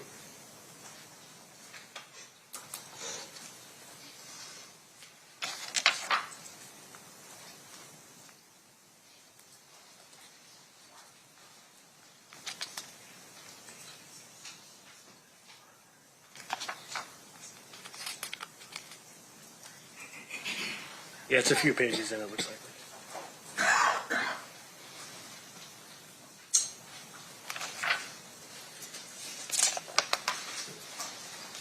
Yeah, you can keep reading, but that paragraph is talking about that subject matter. Is that fair? Yes. Or that chapter, I should say. Correct, yes. The task force and how they got him.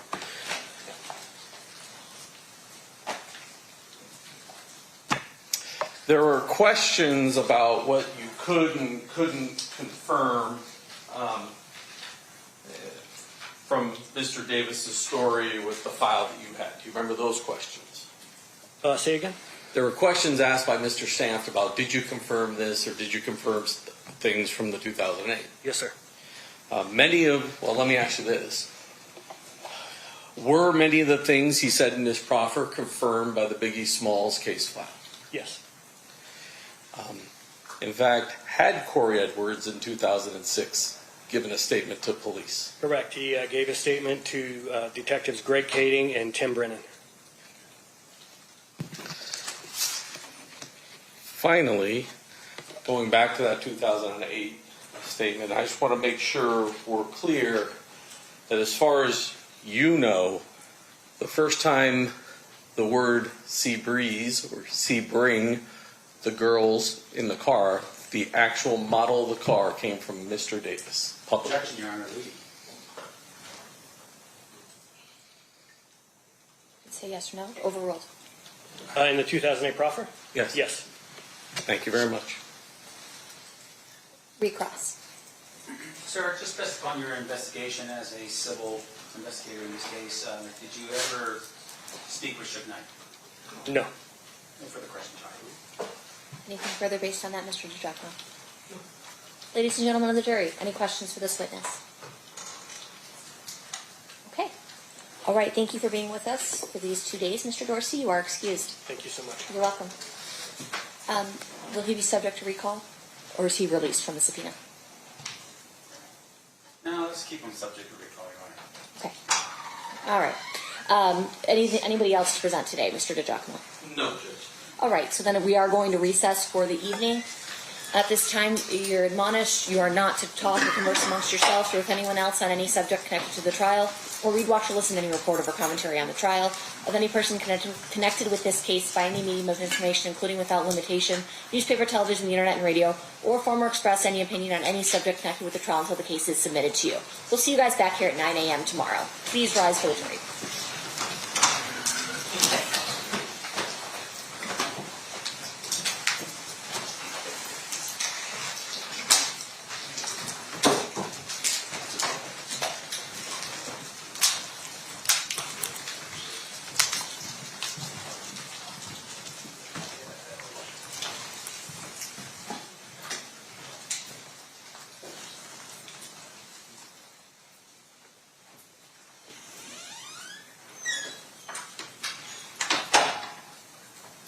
For the record, the jury has exited the room. Anything we need to address outside the presence? Not from the state. I did request that the link that was sent to you be sent to Mr. Sam, so he should have it today. Okay. Mr. Stamp, anything else? Okay, we'll be in recess. We'll see everyone back 9 a.m. tomorrow.